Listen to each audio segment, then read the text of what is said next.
thank you everyone for being a part of this amazing day. We are very happy that you could join us for Stockholm Entrepreneurs Day 2022. I'll just see who is joining in. Hi, Adam, Adele, Aisha, Anders, Angelina, Anna, you were here a couple of minutes ago doing our test. Ariane, thank you. You could join us from Invest Stockholm, and Anna Jesler Oxo, Chia, and a lot of familiar names, but also a lot of new names here. Dilber, Dinesh, Eleanora. Guys, thank you so much. You're awesome. And thank you so much for being here and for making this a really impactful and a powerful day where we can all take energy and push forward our ventures, push forward the places where we are working in a more impactful direction. That's the purpose of being here today. Thank you for joining. My first quick suggestion to everyone here, let's get active on chat. That's a great way to network. That's a great way to communicate to everyone what you're doing. So I would say just write where you're joining from and share your LinkedIn profile so that others over here can connect with you and you can all build something together and we can all build something together. So Adam, great that you're joining from Italy. Everyone, please make chat active and put in your any projects that you're working on. So I'll give you an example. For just write in chat, for example, that, hi, I'm building a fintech startup, great app development in progress, need somebody in growth hacking. So that's a great way to get the connections going in a community like this. When you're chatting, put in your LinkedIn profile, any link to a project that you're doing, and let's get rocking. And we'll officially start now. Diane, great that you could join us from Kalmar. Great, I've been to that place. Put your LinkedIn profiles and let's get that started. A warm welcome from Companion Stockholm. We'll start with a very quick presentation of what we are doing at Companion Stockholm and why we thought it was a good idea to come up with Stockholm Entrepreneurs Day as a theme. So I'll just share my screen now.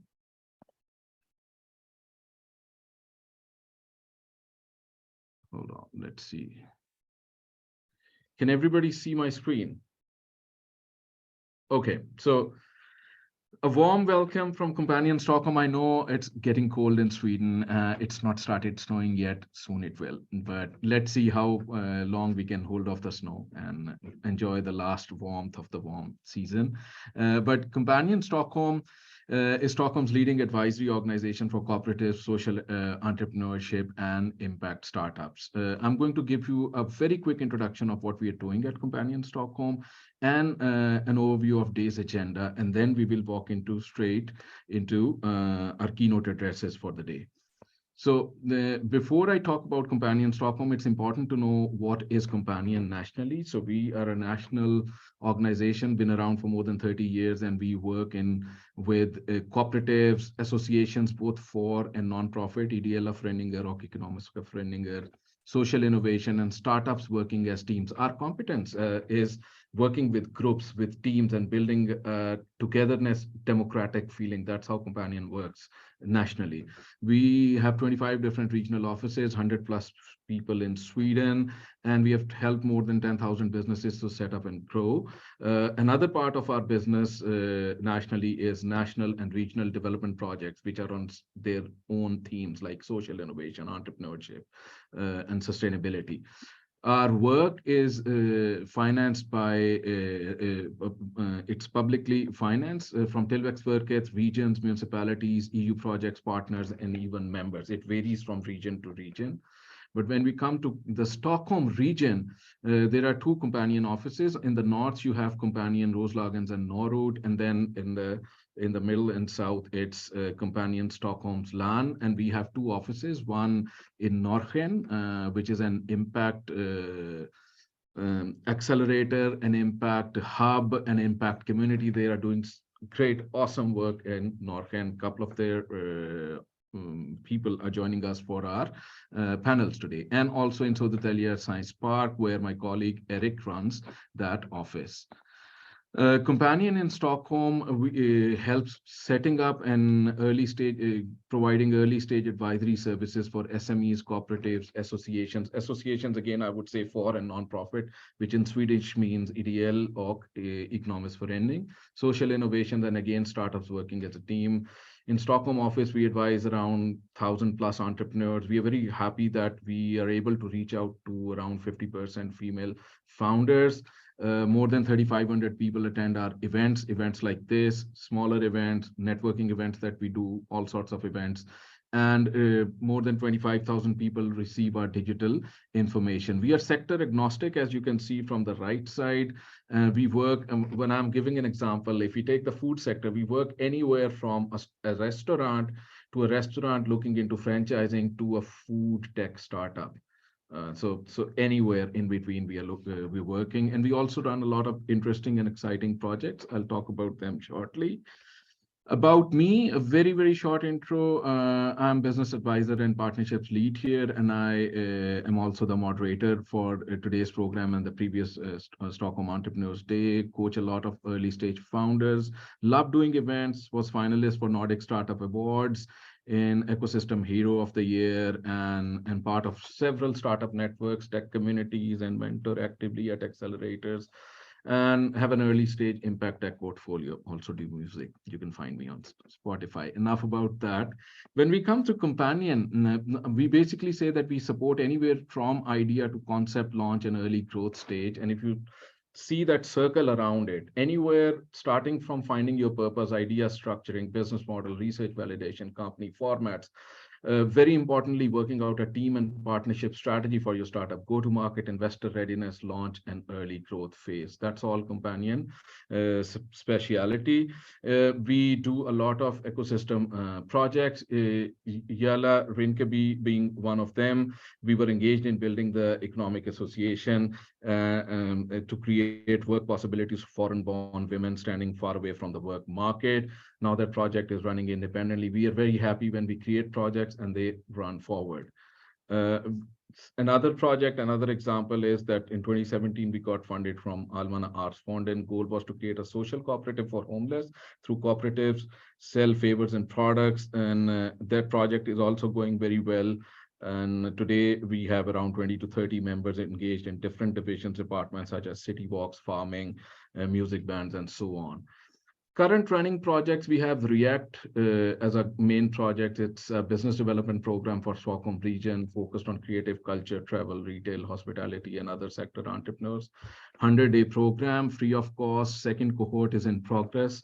And we have developed a methodology for taking these small and medium enterprises into a growth path on sustainability through digitalization and new product and service creation. And we have 4 parts to this program: coaching, workshops, masterminds, and a digital community. So you're welcome to join the React project. A very interesting project that 2 of my innovation colleagues are running. It's called Martlust.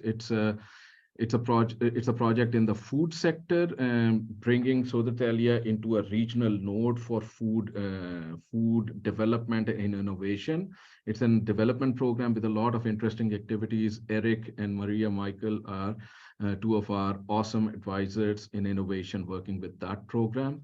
Which brings us to our project, Social Impact Accelerator. That's a new initiative that we are taking to take Companions work more in impact, sustainability, and social innovation side. And the focus is on social enterprises, impact startups, and businesses that want to become sustainable. All these initiatives, you are welcome to get engaged. We have an interesting set of partners around us in the ecosystem, and very thankful that they can be with us in our journey of developing an inclusive and sustainable startup ecosystem. Last few words on Stockholm Entrepreneurs Day. We started this a couple of years ago as a yearly inspiration, learning, and networking day. In 2021, it grew bigger, more ecosystem players joined in. And in 2022, this year, we are very happy that Invest Stockholm could support this event, and we decided a theme: accelerating social impact. And because we believe in creating impact together, I'll be inviting Anna Gisler shortly, and we'll go into why impact is on the center stage. Quick rundown of agenda. We'll do a very quick keynote segment where Anna Gisler will be joining us for the first keynote. She's CEO of Invest Stockholm, followed by a keynote from Rose Marley, who will be joining us from UK. She heads Cooperatives UK as CEO. After that, we'll be diving into our first panel around DNA of the social entrepreneur. Sophia, Anne, Madeline, Annette, Jonas, and Ariane will be joining us for this interesting and insightful deep dive into the DNA of a social entrepreneur. And then we'll be having Norrhen Deep Ecosystems Time to Raise. I am Swedish development partner and Humanium Metal Thread and Ericsson One joining us for an interesting social impact ecosystem discussion. At 12, we will branch into a panel on cooperatives as a possible model for social impact. Very happy that Cooperatives Europe, Corporation, another dimension, sustainability cooperative and Companion Sweden could join us for this. Last major leg of the program in terms of group panels and activities is going to be a pitching competition. We invited pitches. We received a lot of awesome pitches from which finalists were chosen. So 8 finalists will be presenting their ideas today to everyone here. And we will have a voting and public voting competition for around 3 to 4 minutes. And we will also have a closing address. We are very lucky that Jessica will be able to join us. The time zones are not very easy to match between US and Sweden, but she'll be joining us from US. So that's all about today's agenda. And let's bring Anna, if you are here, let's bring you on board now. Okay, and while we are bringing Anna, I'll want to start a short, let's see, a short video about what Invest Stockholm is doing for impact. Let's see if I can find that video. Someone can just give me a thumbs up if the video is playing well. Hold on. Video.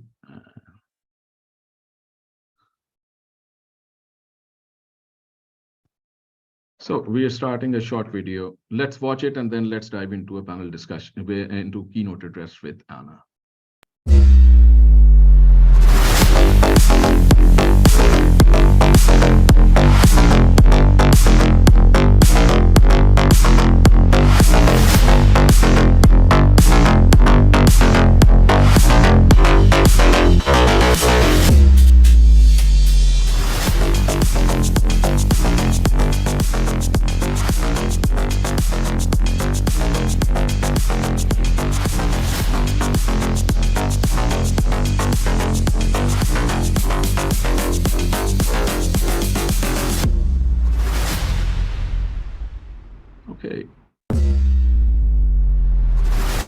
Last thing was very interesting, and I'm very curious about what is a home for impact. Hi, Anna. Thank you that you could join us. Hi, Namul. I'm just trying to share the screen just a second. Yes, maybe some of you have seen our communication the early years about Stockholm, the unicorn factory, and we did that after a quote for like 5-6 years ago from Financial Times, and that has been such a great communication. It has been putting Stockholm on the map in the startup issues and also the possibilities within the unicorn factory and what all that has together to do with the city, startup ecosystem, and facilitating for more entrepreneurs to fulfill their dreams. What I realized when I was on a web summit last week was that Lisbon, which is a little bit after actually in their matureness when it comes to the startup ecosystem and also the amount of unicorns, is that they will from now call themselves and communicate Lisbon as the unicorn factory. So what could be a better way to leave that communication to Lisbon and also continue with our communication, which we started out from last year's record hit in VC investments into impact startup actually. We often compete and we often communicate figures and unicorns within per capita, because Sweden and Stockholm is a small country and a small city, of course, compared to other cities in Europe. But this time it was actually the amount of VC that we hit the record in all of Europe.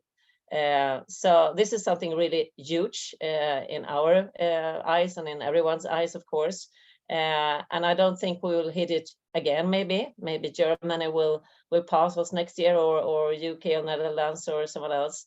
But this made us started to think about, shall we change our communication and call ourselves Stockholm, the home of impact, out from the history that we have a lot of history within innovation. Like we have been when it comes to the Stockholm DNA, which is visionary, free, and trustworthy. This is really strong in our DNA, and we have been, when it's come to sustainability and impact, we have been and have had a long history of great examples, innovations that have changed people's living, and a lot of things that have been in such a forefront. And we also have been like a test market for many companies, because we are kind of early adopters. We are sustainable in our thinking, both when we are in our work, but also as a private persons. So this was a start for the communicate Stockholm, the home of impact. So, and not only as a country, but also as a city, a capital region, of course, we hit these figures overall 2021. So combined to this Bloomberg quote about that Stockholm and Sweden is the impact capital of Europe, we just continue to communicate that. And this is great figures, of course, and this is so strong. And what I can see into 2022, it also continues. And it continues with expansion of Norwegian in Barcelona next year, and and also the strengthening in the Impact Week, as we also collaborate with them together with. So in many ways, we are, the most strong capital region in Europe, actually, maybe in the world, but especially in the Europe when it comes to impact, and of course the impact startup scene also. So we try to do a small schedule of a couple of those are not all of them, but it's a couple of the impact scene. Who are the enablers? Who are the unicorns? Who are the investors? The public support, which we are a part of course. And this is a try out to in some way visualize the different kind of actors in the impact scene.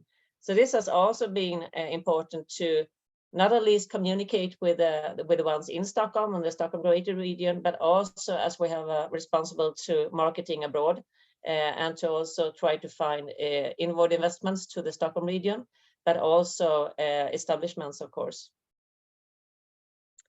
So what we did was we wrote a report, and that's a way to compromise and also put all down the facts and figures. And yesterday, actually, I was in a meeting, and I didn't really know the background of the meeting. It was kind of secret in one way.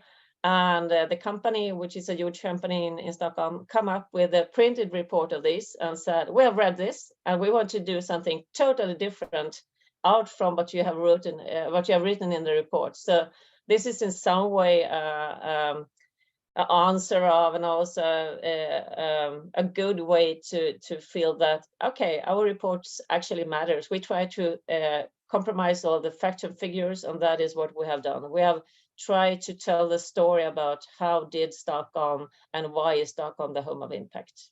So this is, you can download it digital on our website, investstockholm.com also, but this is a kind of short report, and it's written of a couple of colleagues. Ariane is on the panel later this day, but also Jenny, who's worked with impact at Invest Stockholm.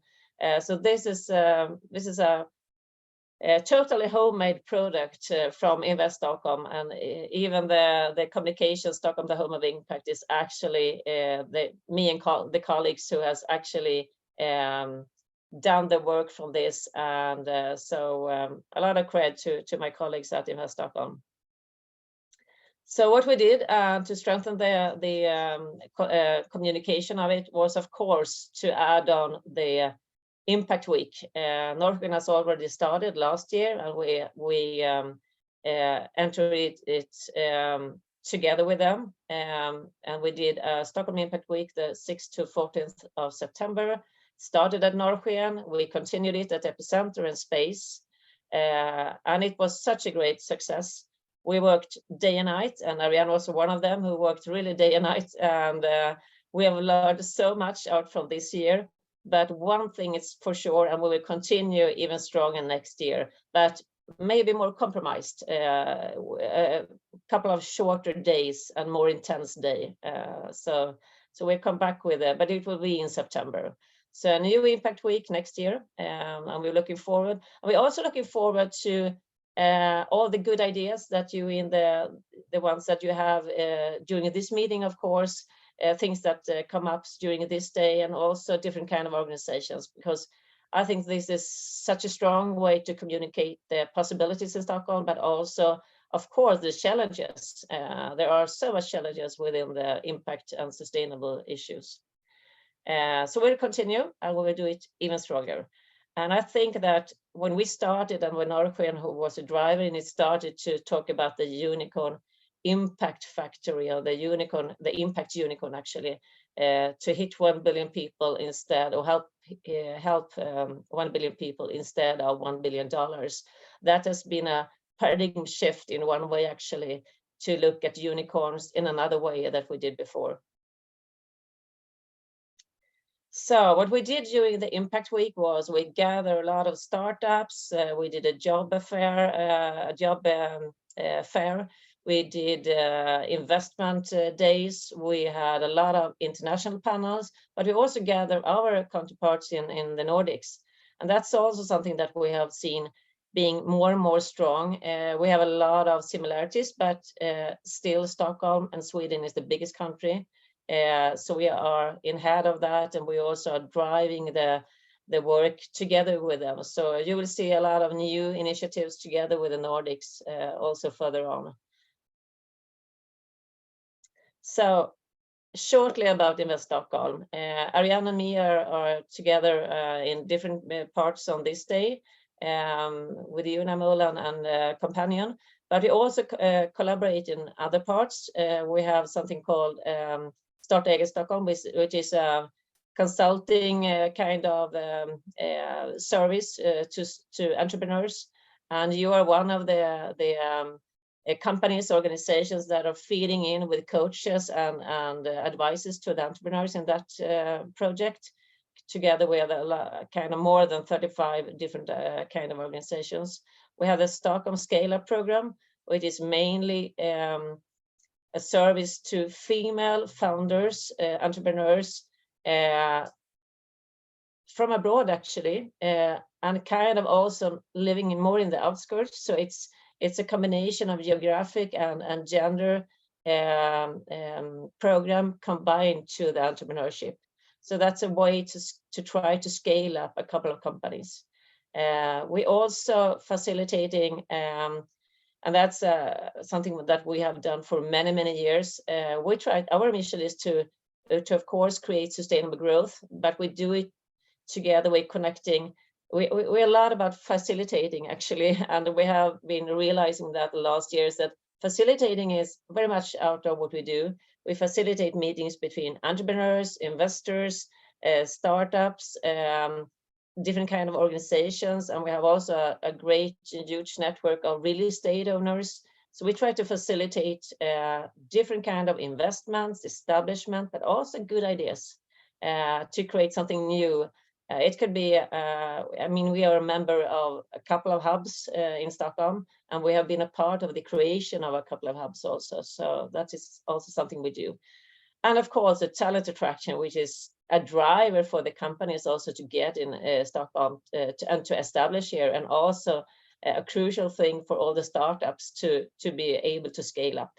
So the talent attraction, we will go into a further kind of intense year next year. We have a new person on place, Alicia, who is working with talent meetups. So you will come into and getting invite to, I think the first talent meetup will be at Epicenter later this month, actually. So that is couple of things that we are doing. And we are also sector agnostic. We work with everything. We work with new airlines, flight directions, train directions, international. We're working with data centers. We're working with the tech scene, startups. So we're all over the place, actually. And we are not only in the city of Stockholm, we're actually working together with 54 municipalities, the broader perspective, and kind of 4.5 million inhabitants, so a third of Sweden. So I think that was the last slide. Yes. Awesome. And what an interesting presentation, and really happy that you could share it. Really love the perspective from, like, we have been talking about unicorns and unicorn factory for quite some time, and then going into impact. I think taking a lead on that side is really important and gives us a lot of opportunity to create innovation in the right direction.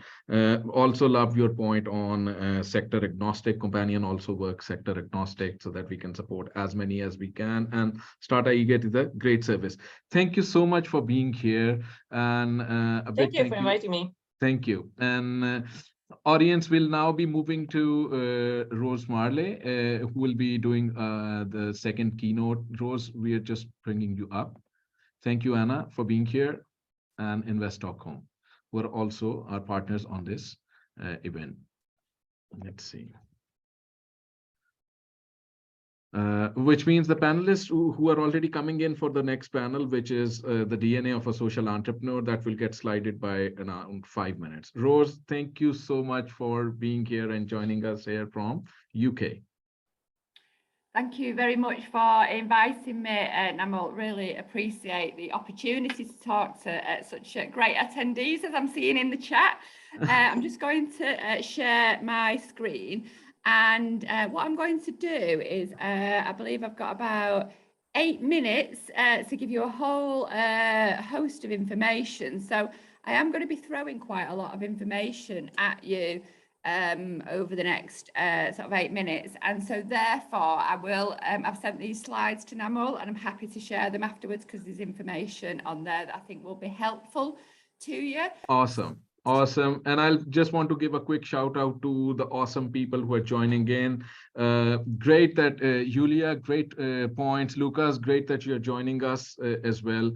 Everyone, please make the chat a place where we can network. So tell us where you're joining from, what you're working with, how can you help the startup community, what help you are looking for. Paste your LinkedIn profile so that others can connect with you. Let's get the chat on fire. Yes, please, Rose, let's move. Great. And can you see my screen okay, Namul? Yes, can see it. Fabulous. Okay, so I'm going to talk about cooperatives as enablers of impact and where I believe the future of our impact can be. And just to give you a little bit of understanding, for some reason my slides aren't moving. That's unhelpful. There we go.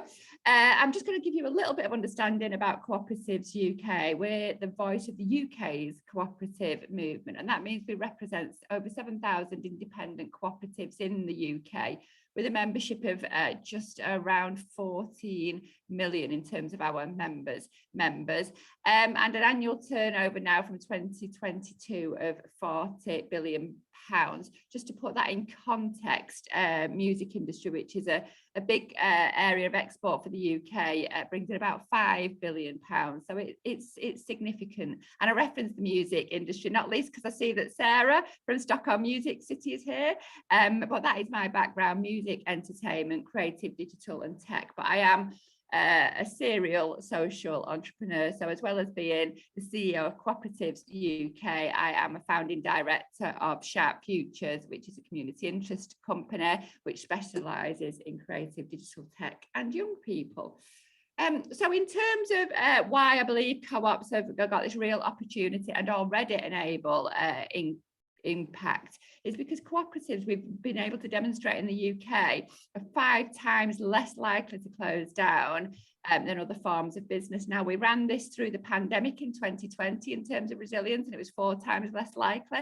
And as those ripples started hitting businesses, again, it was the co-ops that remained the most resilient business model. And that impact being around everything from the way that we community wealth build, local jobs, but the long termism. Cooperative members are here for the long term. They're not trying to pull out their funding to get a quick exit and return. And again, just to give you a little bit of oversight, in the UK, you can probably see there that retail is our biggest kind of sector. We're the same as Namur. We work across all sectors, and we've seen some really exciting growth, particularly in things like energy and digital and media. But it is retail that dominates our landscape in the UK. So just talking about some of the innovations that are taking place now, and just touched on there by a great speaker. But, you know, the world that we are in is causing a lot of challenges to the very principles and values of cooperation, which are around fairness. So the technology, is technology the root cause of these problems, or is it the business model on which they're built? And people who are supporting and developing platform cooperatives would very much say that it's the former opportunity. It's the model that they built on which needs revising. So if you start putting that tech into the principles of cooperation, whereby it becomes collectively owned and democratically controlled, you do get greater impact on all those areas of society that we so dearly need to be making impact on for a fairer world. So really simply, a platform co-op, it's a democratically owned and controlled business that uses an online platform, mobile or app, to trade, connect people and pool resources and data. And in the UK, we're seeing some really exciting multi-stakeholder platform co-ops developing. So for example, Signalise there is for the deaf community to be able to use better interpretation tools, but the owners of the app are the deaf community and the deliverers of the service as well. Equal Care Co-op, really exciting opportunity there where caregivers and receivers again get equal say and ownership of that app and the way that that cooperative runs. Again, the other way that this kind of cooperative platform can work is in the infrastructure. So these are examples for, Co-op Cycle is a European cooperative, which you might be familiar with, for courier co-ops. So that, is a response to kind of the Deliveroo impact. And we've got Mobility Factory for electric car sharing, and Open Food Network in ethical food and supply system. I very much believe, though, and the aim of today is for me to start, getting you to think about some of these opportunities, and because you're all entrepreneurs, and entrepreneurs, it's tough times right now across the world, but that's where our greatest innovation will come from. And what we're seeing at the moment is a real need for cooperation. The great philosopher Russell Bertrand said in 1954, the only thing that will redeem mankind is cooperation. Well, I challenge Russell to, his quote should have been, the only thing that will redeem mankind is cooperative tech. Look at what's going on in the world, whether it's the Internet of Things, whether it's cryptocurrencies, Meta, there's a whole new world developing that cooperatives need to be in the middle of to help create and transform our society. Not least, for example, blockchain, which the very president of blockchain describes as the nearest business model to blockchain is a cooperative. So where's the values and who's programming the principles, and all that development is, I believe, our future opportunity of impact. The circular economy is where we're already strong on impact. The United Nations report on this already cites cooperatives as being really strong in the circular economy. And I saw on the chat that one of the attendees is already looking to build this out in Africa, which is great. Again, we're seeing this across physical infrastructures, where sharing digital infrastructures for the benefits of business, public sector and the community. And this model is a multi-stakeholder co-op where the public bodies, the telcos are coming together with the cooperatives as a neutral host. So these are really competitive markets where we see multi-stakeholder co-ops delivering responses to competitive advantage in terms of the way that the cooperative is able to deliver its social impact as opposed to a trading advantage. Again, we're seeing this in infrastructure, rural broadband cooperatives where residents aren't happy with the connectivity they've got and they're bringing that together themselves. Again, we're seeing it in tech. This is your co-op business solutions using the Fairphone model, which again, delivers against all the attributes of circular economy, everything from recycling, reusing, and creating products that are sustainable and don't drain the planet's resources. We think it's really exciting what's going on in energy cooperatives across, obviously Sweden is really strong on this, but in the UK, we've just had the highest ever share offer raised, 13.8 million from 18 businesses, 5,000 people and one school, all coming together to build a wind farm so that they can get cheaper energy bills, as well as contribute to the impact of climate change. And just to again put that in context, of the Cooperatives UK, our aim is to inspire everyone to be a member of a co-op and every one of those co-ops to be one of our members, so that we can create a fairer society together. And the themes in our strategy that we're delivering against this are very focused on empowering young people, enabling tech and digital, which we've just touched on. We aim to lead a new era of cooperation, because we feel that we've lost our way a little bit. There's lots of development of different types of models, but actually the cooperative model has been there a long time and it works. So embedding the values and principles across all businesses, actually, and becoming a beacon in everything we do, and inspiring communities. And this is something that it's very from the UK perspective, but I'm hearing it internationally as well, that the way we talk to people, the language that we use as cooperatives doesn't always inspire the people with the right messages. So that's a big piece of work that we're working on at the moment. And like I say, young people are at the heart of the future of cooperation and the future of our fairer societies. So I challenge you all to make sure that you're thinking about how we're bringing through that next generation in everything you are doing.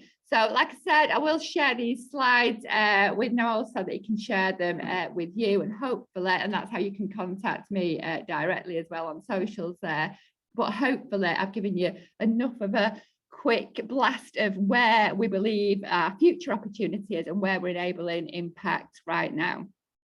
What an energy powerhouse. Like, wow, that was so much compressed into those 10 minutes. Rose, what an interesting presentation. I loved the themes that you brought in and blended them into the discussion, starting from the technology model and governance, like where we need to make the fix, and then ending with the youth side. I think that's where the focus needs to be. If we can develop new business models that are democratic for the youth, it'll be a very different world that will result out of it. So I think those are great points. One very interesting point we had, so Anna Gessler, who was here before, Invest Stockholm went in and organized this Impact Week.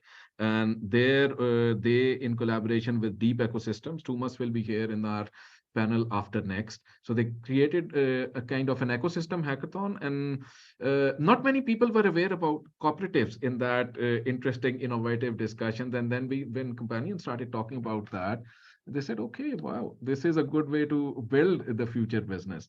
So great points. We'll take a trip to Cooperatives UK early January or February. We'll have an internal discussion. Thank you for being here, Rose. You're very welcome, and we look forward to you visiting. Perfect. Have a great day. And audience, we now move to our first panel discussion. Thank you, Rose.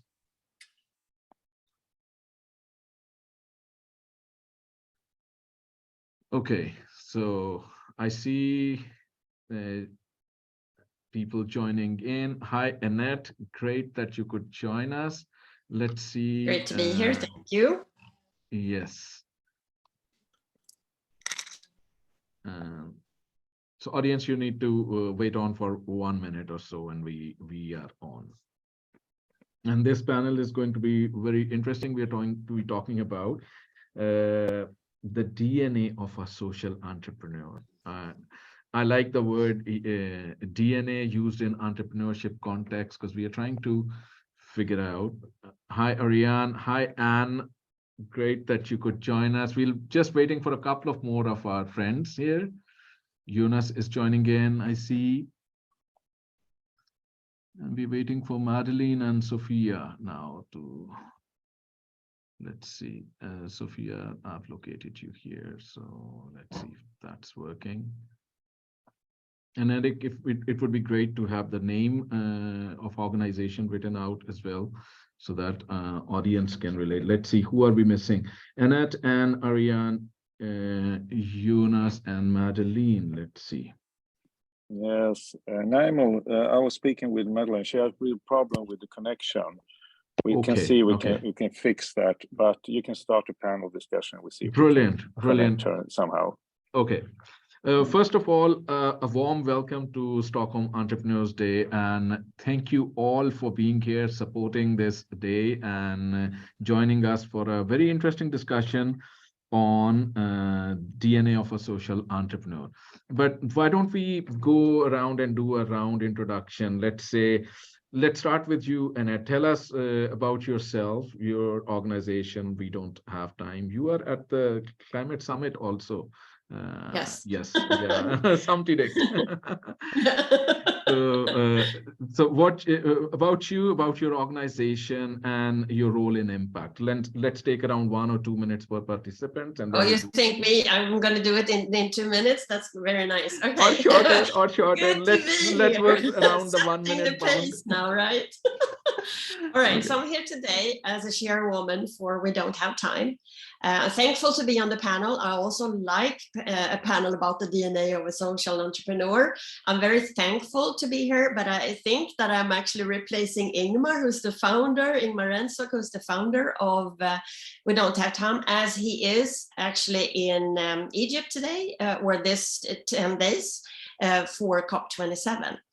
But I think that he would be the one who's actually the DNA of a social entrepreneur. But maybe it's hard for him to see it from that perspective. And I think we're going to see it in this panel and the conversation. So obviously, this is extremely interesting for me.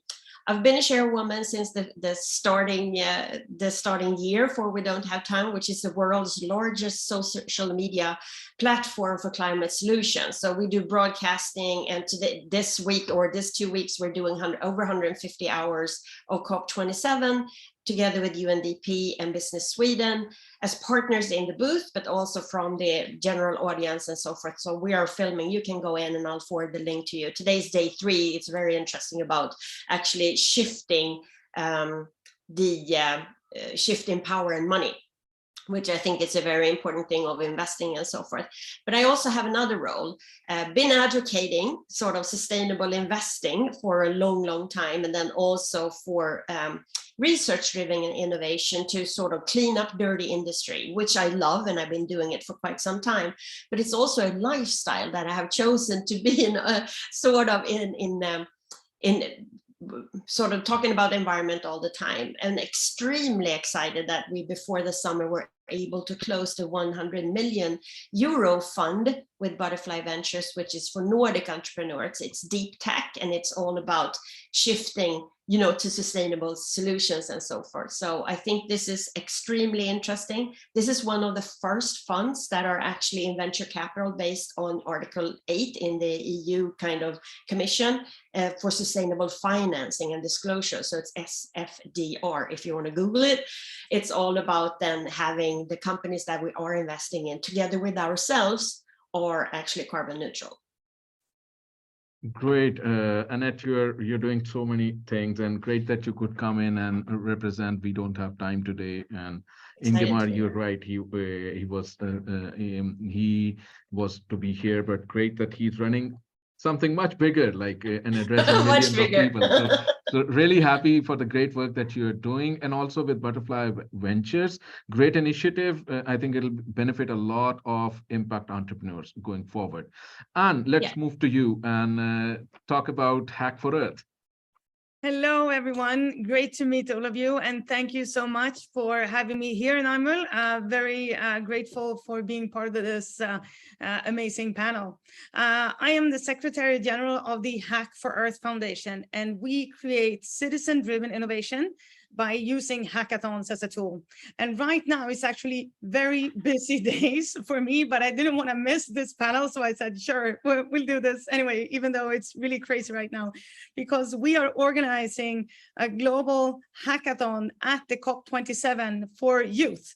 So this past weekend, there were almost 2,000 teams from 125 countries, more than half of the world countries, joining our hackathon at COP27. And the prize ceremony will take place on Monday, live streamed, of course, in the United Nations Global Innovation Hub at COP27. So, and of course, this hackathon is all about the climate, finding real solutions to climate change. But this is what we do. This is just one of many hackathons that we've done and that we're doing, connecting people from all over the world to create solutions for more sustainable future, because there is no other future than a sustainable one. I'm going to stop there because I could talk all day about this, and I want to hear all about the other panelists. So thank you so much, Naimul. Thank you, Anne. I think hackathons you're doing, first of all, a fantastic job, half of the planet in your hackathons. I think that's great work. And hackathons is a great tool because unless you put a time pressure on creativity, I've seen entrepreneurs can take maybe months or years to create a great idea. So hackathons is a great way to focus and compress ideas into time and network space. And then having your sustainability and impact at the center, it creates the nice secret sauce for new ventures. Ariane, let's hear from you about what the great work that you and your organization is doing. Hi, Naimul. Hi, great panelists. Great to see you. Some of you I've already met. I'm going straight away to a job question with Anne Molin. Impact Week next year. Let's do a hack for Earth in combination. So no, I love these collaborations happening on companion better events. to just do it directly. No emails, you just take decisions. But my name is Ariane, and I work with Anna that had a keynote before. And I work with the startup ecosystem. So I do strategies and I look how we should change things, like from going from the unicorn factory to being the home of impact. And it's all about trying to support the right things in the ecosystem and to build a network so you can help the entrepreneurs to meet the right people so they can succeed with their companies. But really happy to be here and looking forward to our discussion. Thank you, Ariane. You have galvanized the entire Stockholm impact and tech ecosystem. Great work. Like we are in awe. So continue doing that. And let's see. Great. Madeline is joining in. But before, maybe Madeline, you can see if your connection is stabilized now. Jonas, why don't you tell us a little bit about yourself and what you're doing at My Dream Now? Thank you. Yeah, thank you for the invitation. Yeah, my name is Jonas Bygdesson, and I'm the founder of My Dream Now. And we create inspirational meetings between students in school and professionals in different industries. So we want to give youth role models, make them feel welcome to a professional life and get inspiration in school. So we work with low-income areas where it's a high unemployment, where a lot of kids lack role models. So in Stockholm, in Tensta and Fittja, and in Gothenburg, in Bergsjön, in Malmö. We started in Nairobi, Kenya in 2018. And Friday, I'm going to New York. So we're together with Avalanche, our partner company. We look at starting in New York. So we see it's a global issue that kids from low-income areas don't understand their own potential, don't understand how to get there. And since we really need young talents to do the transformation that the world needs for more sustainable future in so many different aspects, we really need to make kids feel them get welcome to that world and to understand their potential. So in cooperation with partner companies and with schools and with volunteers that go and meet kids in school and kids that get to meet companies at their offices and industries, we make that happen. Great work, Jonas, there on kids and creating impact for kids and youth and the schooling space, which brings us to Sophia. You are heading Read for Change. So we are very interested in knowing what's the focus there and how are you guys creating impact? Nice to be here. Nice to see a lot of friendly and familiar faces in the panel as well. So yeah, Reach for Change looks for early stage social entrepreneurs. We often call them also grassroots heroes who actually have solutions and innovations that can support and improve the lives of children and youth. And we've been doing this since 2010 in 18 different countries and have supported over 2,000 social entrepreneurs to date. So there are some very great similar kind of ingredients in all of these entrepreneurs that we meet and that I'm lucky enough to work with every day. So I look forward to this panel and talking a little bit about that kind of key DNA that makes up a social entrepreneur. Awesome. I love that phrase, grassroots heroes. So we'll come back to that as we start our discussion. But before we do that, Madeline, really happy that you could join us. Technology, even though we live in a how would you say, hyperdrive technology situation right now, technology can be like that. But let's hear from you. Yeah, thank you very much. And I'm very sorry to be a little bit late. But luckily, I hope that you can hear me now. We work in also disadvantaged areas where we see a lot of potential. That is what we're trying to aim to free the potential from the habitants themselves. And we have a more of a holistic approach because we work very similar to Jonas with a special focus on youth, but we also focus a lot on perspectives, bringing up subjects when it's very crucial times. For example, within COVID, how can we get everybody involved on the train? We talk a lot about nuancing with role models, not only being face-to-face to youth, but being showcased to Sweden. Like we had an event with 100 role models from all over Sweden to break the fact that if you talk about one person, it's like an exception to the rule. If you talk about 100 individuals that are doing good things, then we're talking about humanizing the image of people who are normally seen as less worthy. So our work has been done from 2011-12 in various forms, but that's broadly how we operate. Awesome. Thank you so much, Madeline. Great work happening at your organization. Let's move to a little bit of a deeper discussion in terms of understanding the topic of the panel is to understand the DNA of a social entrepreneur. Entrepreneurship as a word has been around for quite some time, very fashionable, sometimes going out of fashion. And what I see also is there's a new wave of entrepreneurship now coming in where, Sophia, you had the phrase of grassroots heroes. There's a phrase that often is used like today's entrepreneurs need to be activists, like Ingemar is an activist doing things and making change happen. So let's talk about, in your experience, what do you think defines a social, or what's your view of a social entrepreneur? So who are these people and what are they trying to achieve? And anybody can just go ahead. We can make it very spontaneous discussion. Okay, so since I'm not the social entrepreneur as I am, Okay. I think it's more of, you know, the overall interest in shifting and getting people to understand. So it's your own belief system that is the one that is moving you forward and then making you want to do a change because you don't see it. And for me as an investor, I think that is the best investment you can do in a person who is passionate. The challenge is always if there is a tenacity, a long view, the overall thing of making money of it. I think that you should make money on your innovation. Doesn't matter what it's doing. You're not a double hero just because you are doing it for free or as an NGO.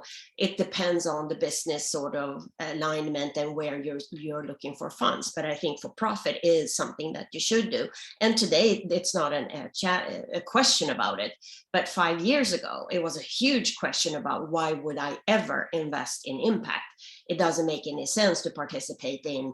That's more of something you do just because you can, kind of opportunity that you are in that kind of mode. But I know, and we all know, I think that are on the panel, but that we need to shift into the future. We need to create a place where we have Earth as planet A and not moving away from it, rather than fixing things to get away to other places and use that innovation here and become better because of it.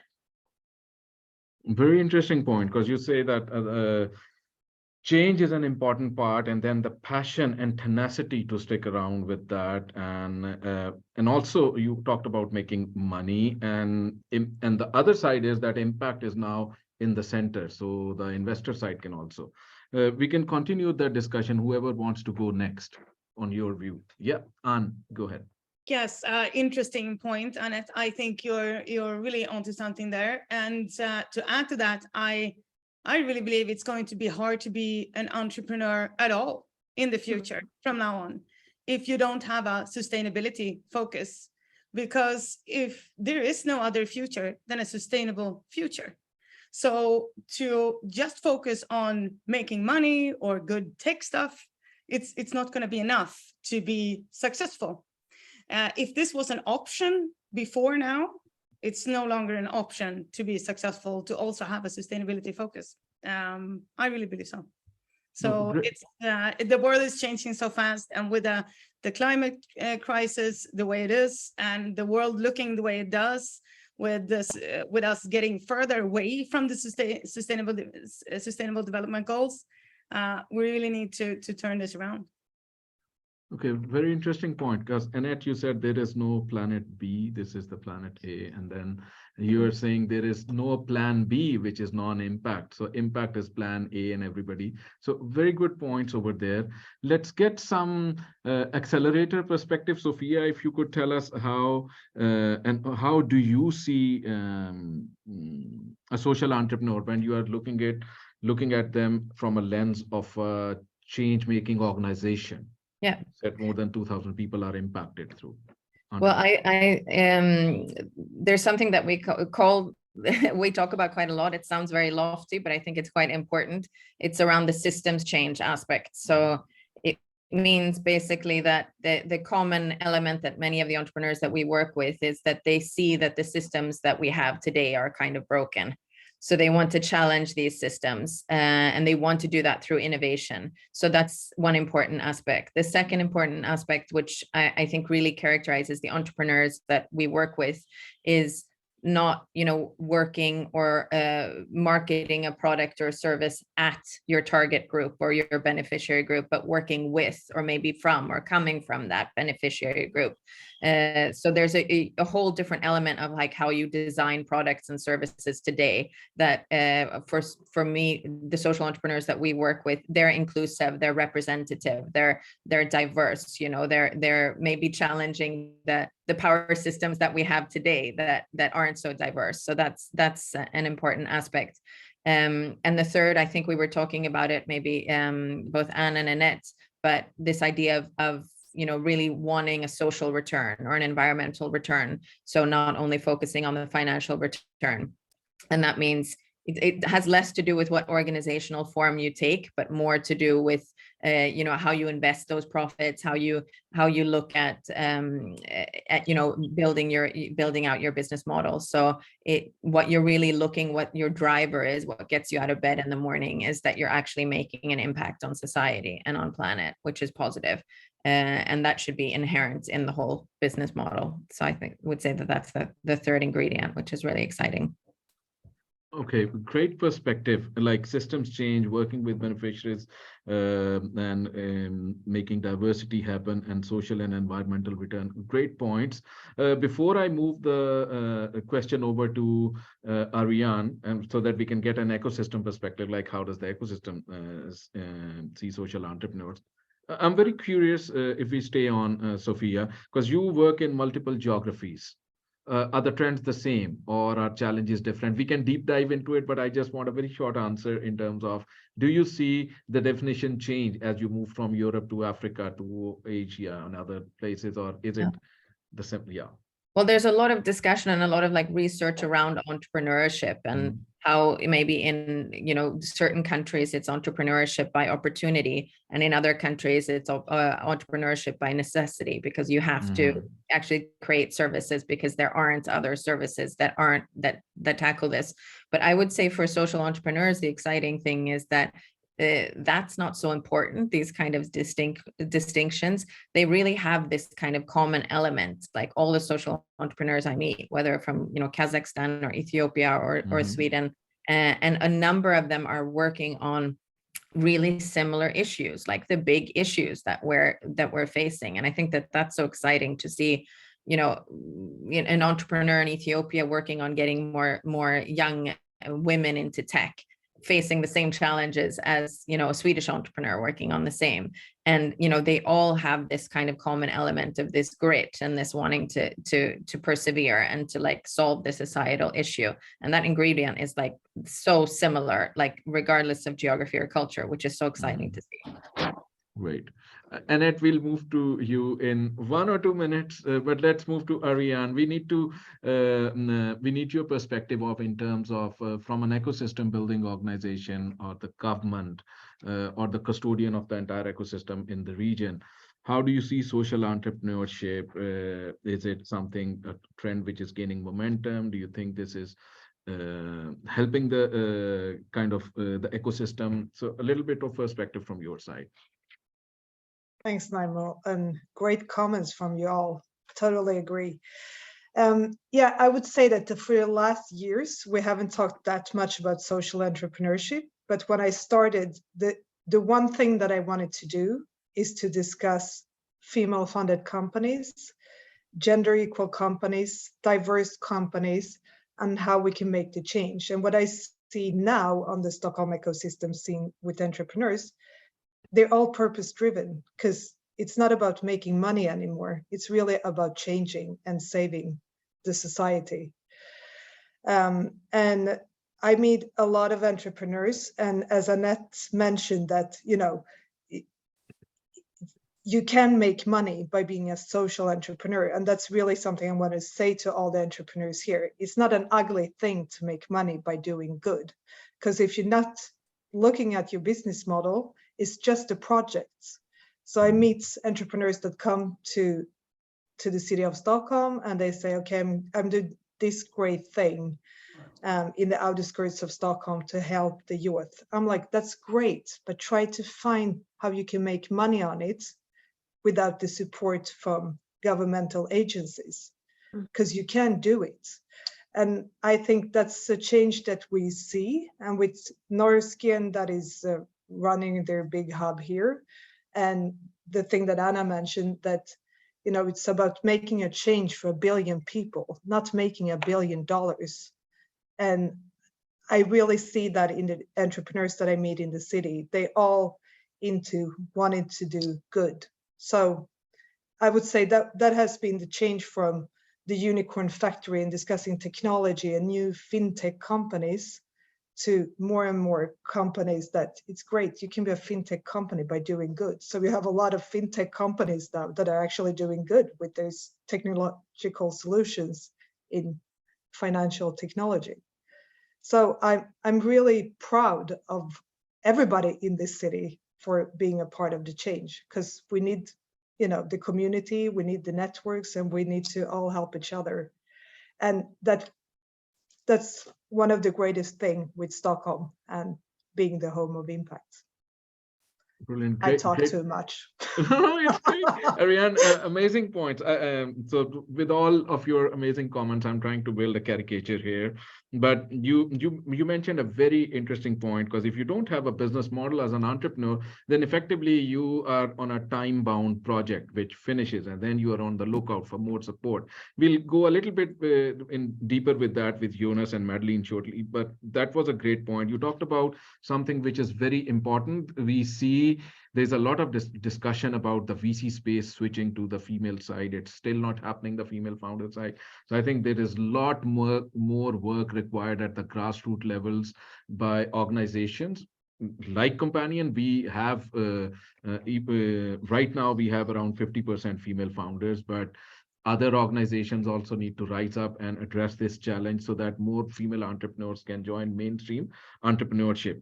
And I loved your point about where you brought in Norken, shifting the focus from unicorn $1 billion to the billion people agenda. Great points. Jonas, if we move to your side, you and Madeline are also entrepreneurs. How would you describe social entrepreneurs from your lens, and what you think are the struggles or issues that they face? Yeah. Any real examples if you want to quote, feel free, go ahead. Should I start? Yeah, please go ahead. Yeah. I think one of the big challenges for all entrepreneurs and social entrepreneurs in particular is to have the customer in mind. I mean, it's for social entrepreneurs, we are so at heart with the cause, we're so at heart with what we want to achieve in terms of social impact, that it's easy to forget the customer value and who's the customer, who's actually going to pay for this. And in our case, we work with partner companies. So we need to see what's the value for a large company like Fujitsu, like Canon, like Microsoft, to actually invest both time of their staff as well as paying a bill to us to go to meet 12-year-olds in school, right? So we need to see what's the customer value, what's the value for the company. So in order to understand what are their issues, employer branding, diversity, equity, and inclusion, long-term talent supply, and those issues that are actually pressing in many industries, and connect the dots for them so that they see the value, and create long-term partnership, in our case at least, long-term partnerships, so that we can have a stable source of revenue and get along. I started in 2011. We have 7 employees, so we haven't had a hockey stick growth, but on the other hand, we have managed without any venture capital, without any no other external investments, pure customer focus, long-term revenues. And I think that's a big challenge for many social entrepreneurs, to be able to go through like the pandemic that we made now. We made it now. So that's a big challenge. But I think it's crucial to really get the long-term revenue, so that you're not dependent on short-term funds from either VCs or from grants and donors.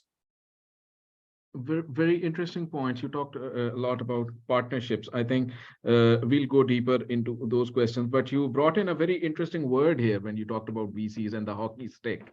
And it's our view at Companion, and that's an emerging view as well, as we see how the funding landscape is changing. Like, are hockey sticks relevant anymore? Of course, they'll be relevant in some cases, in most cases, but there can be alternative business models which are stable businesses, like doing good at a local level, at a national or a regional level. So Companion believes on both sides of impact. So you could create a hockey stick business, but you could also create a strong local business which survives and benefits the community. Great points. Madeline, let's switch to you.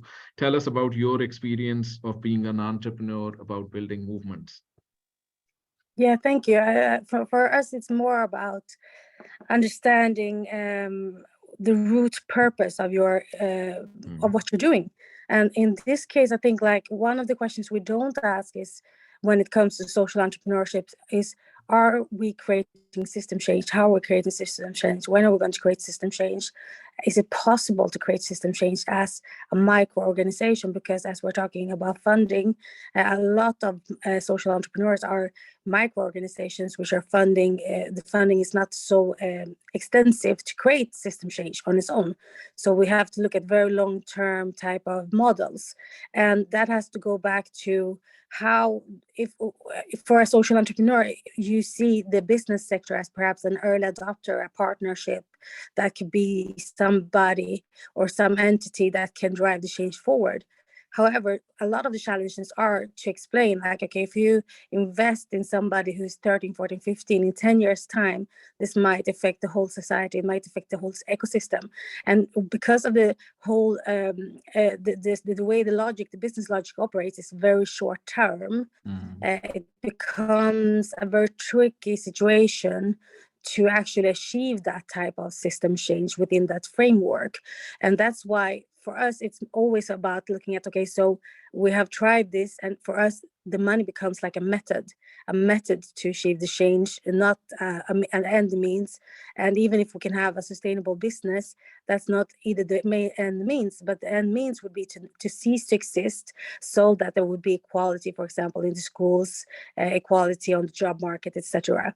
So I think that for us, it's evaluating what is working and what is not working, and there we can see all of these layers of complexity.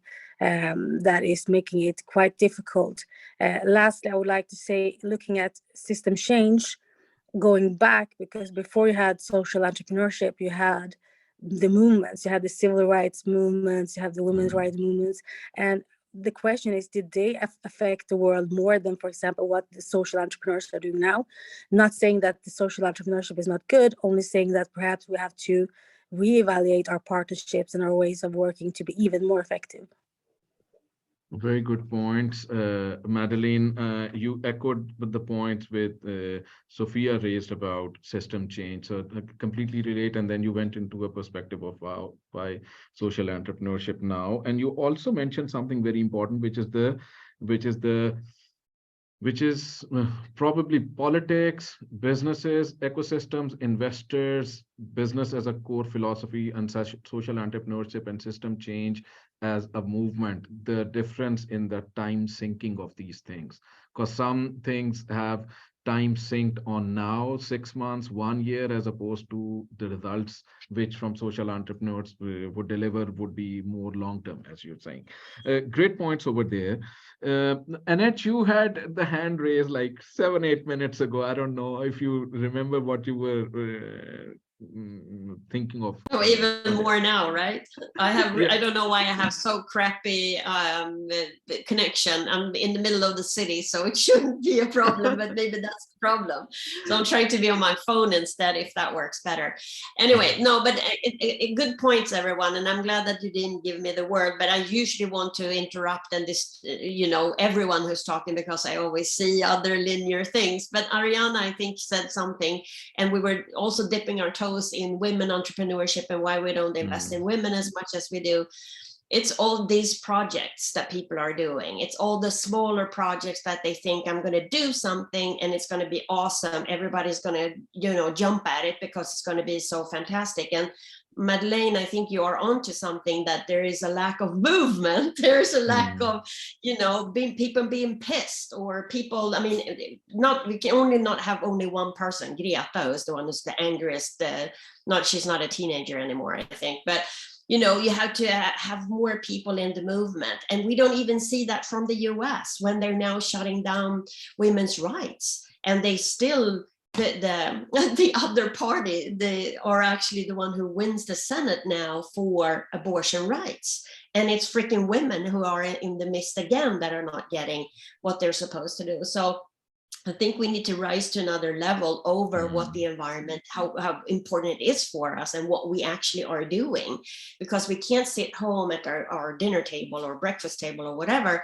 and just being irritated together with the family. You need to go out and you have to engage with politics. You have to do all that stuff that you think, no, I shouldn't do it.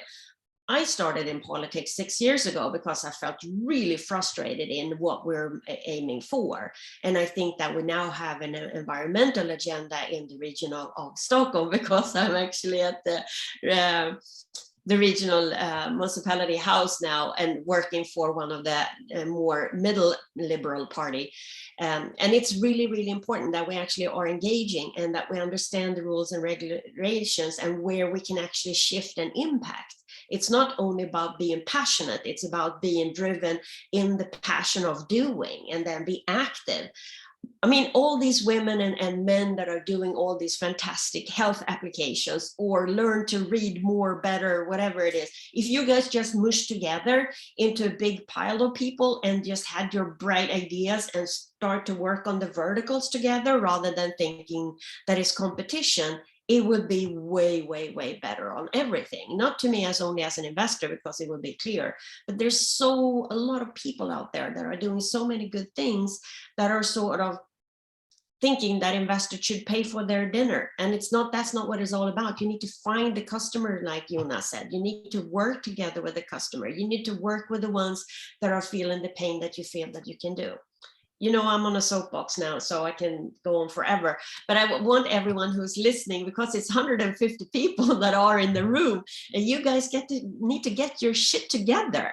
We need to tell everyone what we're doing and why we're doing it, why we are vegetarians, why we don't own a car, why we believe that the fossil fuel sort of added values and so forth on tax money is given out when we don't want fossil fuel driven cars. I mean, it's like go into UNDP, watch about Frankie, and then follow We Don't Have Time and start to write your things. I love this. I mean, I think you guys, we are the shift and on our way. I mean, investing in Stockholm and Sweden overall are a big country, but we have now a government that is stating that what can 10 million people say? And I say everything. 10 million people is a lot of people that can have a movement. So let's go out there and be moved. Very inspiring, Annette, and I can see why are you with We Don't Have Time and why you're launching the Butterfly Ventures. In fact, it's launched, but why you are supporting. But great points over there. I have a couple of follow-ups, but I'll wait on those. And we move to you, and then Sophia to you. So, and stage is yours. Great point, Annette, and great discussion so far. I would just like to broaden the view of diversity a little bit, because we seem to have a problem as a society to focus on more than one level of diversity at a time. I totally agree that the myth of the male white entrepreneur genius is alive and kicking. And that is a problem, definitely. That's a challenge that we need to address. And just to mention the numbers, should we mention that? What we talk about? I think there's 1% of all venture capital being invested in entrepreneurs who are women. It's not like 5% or 10%, it's 1%. That means that 99% goes to founders who are male. That's, of course, a challenge and a huge one. But nonetheless, I would like to lift the rest of the diversity perspective, where when it comes to background, nationality, and age, all of this, if you're like a colored woman from a country in Africa, how do we make all the diverse perspective come into the entrepreneurs arena? And not just because it's right, because it's the best thing to do business and to create impact.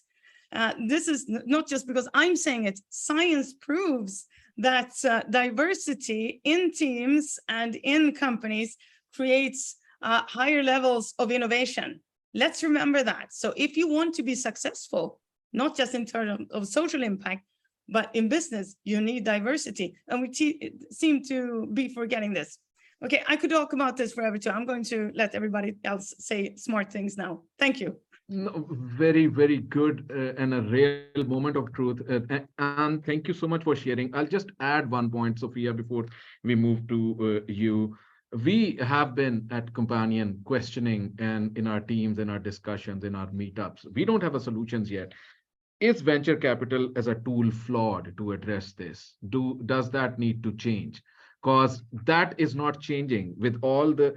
So either there is a lot of lip service or there is that the tool is flawed and this cannot work this way. So we will probably, that's a question for the next panel or maybe for a separate panel. Annette, will love to have you and Anne on that kind of discussion. But my colleagues here, Sven, Roger, Maria, they're working on awesome solutions for the next generation of financing solutions for social entrepreneurs. So we'll talk about that. Sophia, over to you. Sorry, I hogged the time from within. No, great. I think it was a really good segue because I loved what Annette was saying about, collaborating, because we're replicating a lot of good solutions, right? That we have that could maybe work together. But I think ironically, and as you were talking about, Naimul, as well, that, our systems are not set up for collaboration. Our systems are set up for competition. I mean, and it's in terms of, funding, scale, like all of these things. So I think that's another element for why we need this more kind of movement activism in it, because I think it's, only through actually, having these requirements and, from customers, from from employees, making demands on investors and making demands on our public bodies. What kind of services do we want our municipalities to buy? Do we want these kinds of things? We have to raise up, use our pension money, use our investing money, like all of these kinds of things, and actually put other kind of requirements in that enable for more kind of collaboration rather than competition. Because ironically, I always hear this about, SDG 17 and we should all partner. And that's always the main question you get, how can we partner and things? And yeah, I mean, partnership is great, but we don't have any systems set up for partnership, to be honest, because, we are all competing for kind of the same funding landscapes and the same kind of pieces. So yeah, that's a question for the audience and for the panel also. No, but also just to interrupt everyone again, is that one of the things that is actually important is that the old funds are not set up for diversity or for impact or sustainable innovation and so forth. They're freaking investing in the shit that they have that was set up like 10 years ago or 7 years ago. So it's the funds now that are active or that are starting to be active, if it's not a family office, that are the ones that can shift in and state, I want to be, Article 8 or Article 9, which is even more on sustainability and growth for, environment and healthy collaborations and so forth. So it becomes very complicated. Understand that the investors, the investment committee that are sitting on the board are usually the guys that started the funds like 20 years ago. So this is the 4th, 5th, 5th or 6th fund that they're doing, not looking into sustainability. Even though they know they should, they still don't do the things that they have to. So it's the mindset. It doesn't matter if it's a woman. I can't invest in women because that's not what I'm doing. I invest in innovation. You have to understand that 25% of the Swedish companies are started by women. 25% of them are the ones who are sharing on the funds. If we were 50-50, would it not be another thing? But understand that the power is longevity and that you guys need to have a focus on the future that is further than 3 years. I know that you capsize after 3 years. Life happens, shit happens, everything happens. So you need to then take care of your own stuff and you can't work 24/7. I sit there and I actually scrutinize and see if these groups that we're investing in are the ones that are moving the innovation forward and will be the ones that are actually doing the shifting in mindset. So it's a very, very challenging. It's easy to say, the elephant in the room is 1% for female founders. That's not the point. The point is so much bigger. That's just an effect of everything that we're doing. So we need to be, really, really understand what the challenges are. Sorry for bursting the bubble. No, very good. I mean, I love everyone, what you guys are doing, and I want to collaborate with everyone. So obviously we don't have time. It's the best platform to participate in. Great points over there. And I think you bring a very important point and that's what Madeline hinted when she was talking, that there are different time frames in action. And you're right. Venture capital is on when you lock a fund, you have 8 or 10 years to deliver against a thesis that you pitched to family offices to build your fund. And then you are locked. So funds that were developed like 2015 before 2017 before, those are, I don't know how much of that can be impact. So great point over there. And Sophia, thank you so much for bringing such an important point of competition versus cooperation. I think that's a beautiful perspective. As children, we in schools are competing for the top slots. When we go out in playgrounds, we are trying to beat the other person and be on that first position, second position. So our minds from very early on are structured to be competitive, to beat and not collaborate and work together to win as one team. Imagine how football would look like as a sport. So maybe we need new forms of sports going forward. I don't know, but if sports will. So good points over there. We have around 7 or 8 minutes with us. Let's try to round off some of our discussion here. Like, if we were to kind of give some sort of a roadmap or a key to a social entrepreneur, like this is how you can succeed as a social entrepreneur, let's say in Sweden or in Nordics or this region, what would you recommend to social entrepreneurs? If they have all the passion, Annette, as you said, in terms of passion and tenacity to move forward, what is it that they need in concrete terms to succeed? Jonas, you are a living example of a social entrepreneur, Madeline. So all of you, if we can just take a few, like a minute each, and kind of round off our discussion. Yeah, well, I would say that you need to have a business model. You need to see where the revenue is coming from, and you need to be sustainable. You need to be both individually sustainable so that you don't burn out. I saw something on that in the chat, that you need to be sustainable in the way you take care of yourself and your team, and in order to have the long-term view and the long-term strength, to find a business model that works, and then be agile, then be able to adjust that, then be able to tweak it and make adjustments, so that you both make sure that you make the real difference to the target group that you're targeting, to the social impact, make sure that you actually make an impact, and then also make sure that whatever customers' revenue streams that you work on will be long-term.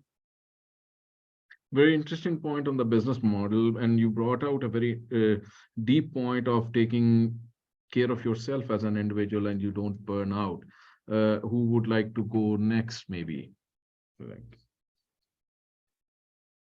Like what? Never hesitate, right? It needs to be quick on the button. Sorry, Ariane. Well, especially when Annette is writing, what you tell others does really matter. I just feel like, okay, shouldn't be talking anymore. No, I agree with the previous speaker, Jonas, but I think it's really important, especially in Stockholm. We're such a small city. We're not, the center of the universe on planet Earth. And most of the people here, I hear foreigners saying that it's so hard to network with Swedes. We're not interested. And my feelings is that it's the complete opposite. Just reach out. If I can help you, I will help you. And I'm sure it's the same for all the other panelists. So for social entrepreneurs, don't be shy. Ask for help. You don't have to choose how you write a message on LinkedIn. Just write the message. Nobody's gonna cut your head because you misspelled a word in Swedish if you're a foreigner. So really take care of each other. And also the action. Annette, you said that you're a politician now. I'm kind of what I feel with a lot of social entrepreneurs, that it's really easy to discuss things over a glass of wine. Like, oh my God, we should do this. And if I just could do this, and I don't understand why no one is doing this. I think I should start a company. Don't talk, just do it. And so action is really important. Couldn't agree more.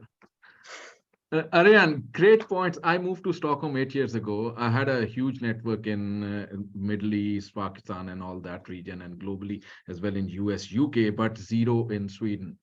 So the reach out strategy. So I built everything in over 8 years, and I'm helping ecosystem, building my own venture. So it happens. So I think when you are on the road and looking for somebody to give you a ride, you just need to say, well, can you take me to the next place? Because would it'll be very difficult for somebody to just stop for you. So I think it's very important to reach out, ask for help. And there's a lot of help available in terms of people, in terms of ecosystem. So great point. And action, great point. Madeline, yes, we move to you. Yes, thank you.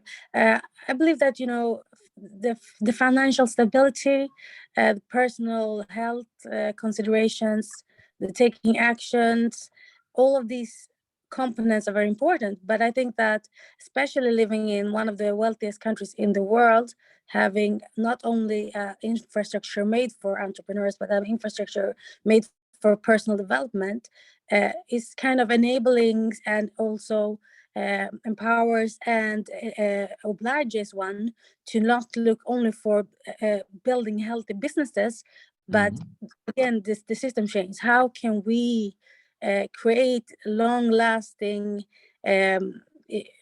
change that is not limited to an area, a region, a school, but really really achieve great impact. And I think for an advice would be to understand the mechanisms within the framework we all are operating. So how does the politics look like? How are their companies, the financiers? How are the grassroots, the target groups? Have a thorough understanding of that, because I think that is a long process before one can actually come to the point where we're seeing the changes that we are trying to achieve. And that is relations, if we're talking about the SDGs, for example, if we're talking quality education, it's one thing saying that we're opening a school. It's another thing saying we have free and quality access to all children in the whole country. So I think like looking at the goal of what we're trying to achieve as social entrepreneurs in this setting where we have so much things to be able to work with, and also towards what Sophia was saying. I mean, the whole infrastructure is not set up for cooperation, yet cooperation is what is needed. And lastly, we're looking at a lot of innovation. However, there are so many good innovation out there that should be scaled, and it's not being scaled. So how can we look at these things a little bit differently is what I would say, if the purpose is not only to build a successful business that is having some impact, but actually creating larger impact than that. Very good points on system change. Annette, will take your point, and then I have a question for Sophia before we round up. Okay, yes. Great. I just wanted to obviously I love talking and I love this forum, and Naimul, you've been so persistent when you came to Sweden to get me on to get in contact and so forth. And that's what it's all about, not giving up, having the opportunity to continue. And it's not that you don't want to help, everybody wants to help, but also organizations like the larger organization that would be an obvious customer for the startups or municipality or and so forth. You need to make sure that you actually are targeting the right people. Not the first one will say yes. As a normal salesperson, you actually are collecting no's to be able to reach to the yes. So it's 100 no's on one yes, and you need to actually be that, you need to have that power within you. I wrote team with large letters, which I hate that I do, but I always have to do, because it's all about the team that are around you, the ones that are supporting you, not necessarily that you will be the most powerful house, but together you will. And you, Naimul, you know that I am an astrologer, and I totally believe in astrology when it comes to people, how they think, the passion, what they do, the tenacity of the organization. As you know, I am leaning forward. I'm an Aries. I'm full, lots of fire. I'm here to ignite you guys, and now you're going to go out and do your busy things. But you need to have someone. There's always 4 people that are necessary in a team. It is the innovator, it is the entrepreneur, it needs to be a administrator, and it needs to be a communicator. You need to have all these 4 pieces in your business or whatever you have. You cannot or are not supposed to be everyone, but you can be 2 of them. But you need to make sure that you actually can have these people around you, so you don't always have to be thinking about what to communicate, what to innovate, what to sell. The entrepreneur is the salesperson. It could be the founder, but it doesn't have to. You need to collect on good people, and you need to ask them to be mentors. You need to ask them to participate in your board of whatever, make sure that you have good people that you can toss stuff with and see who do they know. Obviously, we all in this room knows a lot of people, and we probably knows a lot of the same people, but it's also about the ecosystem and also what we want to do. And we're all helpful if we can. So don't hesitate to reach out. I promise to answer you, but not in 5 seconds. But overall, impact is about DNA. It's if you can do it, you should do it. If you want to do it, then do it now, because it's not when or if. It's more of you and now. Brilliant, great points. Love the energy, Annette. Sophia, if Anne, I see your hand. I promise Sophia the next point. Sophia, running an accelerator, a global organization that's making impact in so many different places. What would be your message to social entrepreneurs? Yeah. I think not so different to my message to what we would call regular entrepreneurs, or okay, all entrepreneurs basically. But know your numbers. know what problem you're trying to address, you know, speak about this, do your research. Like I think that it's so important, the narrative you tell, you know, that so it's not rocket science. It's what is the problem, how, you know, how is your solution going to tackle that problem, you know, and how are you going to make sure that that innovation or that solution scales? Who's going to buy it? How are you going to scale it? You know, why is it needed? I think that those numbers, and that's why we actually talk a lot about communicating your social impact. How do you measure it? And I love what Jonas was saying before, you know, you also have to be humble, test it out. You have to pivot, you know, some things might not work, then you have to try the next thing.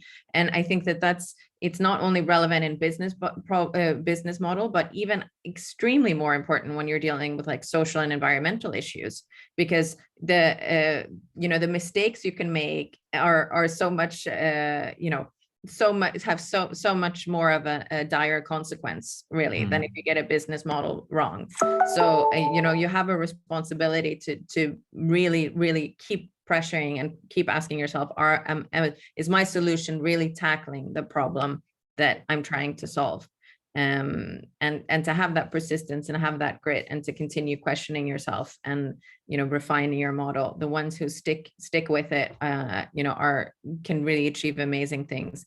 And I love some of the entrepreneurs that come back to us year after year, have applied before, and then they, you know, don't get in, and then they apply again. I mean, it's the best type of grit you see, and you really see that they're in it for the long term. And I think that's the final ingredient I would leave the social entrepreneur with, you know, since they're really, they have a calling. They're not just, you know, going on to the next app or the next idea or next innovation. They're really persistent, trying to solve the problem that they have in front of them. And I love that kind of passion cannot really be underestimated. And that's what's so cool about social entrepreneurs. Great point. I'll quickly summarize. Know your numbers, communicate your impact, have the resilience and grit. And you mentioned something very important, be real, and if it needs to pivot. Like, why wait? Like, don't get stuck in an idea. And so great points over there, Sophia. Thank you. And we take your final notes and move to the next panel. We see our next panelists are here. 1 or 2 more minutes, guys. Yeah. I'll be very brief. Again, the collective knowledge in this panel is just amazing. I just wanted to add one thing to the build your network that many of you have been talking about, which I also believe is extremely important. Curiosity. And be curious when you meet new people, and learn to listen and to understand them. This is very important when you build your network, because you don't know who is going to be important to you when you start building your business. So be curious and nice to everybody you meet, and listen. And the other thing that I notice a lot of people don't have down is get your 1 to 2 sentence pitch. In 1 or 2 sentences, you have to be able to explain what your solution or your business is all about. And it doesn't have to entail everything, because people's attention span very short. And the third one, again, is all about action. You don't have to have everything, all your ducks in a row. Action, as all of you have said, many of you have said here before, it's all about that. Just do it. Thank you. Perfect. Brilliant. Be curious, get your 1 to 2 sentence pitches, and action. Great words to sum up all the discussion. A big thanks to Ariane and Sophia, Madeleine, Jonas, and Annette that you guys could join us. What a powerful discussion. I loved it. Brilliant. Have a great day going forward. And we'll now invite our next panelists to come here. Thank you, guys. Have a brilliant day. Thank you. Have a great day too. Bye. So that was an awesome discussion on the DNA of a social entrepreneur. We started with a lot of interesting points on tenacity, passion, the will to move forward. And Sophia, when she was rounding up her discussion, we came back to some of those points like resilience, grit. I think that's very important. And then the points raised on you need to go out and reach out to people. Ariane, brilliant point over there of making an effort to reach out, because if you don't reach out, you don't know who can support you. To reach out to people, ask for help, and act on what you're building. So great points over there.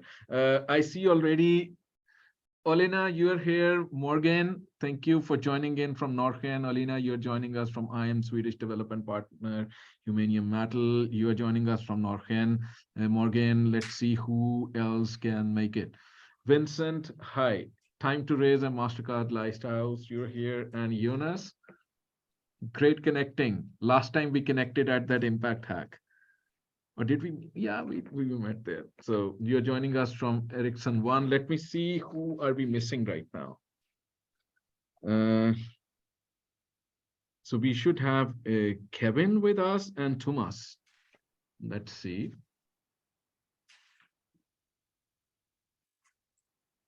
So guys, just to give you a short background, I don't know if some of you were tuned in, but a very explosive discussion on the DNA of social entrepreneur we had.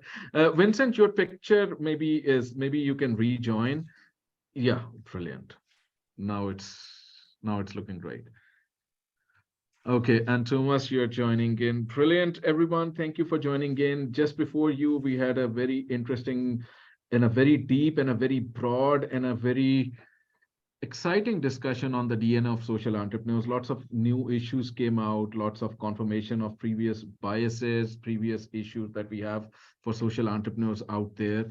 They came out. We also touched on the issues on how the ecosystem needs to be built. And that's the topic of our this panel, that we want to understand that how can we create a strong ecosystem around social impact. And Thomas, with you, I was in part of that amazing hackathon that you led along with Invest Stockholm, addressing some of the issues. That's where we met Jonas. And great, let's dive right into it. I would say let's start with a short introduction from everyone, like 1 or 2 minutes each, where you could just go into and tell us a little bit about you, about your organization, and how you are dealing with or making or creating impact. So let's start with you, Jonas, and then we go to Kevin and Morgan. So we go in an alphabetical order. Let's try to do that for a change. Thank you so much, Namol. Thank you so much for having me. And what an awesome panel to be part of, and really an awesome panel to follow, I must say. The last event or the last session was really great. So so we have a lot to live up to from that. So my name is Jonas Almeling. I'm head of partnerships and ecosystem for an innovation unit at Ericsson called Ericsson One, where we build future products and solutions and services for Ericsson and for the telco industry.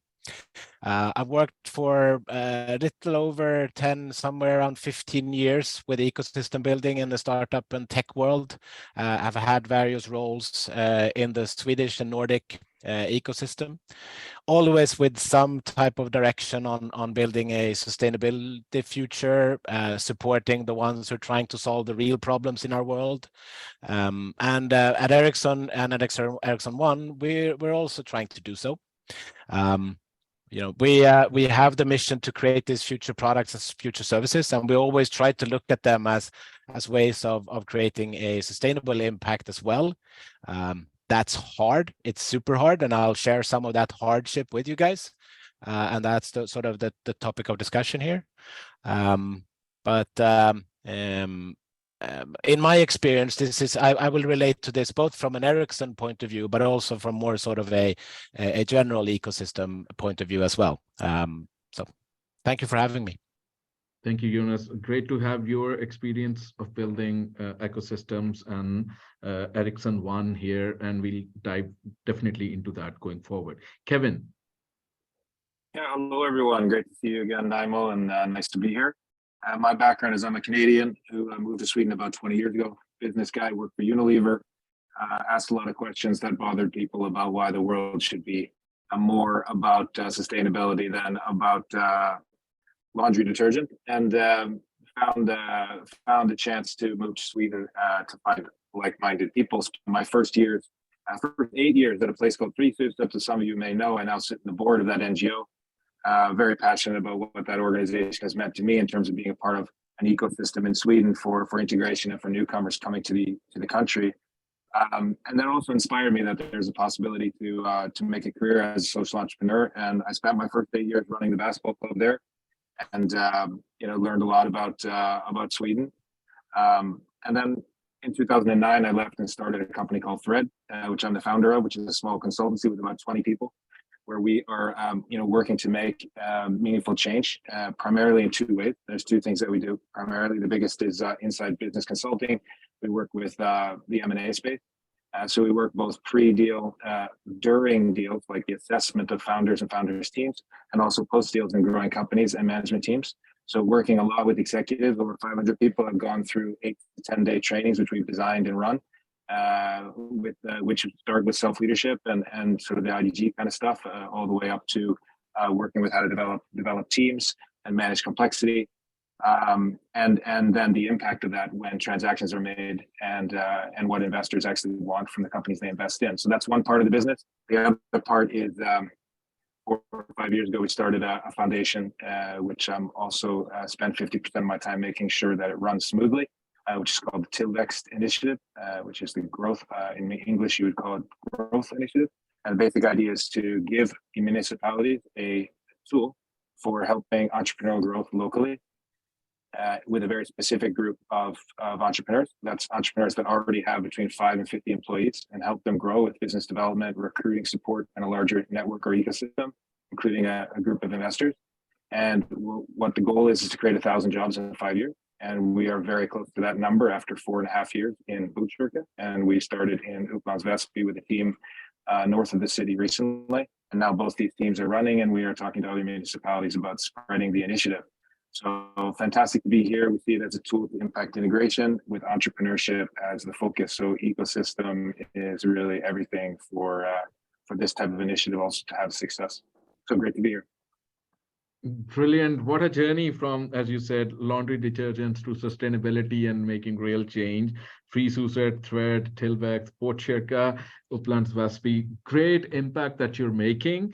Thank you for being here. Morgan, let's hear about Norgen. What are you guys doing? Hi. Super interesting event so far. So really pleased to be part of this panel. So my name is Morgan. I joined Norgen in the spring to work with our partnerships and partner relations. So as a background, Norgen is a non-profit foundation. We believe that entrepreneurs that are building rapidly scalable businesses are really our best bet to solve some of the greatest challenges. So if we think about it in terms of our mission, it's really to support them in every step of that journey to scale. And so we do that by providing them with the capital, the knowledge, and the network that they might need. So we have co-working houses, one that you might have been in Stockholm, but also in Kigali, soon in Barcelona. We also run investment funds, which operate in Europe and East Africa. We have an impact accelerator, and also launch initiatives such as Impact Week, which we've been doing in collaboration with Stockholm, the city of Stockholm, in order to put the spotlight on the most promising entrepreneurs of our times, because we believe that they deserve the spotlight. So Norgen is very much on its way to build a global impact ecosystem, which will hopefully enable an impact unicorn that is going to positively impact 1 billion people. So in short, that's what we do here. Brilliant. Thank you so much. Great work you're doing. Anna Gessler, Ariane, and others also mentioned how Norgen is doing hubs, ecosystems, your venture capital fund, and the impact unicorn term that you talked about, like 1 billion people impact. Great work. Let's move to Olena. Let's hear about you and your organization. Hi, everyone, and thank you very much, Naimul. Really beautiful to see all the faces, some familiar faces. Yeah, short about me, I come from background in business and spent years at Samsung and also in startups, and have always been very excited about social entrepreneurship and innovation. And a couple of months ago, I joined that journey more hands-on, but from a very unlikely side, from an NGO side, where I am a Swedish development partner, which is a global human rights organization that is working on ending poverty and injustice in the world. Very exciting ways of working with impact and empowering stakeholder networks we work with.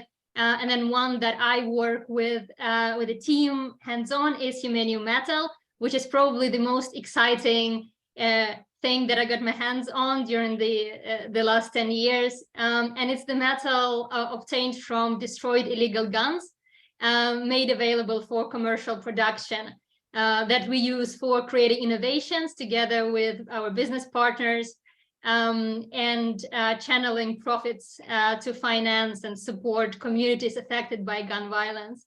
So in terms of social innovation, the economic and sustainable model of what we do is insanely interesting, and there is a lot of courage and passion that goes into it from the team and from IAM. Thank you so much. Here again. Thank you, Alina, and thank you for your passion for being on the social entrepreneurship side. Really interested in knowing that how does that transformation from weapons lead to impact. So we'll go into that. Thomas, if you would like to go next, and then after Thomas, Vincent. Yes, sure. Thank you very much. Hi, everyone. Thank you, Naimul, for the invitation. Happy to be here again. I almost feel like physical in Stockholm again with all your familiar faces. It's great to be connected.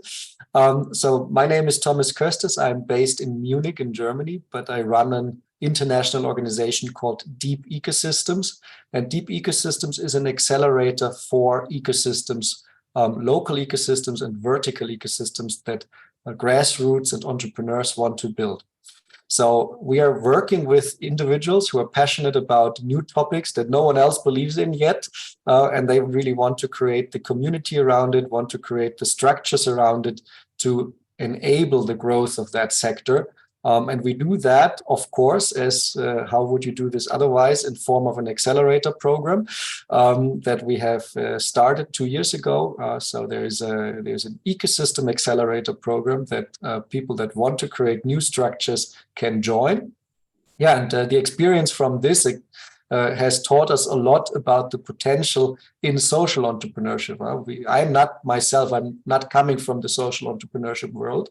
I was one of these dumb tech-oriented people that was thinking unicorn, unicorn, unicorn. And now I realize that there's a lot of potential in the social field, and that there's actually there's a move, I would say, that comes. It started from what I would call arbitrage, like, you know, tweaks and tricks that you kind of did behind developments on the market. And now we see that these social business models become mainstream, and that they get a chance to really impact a lot of people and become like the main product, not just like the follow-up product. And I think that's a very interesting change that also calls VCs on the spot that are now suddenly interested in impact and social entrepreneurship. So there's really something interesting in the air. However, I'm also a data geek. Looking at the data, I see there's still a very long way to go there. So we need to be honest with ourselves. We need to look at the reality and understand, where do we see growth, where is growth not happening, where it's just still the future vision. So that's what I'm happy to talk about. I shut up now. I don't want to take too much in the introduction part, and then we can discuss more on the panel. Thomas, thank you so much for joining us from Munich, as you're saying, and great to know about your data and tech geekiness, where I think that's where you also identified a very big gap, because the entire entrepreneurship narrative and the drive is spotlighting on two sides. It's entrepreneurs and investors, and somewhere ecosystems are never discussed, or they never go into a collaboration mode. And that was the entire purpose of this panel as well, because we want to bring an ecosystem perspective on how social impact and impact can be taken forward. So thank you for being here. Vincent, we are very curious to learn about what you are doing. You are doing several things in the impact ecosystem. Yeah, well, thank you so much. And it's a real pleasure to be here because it has been a life goal of mine to be part of the Stockholm ecosystem. I think I'm one of the few people that was drawn to Stockholm purely for the ecosystem.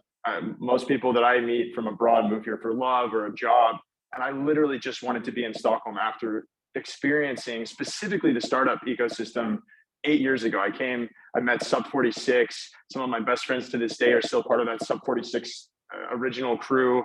And of course, Northwind and many other great organizations have taken the mantle and built this amazing ecosystem that I would say is very uniquely focused on the issue at hand of social entrepreneurship and impact. And that has absolutely shaped me into the career that I've built over the last few years in Stockholm. So some of the initiatives that manifest as a result of this obsession with ecosystems and really this desire to contribute, I started and managed with MasterCard the Lighthouse Massive program. That's our social impact vision to help 1 billion people live more prosperous and secure lives by 2025. And we have worked with amazing companies from all over, different industries, different stages to foster that approach to entrepreneurship, the social impact side. I'm also working with Time to Raise, which is it's a program focused on helping specifically female-founded tech companies to raise venture capital. And it's part of what I would call the courage manufacturing value chain, which is the theme that ties in a lot of my projects together. How can we help more people to start taking risks that they need to step out into the creation mode? A lot of us want to just be in the refining reality mode, but there is this quantum leap between that and creating. And I want to try to help folks do that across all of my communities.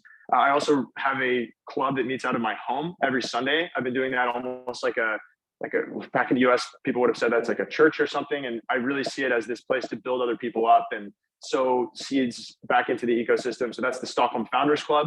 And we have about 200 members and we're meeting every single week, mostly at my apartment. And then finally, I think the last part of the value chain here and something I'm really excited to lean into in 2023 is a VC incubator ecosystem we're creating in the VC Challenge. So we launched that last year. We've helped over 20 different aspiring fund managers come through the program and essentially learn the skills of investing and meet LPs, go through the process of setting up a fund.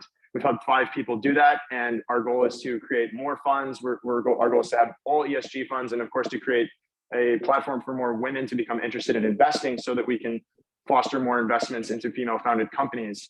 But yeah, very excited to be here and so glad to see that this ecosystem is maturing day by day.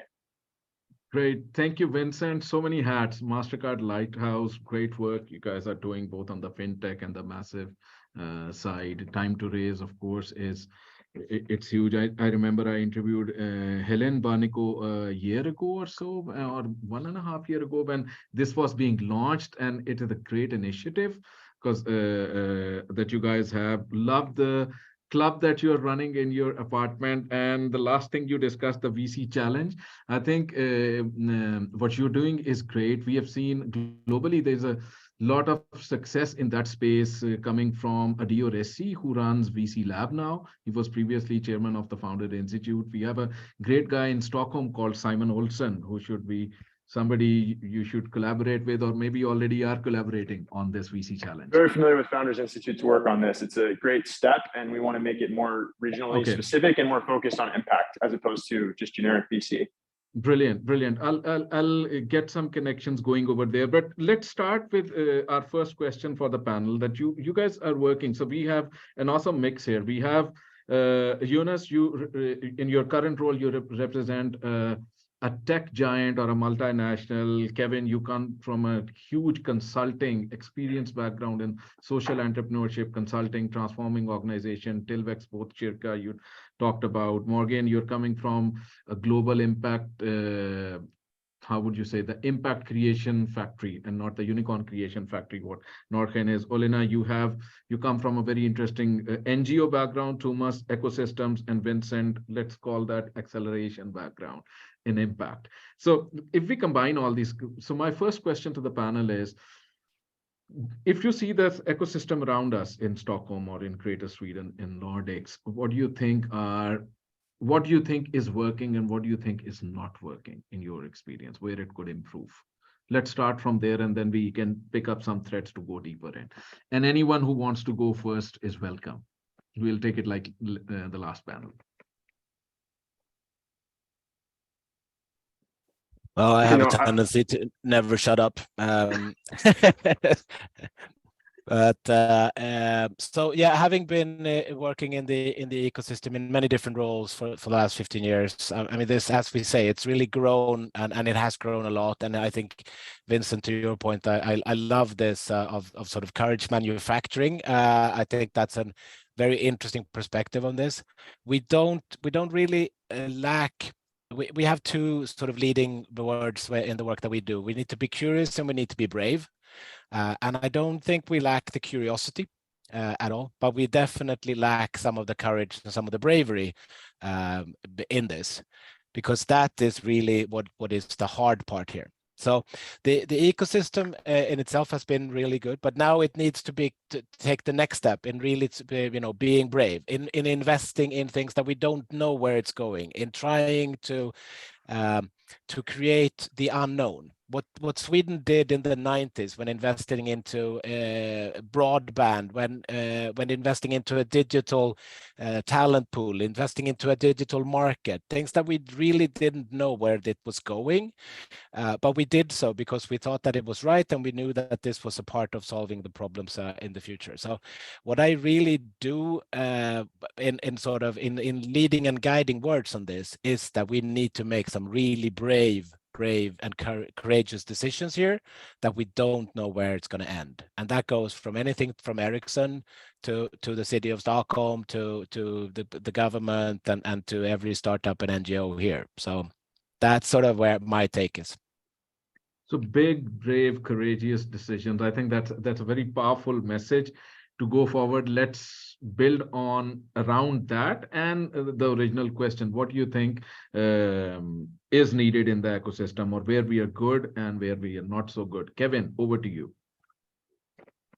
I think a big challenge is, what do we mean by the ecosystem and who's in it? I think evaluating the ecosystem from the inside, maybe I'm not as good at doing. I would just say that my experience is that there are a lot of people who are maybe involved in similar questions that aren't necessarily engaged in the ecosystem. The way that I've seen the ecosystem develop, a lot of people have described it from the startup ecosystem of developing from searching for a unicorn to that startup community and getting together a lot of people interested in that space and then developing into impact.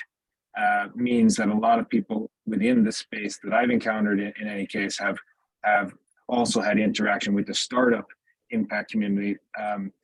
Like Vincent said, you came here for that reason, that you felt that there was a lot of energy coming from the startup impact community.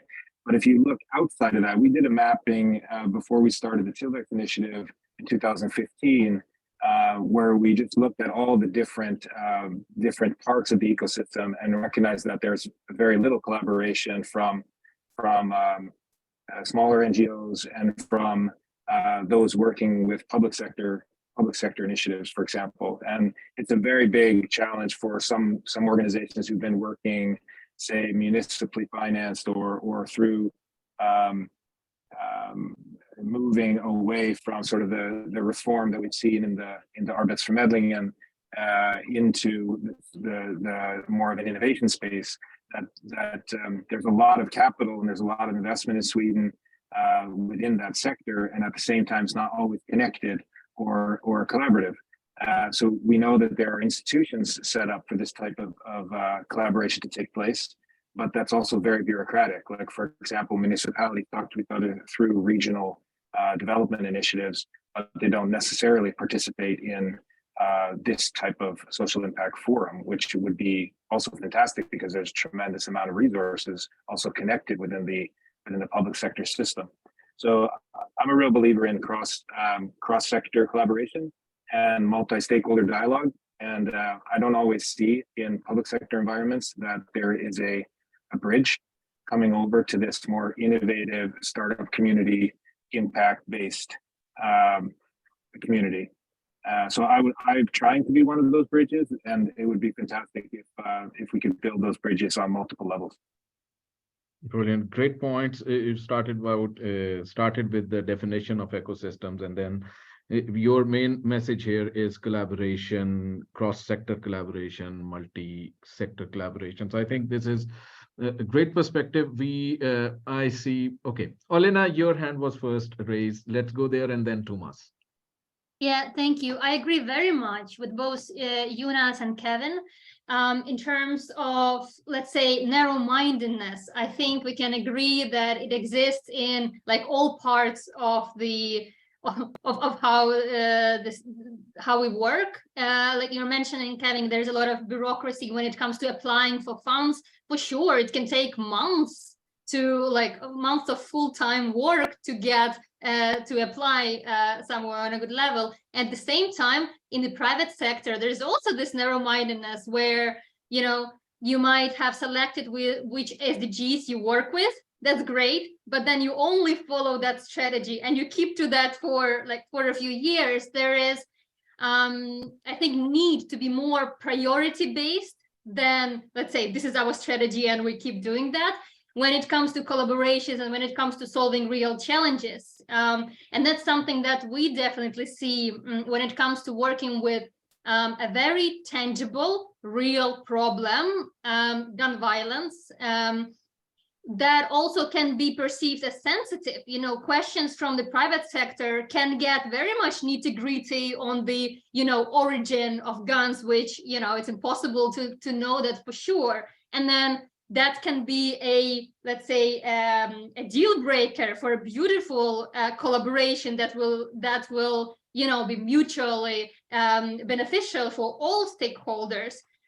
So definitely open-mindedness when it comes to collaborating and solving challenges is very much needed. And then I think the government needs to do much better when it comes to creating frameworks where ecosystems can flourish. And yeah, definitely agree that multi-stakeholder environment is the way to go when it comes to accelerating impact. I mean, one of those examples is how we work with Humanium Metal, where, let's say, we are an ecosystem and a linking spot between governments and multilateral organizations, to civil society organizations, to businesses and universities. So the key is having a common goal. Here it is ending gun violence in the world, and then connecting different perspectives and different sides to look at that problem and see how else can that be achieved and how can we create something to solve that.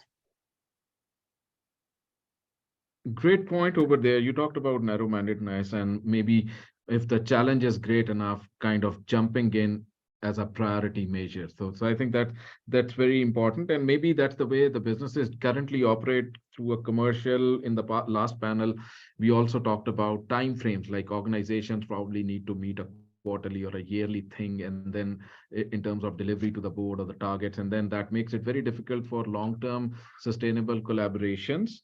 So good points over there. Thomas, let's move to you. How do you see ecosystems? Because you have a very different view being an ecosystem accelerator. Let's learn from your perspective on this point. Sorry, I was muted. Yes, thank you. Sorry for bringing I apologize already before I start, because I want to bring the topic to a bit of a meta level, asking again, what is an ecosystem? Because often an ecosystem is just used as a synonym for a network or a community. And I think that's not doing the term justice. We should think of what is it actually, why did someone invent that term? Why did we start to speak about this? We had other words before. We had the words community, network, etc. I think, so when we look back at where the term emerged, it was really about a new strategy of businesses to collaborate towards bringing a new industry to success. So what we, when basically the first literature came out about this in the 90s, it was describing how small firms started to see themselves as a movement towards bringing one new vertical, one new industry to the forefront, while they could not compete alone versus the big corporates, but rather did this together. And I think if we see an ecosystem like this as a bet on a new business vertical that's coming up, that several entrepreneurs are taking together, then we understand why it's so collaboratively. Now, why we are just, we are seeing employees changing jobs between different startups, and it's okay. Now, while we see third parties coming in and supporting several of the startups and taking stakes in several startups rather than just betting on one. Right? Why is all of this happening? It's happening because we're saying the sum of the parts is bigger than the part. So in the end, one simple example to put it simply is like out of 10 of these startups, 9 will fail, but 1 will succeed. But not only that, all the people that were involved in the 9 that failed will join that 1 once it gets successful.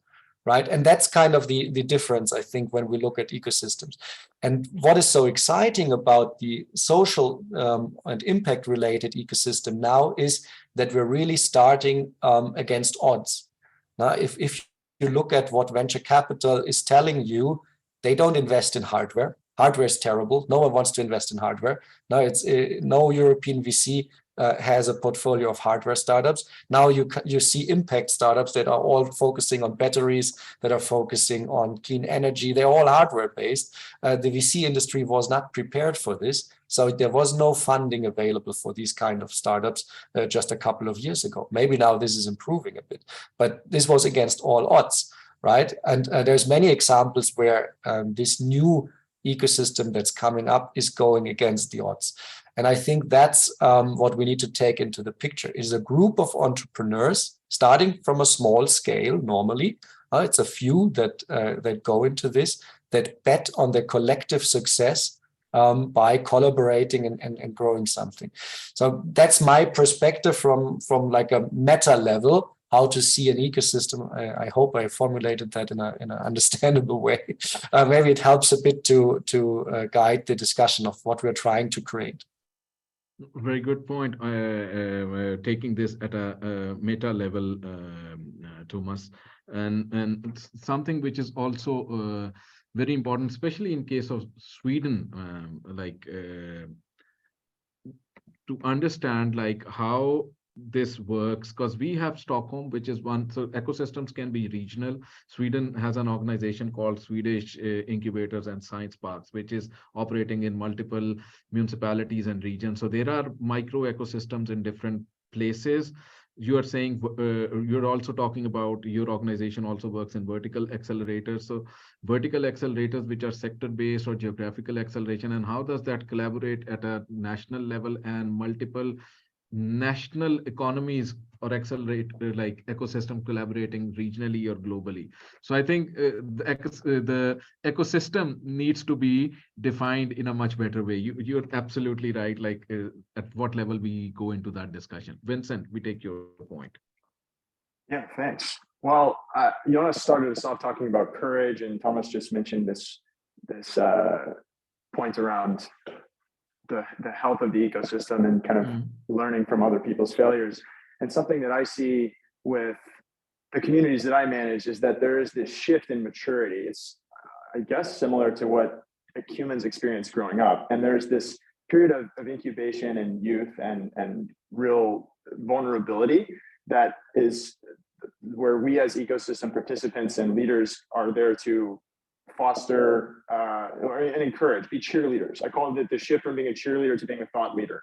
And I'm encouraged to see the Swedish ecosystem starting to make that shift from what I would consider a real adolescence or even less mature state into this more self-questioning, self-critical and learning process that allows us to become stronger and healthier.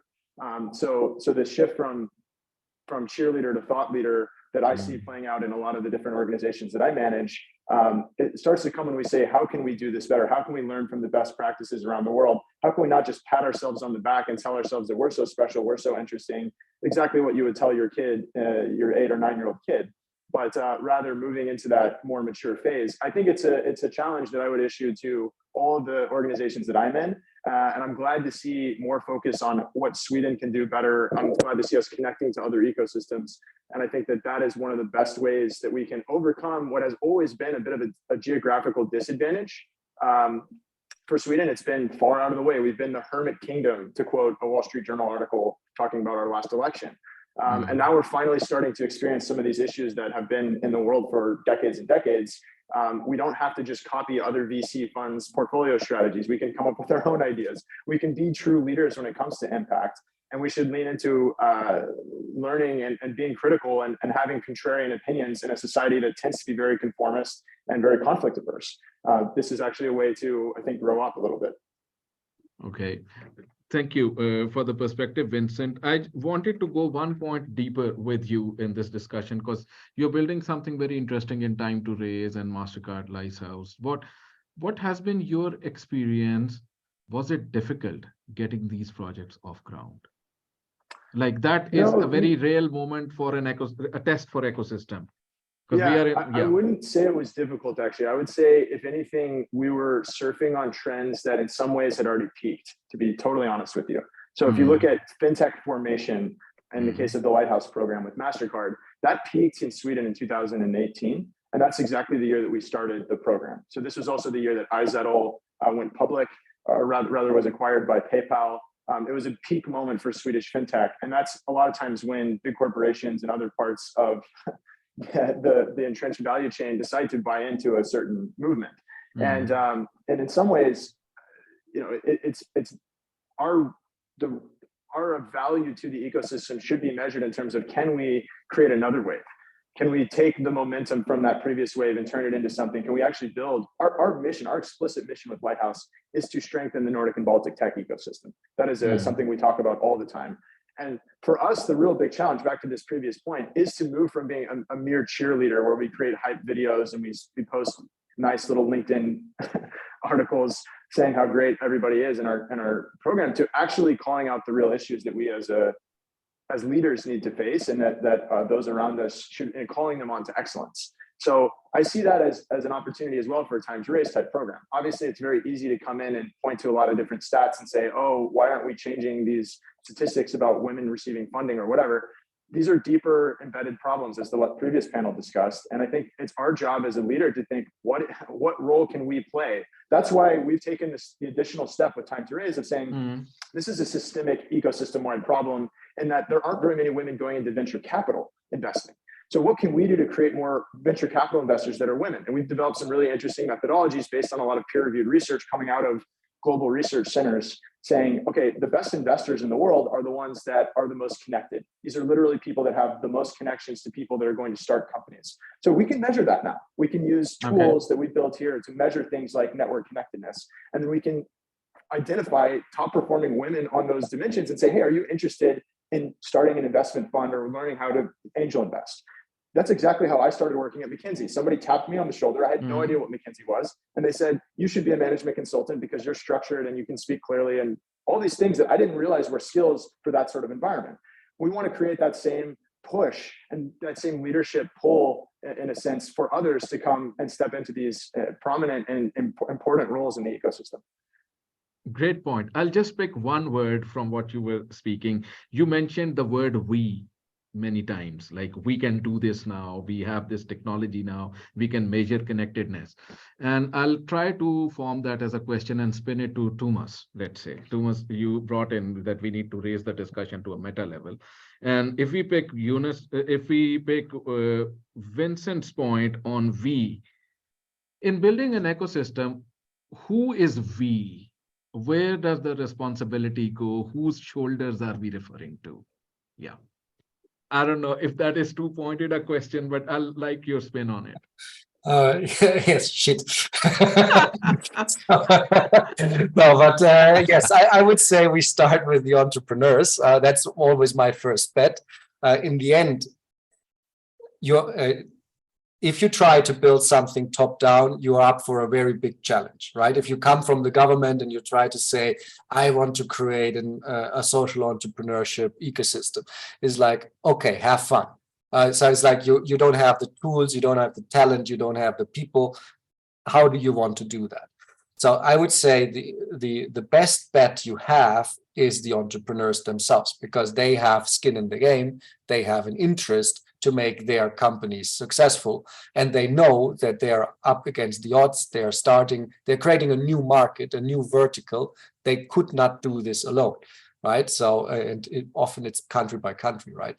So if you start out with a very new field that no one has ever sold anything in, that product doesn't exist, you don't even know how that really works, you need to start to collaborate with others. So that's how ecosystems start. This is how you start your company, you meddle around, you try, another one starts a similar company, you meet up and you realize you're in the same problem, so you start to collaborate. And that's how ecosystems grow. I'm always coming back to this very simple idea of ecosystems, because if we make it too complex, we will never move the needle.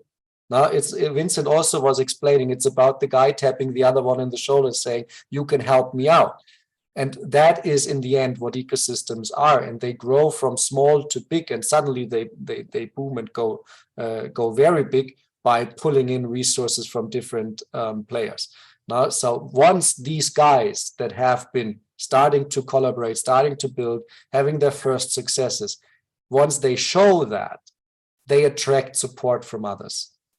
Then there comes the opportunists. Let's say government is an opportunist. Sorry for that, but they come in and they will say, "Take my tax money because I think I can win the next election with you." Simply said. They come in, and the corporates come in and say, "Maybe you can save my business for the next decade because I realize I need to go in that direction that you have pioneered." Then they come in. They come in because the ecosystem was growing. So in the end, all of this needs to start from the entrepreneurs that venture into a new pioneering field, build something up, and then by being successful, they are able to pour in these other resources that then create that unfathomable growth that we saw in fintech, that we saw in e-commerce before, etc. And I'm curious to see if that will happen in social. Okay, brilliant, great point. Like entrepreneurs need to be drivers, pioneer field, build something, show something. People will join in, and as Vincent was saying, tap the next guy in the shoulder. And Vincent is doing these awesome founder meetups as well. Let's hear you out, Kevin, and then we progress with this. Yeah, my point, I just reacted to the idea of starting the discussion based on this meta level, which is important to understand in order to address this discussion around the ecosystem. And then you utilize, then you expressing the challenge with complexity. And if we sort of bring that down to the micro level, I'm extremely fascinated and interested to hear also your opinions on this, of what we see happening on the micro level, or what happens when we put people in a room, and whether or not they can collaborate, and why they can or why they can't. And if the ecosystem is strong, maybe that's a way of identifying the health of the ecosystem, or measuring the health is like, what level of trust is there when people sit down in the room to get over themselves, their own egos and their competitive instincts, to be able to be open enough to collaborate with others.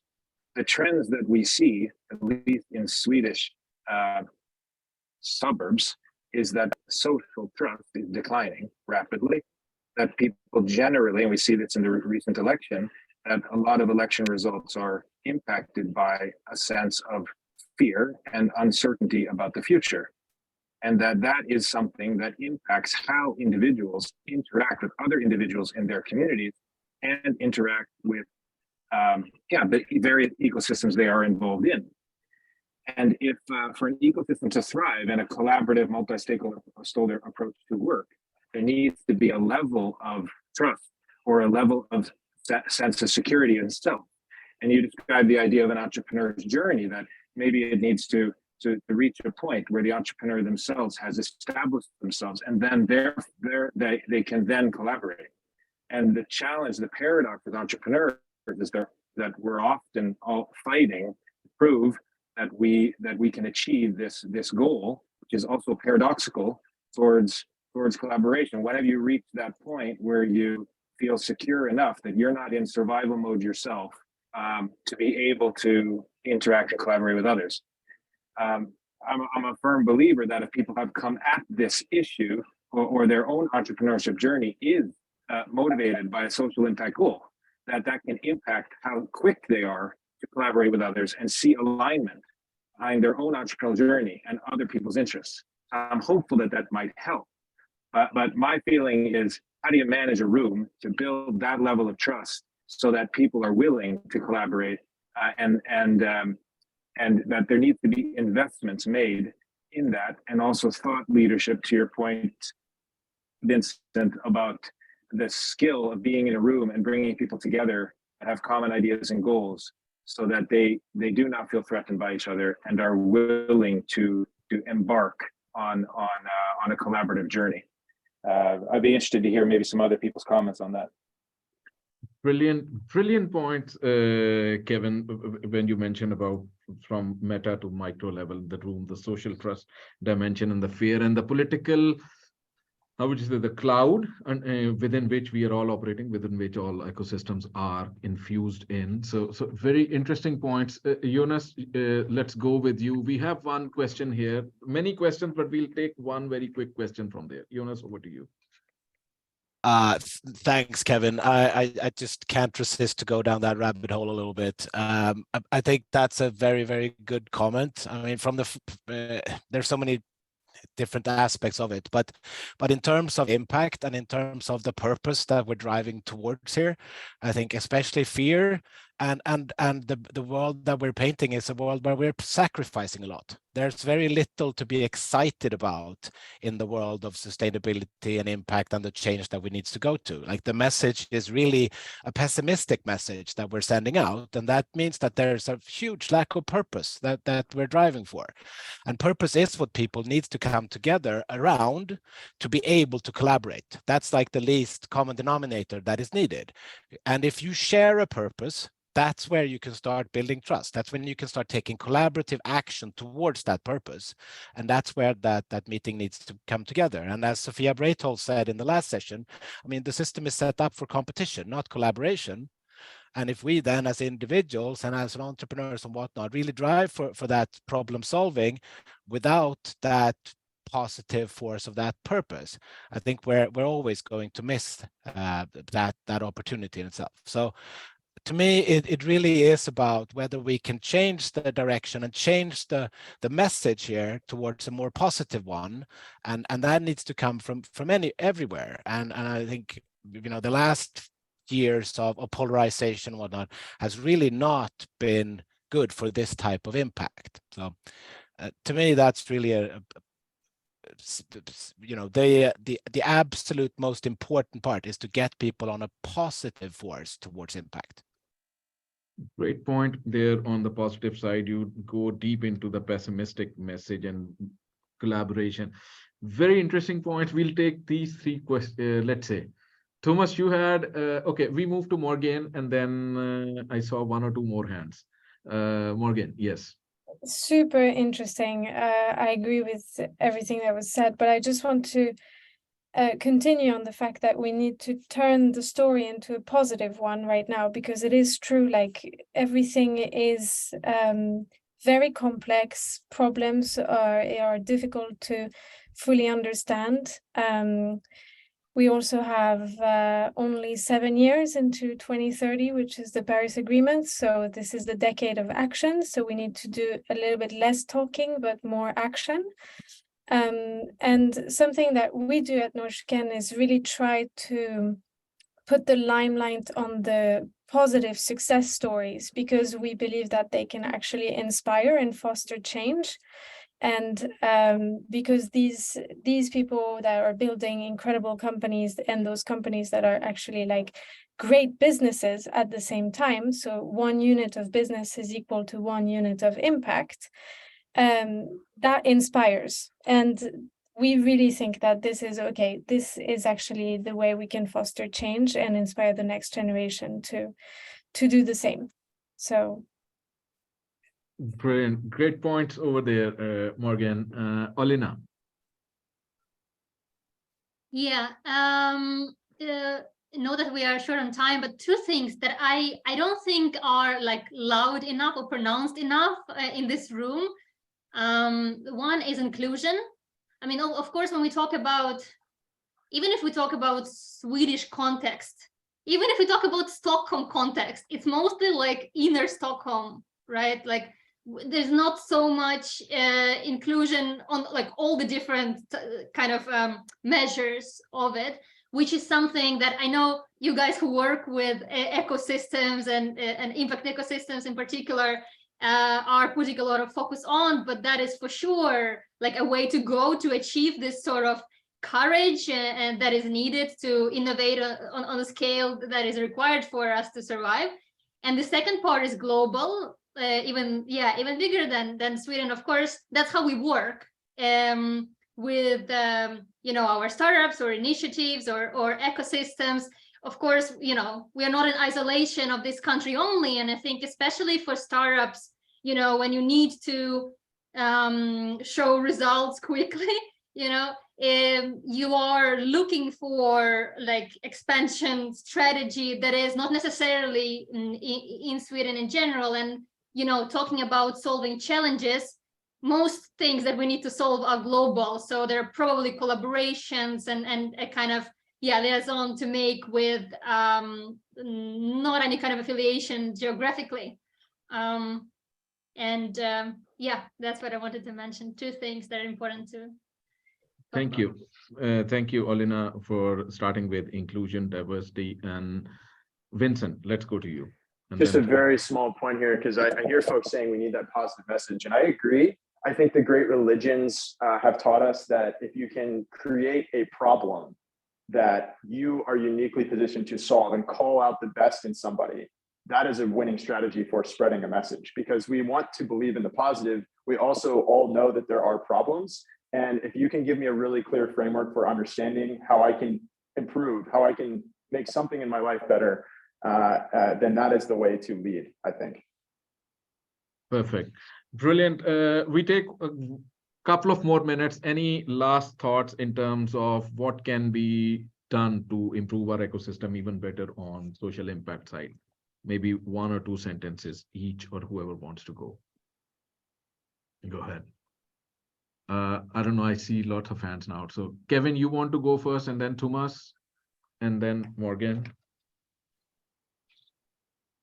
Vincent, you have something to say more, or? Oh no, I just okay. Well, yes, but of course we can wait. Please, Kevin. Yeah. Okay, maybe just as a follow-up on how this conversation has evolved here. The idea that how to build like this sense of collaboration on a more local level, and the importance of purpose to create inclusion. I think our experience is maybe two main things is to create that understanding of the problem that you're mentioning, Vincent. So for us in this initiative in Botkyrka, for example, we have one big, very clear goal that aligns multiple stakeholders around it, which is 1,000 jobs in 5 years in Botkyrka, period. And that's a mantra, and it's clear. And there's not a lot of people who can argue that that's a bad thing.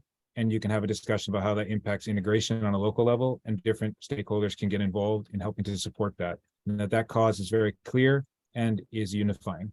But then the second thing is governance, which is not something we've discussed, both in terms of where the money comes from and how it's monitored and who's involved. I mean, if no matter how good your team is, if you tell them to collaborate, but what they're doing is not in the interests of the partners they're collaborating with, you're shooting yourself in the head as a leader. So I think the important thing there was we created a multi-stakeholder board of the initiative itself, where we had 2 representatives from the business sector, 2 representatives from the municipality itself, and 1 representative from our Bets for Meddling and the workplace authorities. That itself eliminated the potential competition in the initiative towards other stakeholders, because those other stakeholders had their representatives in the board of the initiative. And I know that that's maybe a very narrow example, but it's a very specific example of eliminating the potential complexity for competition by aligning the interests in the actual governance around the initiative. And for somebody leading the initiative, it enables us to utilize stakeholders because we're aligned on a governance level that would otherwise be maybe more complicated or drive different amounts of inefficiencies as we're both working towards common goals.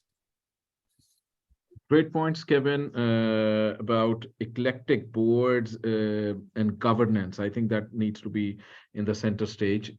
Thomas, you, then Morgan, and then Jonas, and then we round it off. Okay, great, fantastic. Actually, Kevin, thank you for that example. That's what I wanted to hint at as well.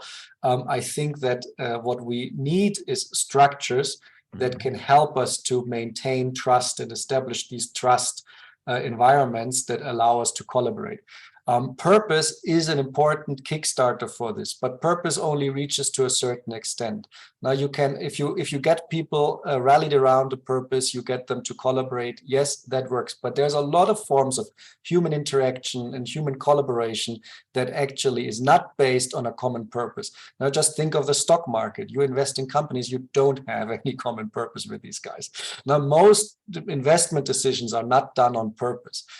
So when we think about human interactions, they all work in structures and institutions that have been set up. So when we look at the entrepreneurs that come together to push for a new industry to grow and to merge, one important step that they need to take on this journey is to create structures that allow that trust environment, that allow other collaborators to come in that don't believe in the same purpose. And it's totally fine that they don't believe in the purpose. It's normal. Not everyone believes in our purposes. But we also need then at some point to go beyond that. And that's where we need structures that allow a certain level of trust, even with people that are not true believers. Okay, great points on structure. Morgan, you, and then Jonas, and then we bring in the next panelist. Yeah, very final points to end on a positive note for me. I think from outside, like in some way, the impact ecosystem has never seen more investments and more capital than ever before. There's plenty of more talent and people who want to be working now for impact enterprises. So that's very, very positive. But now that we're going into some kind of harder time, we see that it's going to be harder for entrepreneurs to build their startups and to find funding. This is really when we all need to step up our efforts, not stop funding companies. So we really need to push and give more support in everything that we do. And I think I totally agree that we need to have more collaboration and build structures that foster trust among our different organizations. And also to make sure that we keep the concept of impact true to its core so that it doesn't become another buzzword that has that can be utilized for companies to do greenwashing. So we really want to build that strong impact core and make sure that we all collaborate together. Brilliant, great points over there, Morgan. Jonas, Thomas, you have some point to add? I'm just asking. Okay, Jonas, we go to you, and then we do a roundup and move. Thank you so much. Yeah, I just want to mention, I think there's, we can definitely get into a conversation on whether the stock market is built on purpose or not, but then that's a different conversation. But I think the structure in this, and I think there's One thing that we haven't discussed here, which I think is very needed, is the measurement of and the tracking of the fact that we are guided towards that purpose and that impact, and you know, to your point, Morgan, you know, not to become that sort of greenwashing type of thing. So in terms of you know, some type of final word in this, as I say, I think what is out there for anyone to take up as a challenge is to help everyone in the ecosystem with the measurement and the guiding principles to support the decision process on what to invest in, and to support, you know, the performance measurement of whether we are going in the right direction or not. Because at least where I'm sitting and where I'm standing, we're an organization with huge resources, with people in every country of the world, with 100,000 people there on a very, very, you know, specific purpose of trying to create this change, but we don't have the tools to guide that on that purpose. So for anyone out there, please solve that problem for us. You know, take that opportunity on creating a measurement and guiding us on that. That would be probably the most powerful tool that we could have in our ecosystem. Thank you, Jonas. Those are great parting words. I'll like to thank everyone for taking time out for this panel discussion, being here with your amazing perspectives. Thank you, Jonas, Olena, Thomas, Morgan, and Kevin for being here. And Vincent, of course, you're there on that side. Yes. Vincent, great work you're doing with so many different hats. We should catch up maybe next week and see what to do. And all of you will have some follow-up discussions. Great work, everyone. We now move to our next panels. Thank you. For our audience, we will now move to our next panel, which is going to be focusing on cooperatives. Big thank you to all our panelists in this current panel. Jonas, Kevin, Morgan, Olena, Thomas, and Vincent brought in some very, very interesting points. Eric, while you're bringing in the next panelist, I love the way the panel started with with words from Jonas, who talked about courage, like from curiosity to courage. So we need to move in the social impact space with a lot of courage, with being afraid that this could, like our investments, our efforts that we are doing, they could go the wrong way, it could not deliver return, but you still need to move ahead with a lot of courage. So great points over there from Jonas. And then we had a discussion from Thomas about what level of ecosystems we are talking about.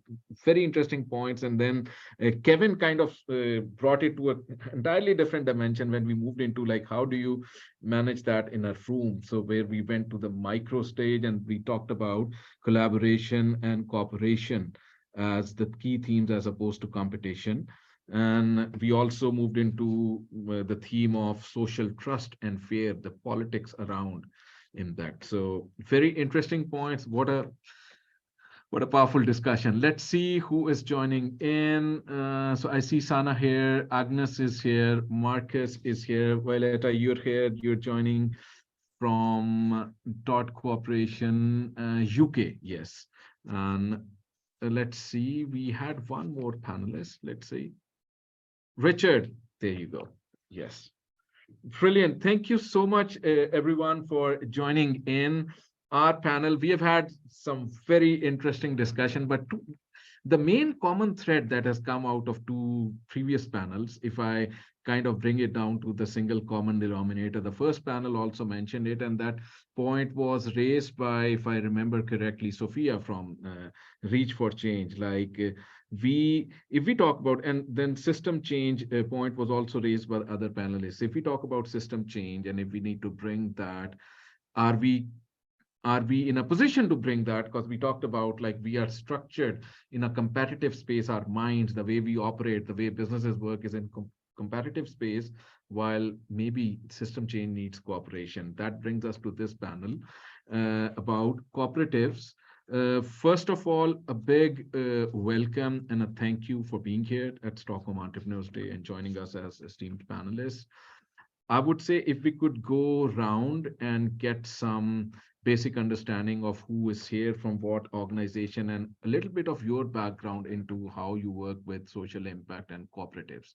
So if we go alphabetically, we'll start with Agnes, then Agnes, Marcus, Richard, Sana, and Violeta.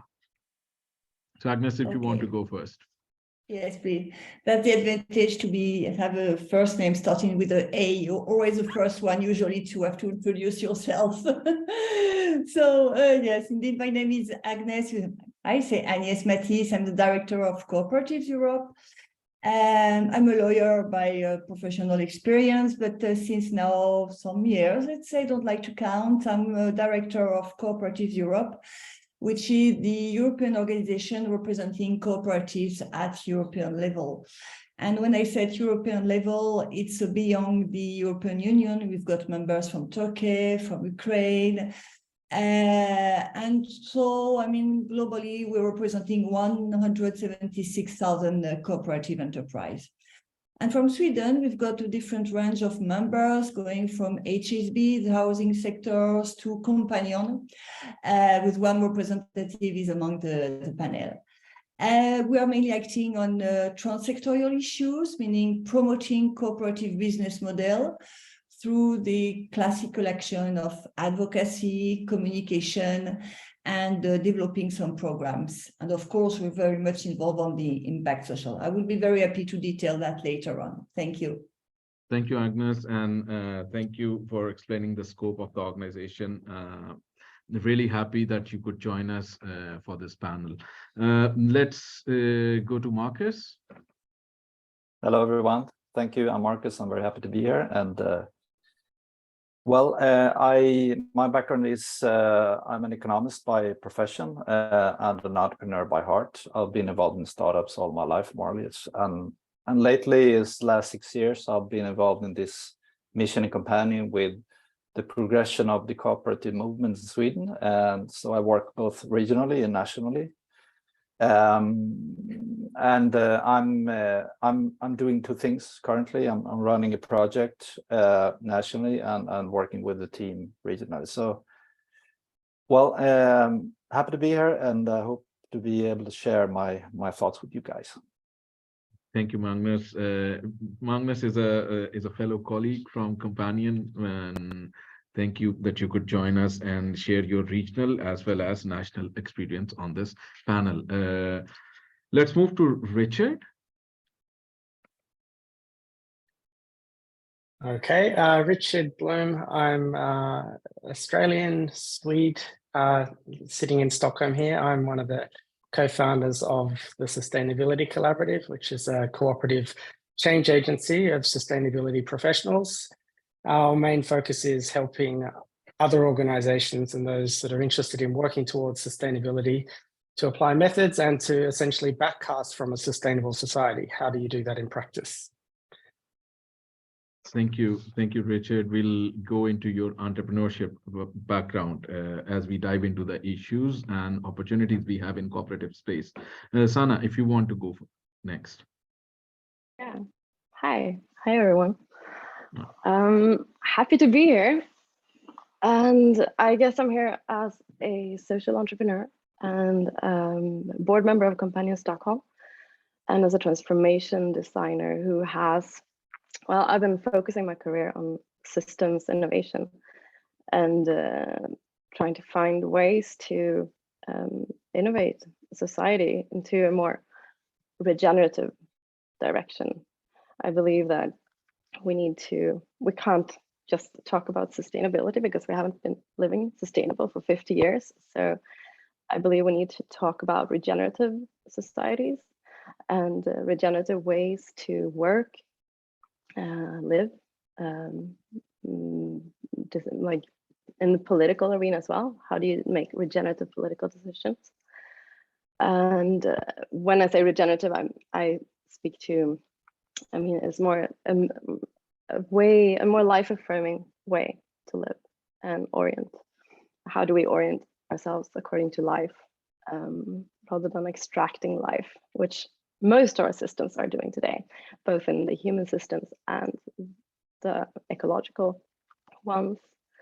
So that's my passion, like exploring ways for that. And I work as a facilitator, a transformation designer, helping organizations to create the right conditions for kind of what they were talking about in the last panel, building these holding space for collaboration, where I see that we're a bit stuck because we are stuck in narratives promoting competition, for example.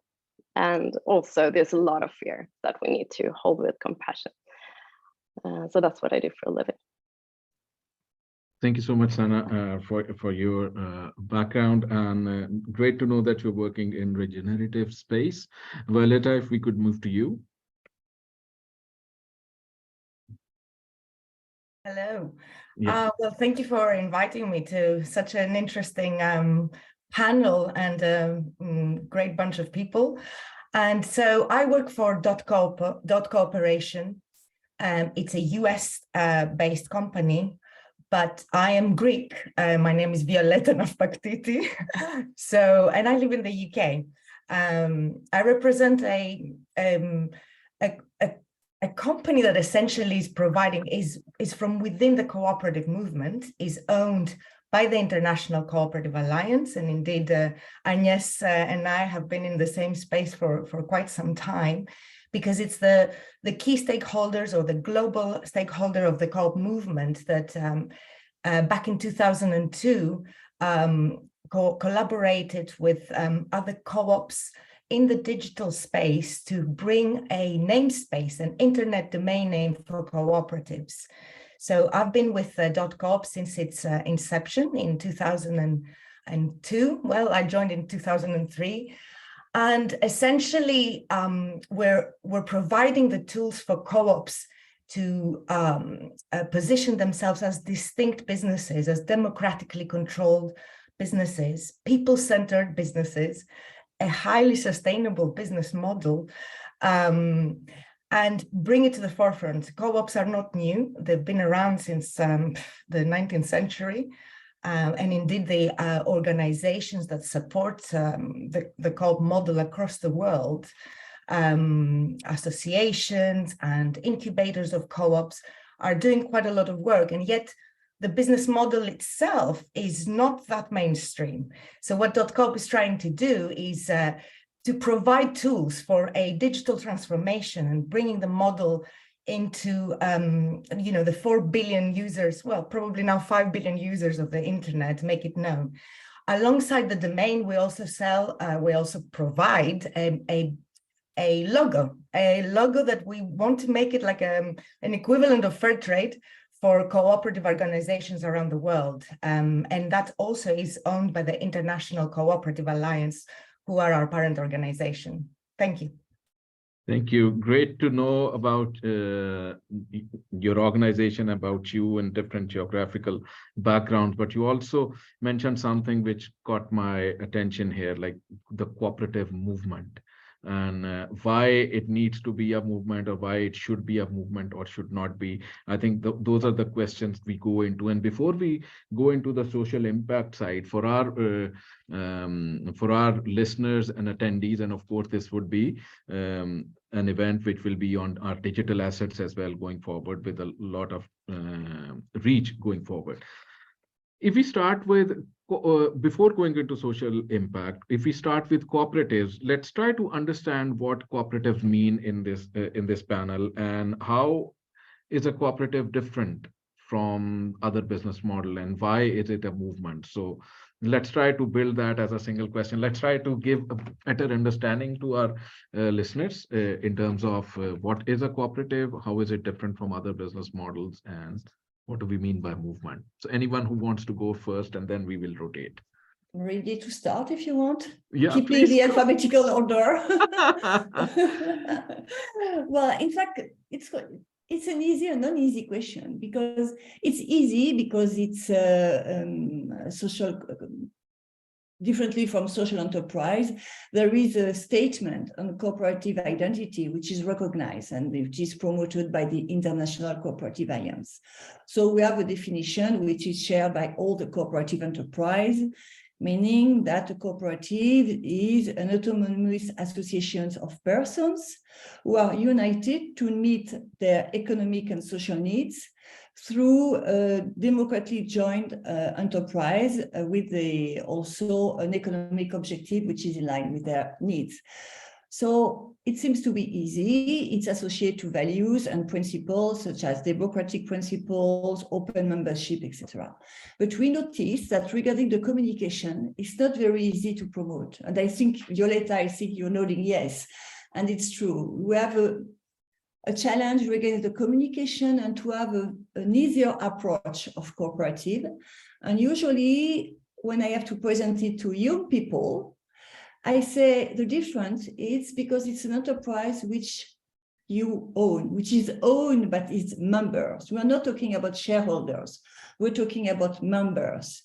And they share common values. And I listened to the end of the previous panel where there was a lot of reference to common values, share vision, and that's the key objective. And we are different because the ownership is different. So I would say, to sum up, yes, it's people joining together, sharing values, meeting needs for themselves or for the communities, and who are involved in an economic activity on competitive markets. Very good points. If I summarize that to drive our discussion forward, so there is an agreed definition of what is a cooperative, and then you say there's a set of principles and common values around which this is structured. And the stark difference between this and other businesses is that it's not shareholding, it's membership. Right? Exactly. That's the unit of formation of a cooperative. We take the next reviews.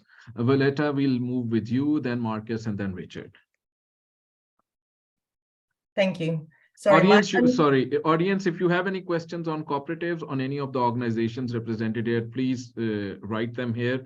The best way will be I'll be picking up your themes and bringing them into my discussion rather than waiting for the last end of the panel, because we always overrun by the time side. So we'll build your questions directly into discussion. Yes, Violetta, sorry. Yes, thank you. So Agnes gave a perfect synopsis of what cooperatives are, but I want to pick on the point she made that it's very difficult to explain it to the outside world. And of course, through my experience of trying to create a global brand for co-ops, that's exactly what I'm discovering. Well, I've discovered it for a long time now. And I guess the reason for that is because the cooperative movement is extremely diverse.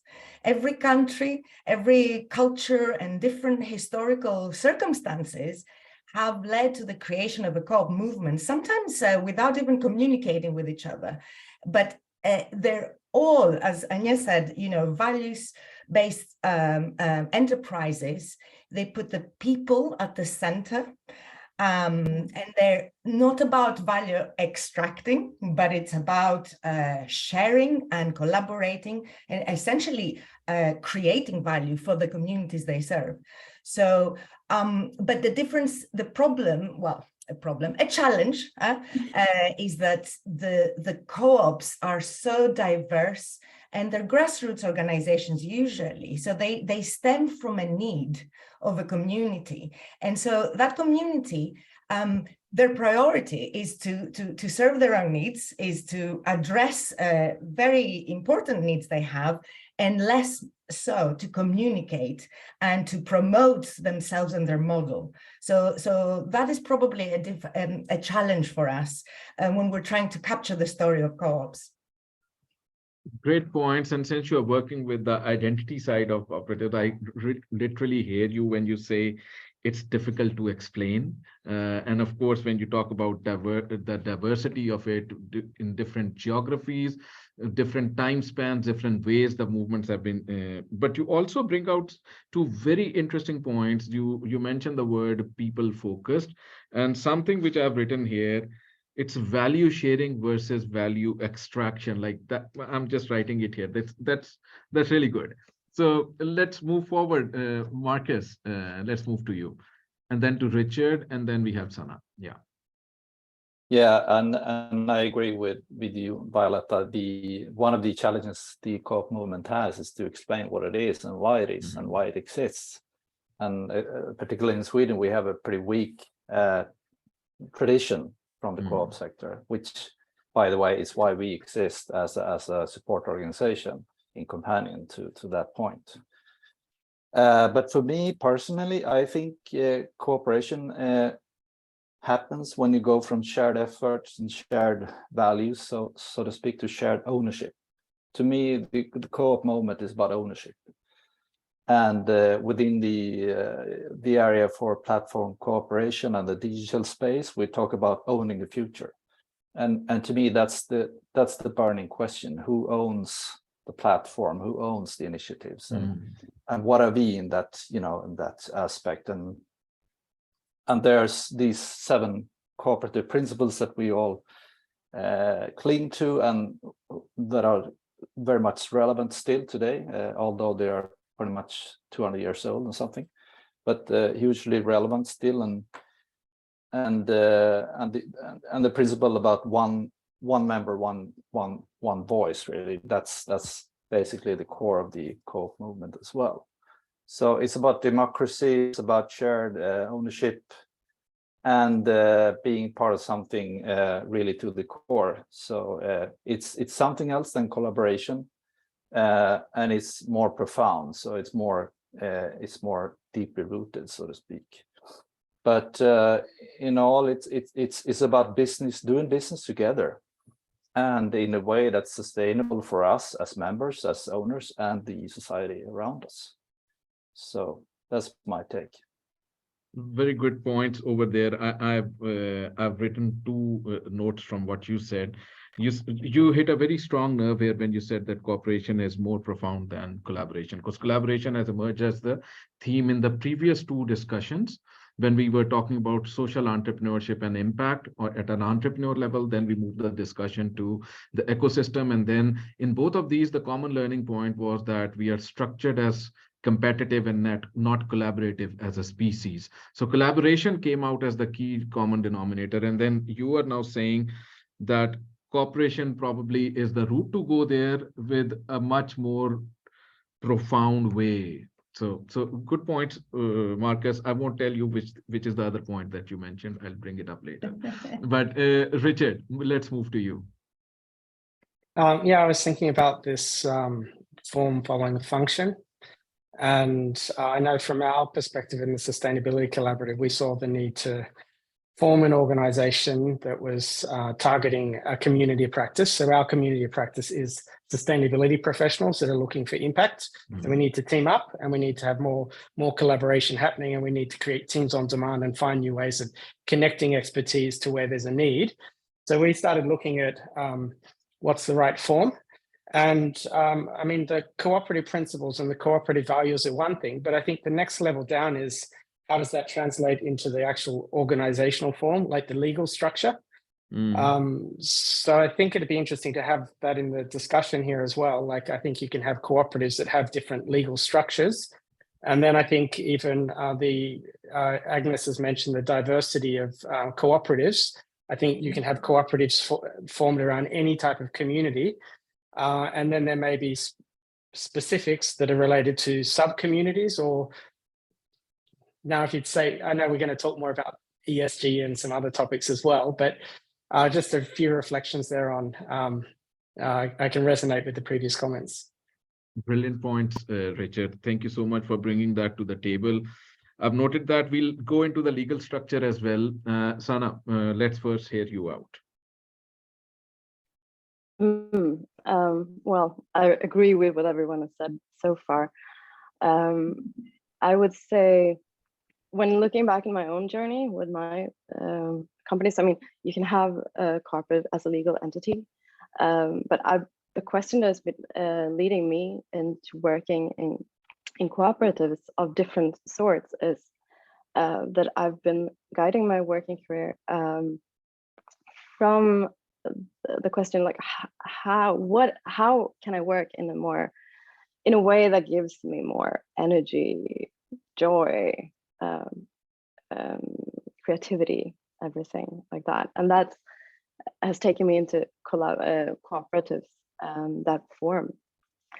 And I actually believe that we are wired for collaboration. I mean, that is what has taken humanity this far and through history developing together. So I think it's actually our systems that are wired for competition, and that's so we actually, this is all about coming back to something that is inherently human. Brilliant. I think very good point on coming back or circling back to being human. And I like this positioning line. We need to probably, Violeta, maybe we need to build that somewhere. We are wired for collaboration. That's very strong. Like, can we, like, it kind of conceptualizes the entire movement in a single line. Thank you so much for sharing the perspective, Sana. Now, I have 2 or 3 different directions for our next questions, but I'd like to pick that one thing that Marcus mentioned very casually. Okay, and let's try to spin that here. He said that who owns the future?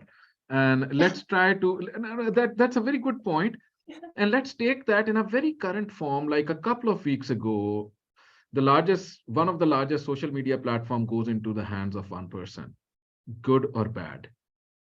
Like, let's try to build that, like this is a platform for generation of opinions, for driving the world forward in politics, technology, or whatever. Could cooperatives have been a different decision? I don't know. I'm just putting it here because Marcus, you brought a very interesting point, and I'm going to the ownership question here, like how should ownership in digital cooperatives and be linked together? So it's open for the house, whoever wants to go on it. Yes, Marcus, of course, go ahead. Thank you. Just a quick comment on the Twitter thing. I've seen that for a long time. There's been a community discussion within our field about exiting to community, more or less. I mean, let the owners, or sorry, the users own the platform, and let's build it on a crowdfunding, model. That would be very interesting and quite different from what's at stake here. Although I think the great Elon has done so many good things. I don't think this is a good thing, but remains to be seen. But this is a totally different scenario when you distribute ownership and governance to the users you have instead of concentrating. So I think we need more good examples. There are not enough good examples in the world, and especially not in the digital platform economy as of today. So a case like that, a co-owns Twitter, that would be fantastic as an example to follow. But there might be obstacles on the way and thresholds, but let's see as something that could evolve. That's quick comment. Got it. Yes, Sana, you first and then Richard. Yeah, well, I would say it depends on what he does with it. We don't know yet. Talking about Twitter. And I think there's been a big experiment and discussion about what it would be like to co-own Twitter. But I don't think the solution to everything is not cooperatives. It's if you look at the DAO and the DAO culture and decentralized autonomous organizations, which is growing, which has been which we spoke about before. I'm nervous. I'm noticing. No need to be. My heartbeat is like, woo. No, but what you can see there is like there's a lot of the emperor's new clothes. Just because we have the structure doesn't mean the system will change. So we need to focus a lot on culture in all of these structures and ways of organizing. And it's a lot about mind shift, moving from quick, fast, and scale to like deep, rich, and connected. As I heard the founders of Zebras Unite say in a podcast yesterday. And that goes for all kind of organizations. Very good points there. I love the points you brought in, like the traditional business, or the venture capital funded business. And that came out as a problem in our first panel when we were thinking that these are funds created like because a typical fund life is 10 years, and then you have funds, legacy funds, which don't recognize impact right now. That's why we have sticky problem of women not being funded or female funded ventures not being created. But great points over there. So quick, fail fast and scale might not be the best way to build the business. Richard, over to you. Just building on the point about mindsets, I was thinking that's kind of thinking about male ego and competition and some of these things in the context of Twitter. And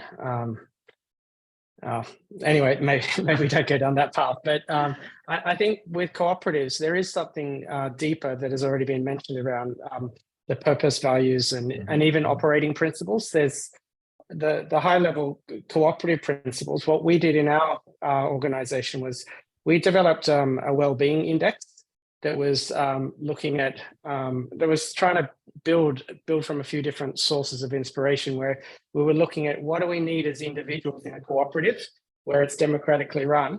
So we had in our well-being index, we try to assess this all the time about our level of personal mastery and whether we feel that we're contributing well and getting what we need out of the cooperative. But also then, do we feel that we have aligned intentions, and are we collectively working as a system? So I feel that there's another level of depth in the way cooperatives are working that maybe isn't always there in other types of models. Okay, I think that's a very interesting perspective. We'll dive shortly into that. Yes, Violeta. Yeah, I was debating if I want to make a comment about Twitter, but I think I can't help it because I've been in this space for quite some time. And in fact, there was a move to take over Twitter by its members, by its users. There was a consortium of platform cooperatives, and in fact you can check it out, platform.coop, and the people behind that who orchestrated takeover of Twitter. Unfortunately, it wasn't successful, and question mark if the co-op model was more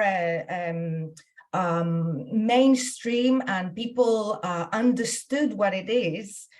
Maybe they could have gone for that. I don't know. There are other reasons for sure. But I think the first thing that we should consider what's going to happen now with Twitter is that surely the new owners will want to pay back their, $44 billion? That wouldn't necessarily happen in a co-op.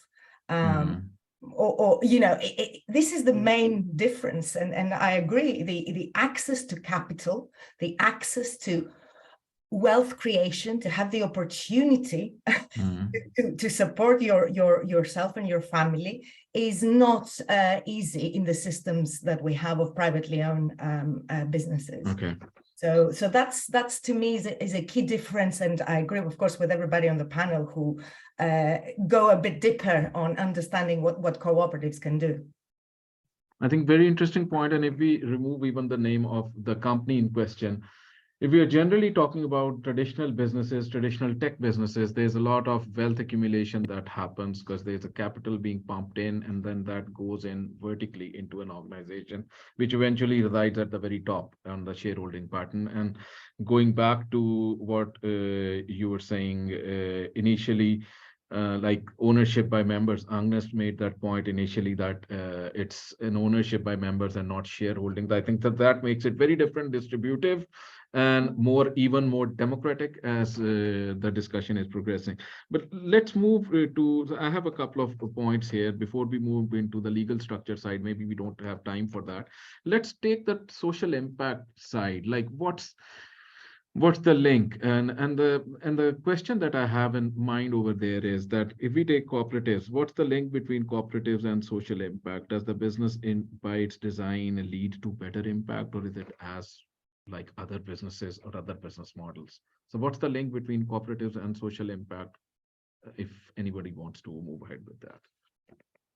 Yes, Agnes. Yes.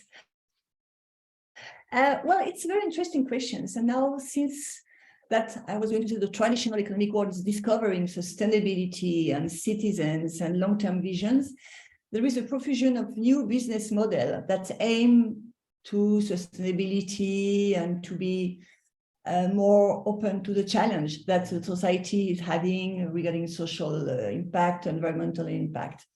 But there is no clear definition of impact measurement. I mean, there is the Tracy Foundation is an organization that in fact listing all the tools that are currently existing to measure the social impact. And there is at least 150 tools that are currently existing to measure social impact. And there is impact from Ashoka, there are even impact from social economy organization and cooperative, like the Bilan Sociétal in France. But I think what is important here is mainly to see what is the difference that cooperatives are having regarding impact. And I do think it's a long-term objective. Okay. I mean, cooperatives were not only set up to solve one problem, one stage, they have a long-term vision. There is, for example, when they are sharing the capital and the dividend, they have to invest in the future, some compulsory measure like this. There is also to still providing maintenance and access to services. For example, renewable energy cooperative. They are currently helping some of their shareholders to still having enough energy for their house because they have not enough money now to pay for it. And they're also locally anchored, the cooperative, and that's an impact, a territorial impact that has to be taken into account. I mean, a few years ago, I went to Sweden, to Värmland, or Värmland, I don't know the exact pronunciations, and I met some cooperators there, and I was very astonished by the fact how they were still looking to have an impact at the level of their regions and for their members, and not having the objective to increase their even companies. So I think regarding the impact, yes, there is an impact for the cooperative. No tool to measure it, yes, yet. And I think it's a long-term vision, which is the main purpose of the cooperatives. Long-term vision for the society. Great points on long-term vision and the tools and the diversity of tools that you talked about, 150 that was there. Marcus, let's move to you, then Sana, and then Richard. Well, I think in part the impact movement is a big movement in itself, as is the co-op movement. To me, there's an overlap, but there's not the same thing. So there's an area in the middle where you have where you infuse cooperatives with impact initiatives. But there are quite a few excellent initiatives on the impact side that are not cooperative and not supposed to be cooperative by default, so to speak. And I think that's okay. I also think that it's okay that there are cooperatives and co-op businesses that are not aimed at impact firsthand. They are more interested in securing our position, our business, distributing our resources. You see a lot of that in the agricultural sector, for example. And you might wonder, is that an impact initiative? Well, maybe not in a global sense or in a community sense, but I think both need to coexist. I don't think they always need to mix, but when they do, you have sort of say the best of two worlds. And by the way, it's when you talk about ownership, and with referring to the previous situation or discussion about Twitter and so forth, I don't think all users or beneficiaries are supposed to be owners. Everyone is not interested in being an owner, taking responsibility. We might believe that as support consultants or advisors, but that's not always the case. So we need to remember that as well. So very, very interesting points on impact and cooperatives being two boxes, and in some places they meet and some places. But it also, if I go back, maybe it needs redefinition, because right now the way impact is positioned, it's positioned as a unicorn level impact. That's the traditional narrative, because even traditional VCs have jumped on the bandwagon. So maybe a different definition of impact is needed. So I think that's an interesting point, Marcus. We can take that separately. Sana, let's go to you and then Richard. Well, on that note, I mean, social impact, when we talk about social impact, we often talk about it as impact somewhere else. We create solutions, business ideas to make a change, make a difference somewhere else. I would say cooperatives create impact where you stand, where you are, and the way you run a business. That's where the most like powerful impact is created.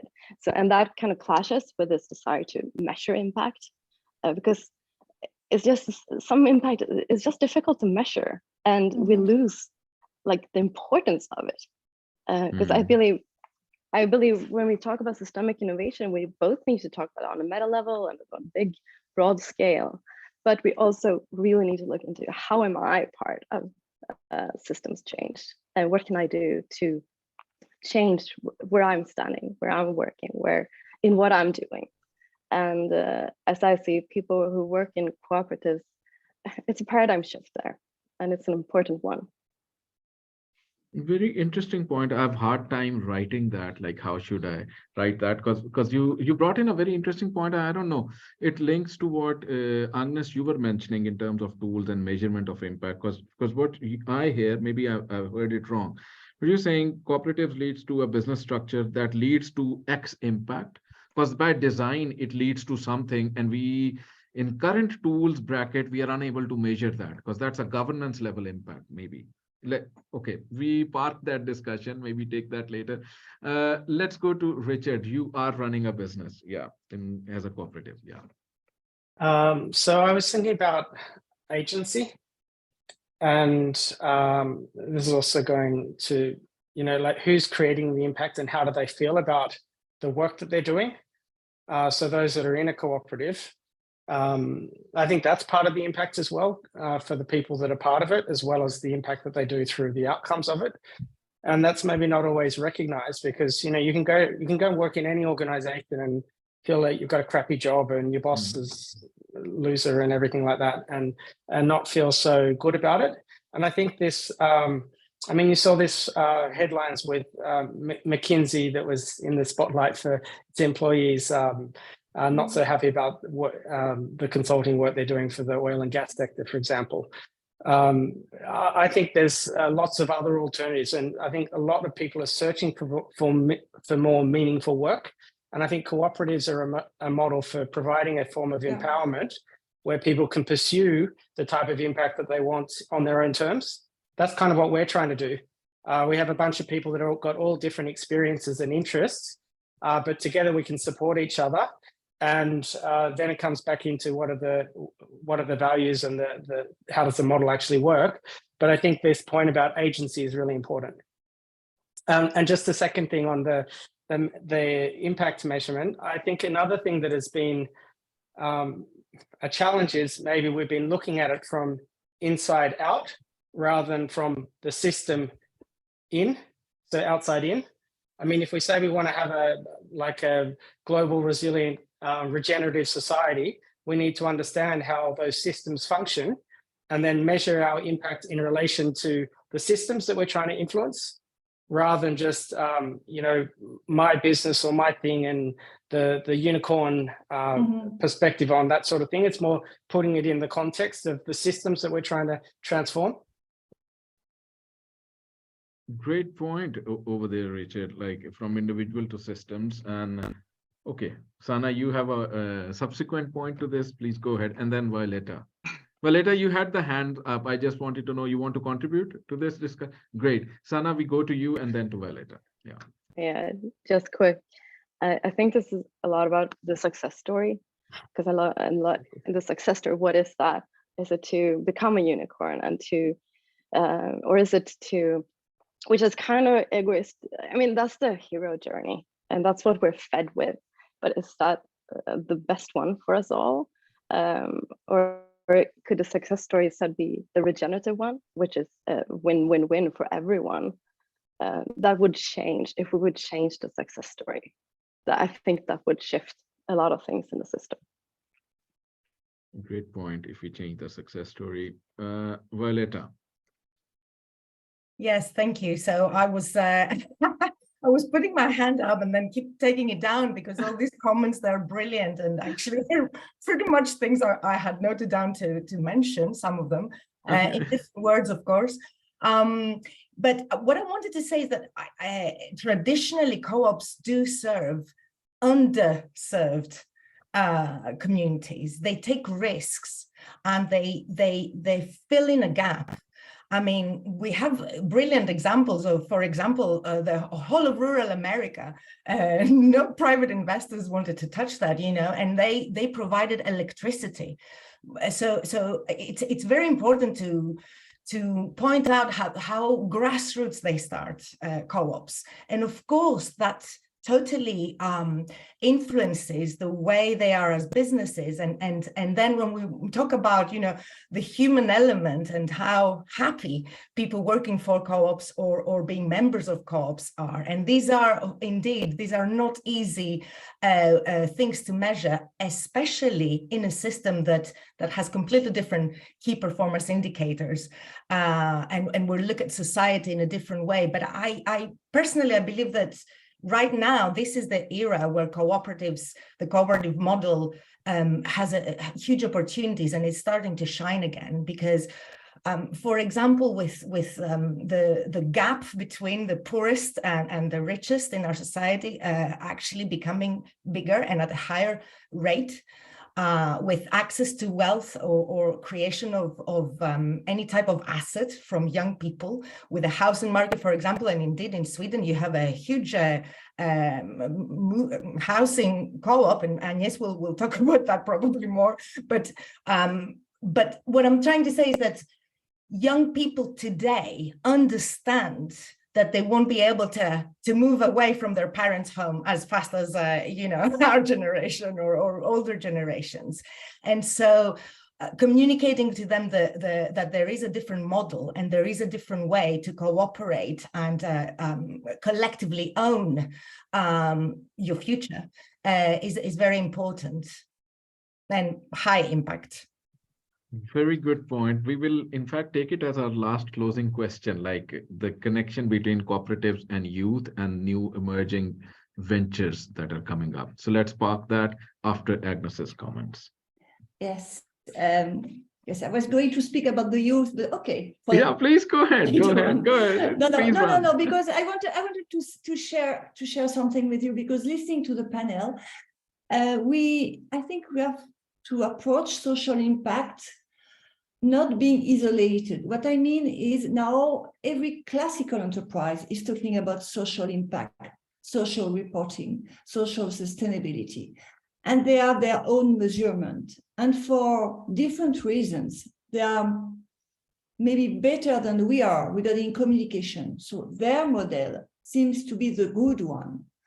And what we have to pay attention at as cooperative is also to introduce in this criteria of assessment of social impact, criteria that respond to our structure, linked with our governance, linked with our objectives that are for the members and also for the societies.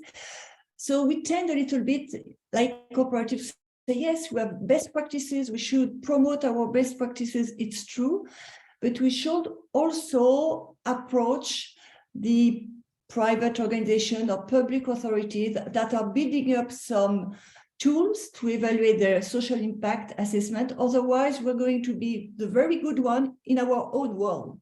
And we won't be able to compete on the economic market compared to some big enterprise that are very good at, I can say that now, social or greenwashing. I don't know if I was very clear, but it's something that I had in mind that's wanted to share with you.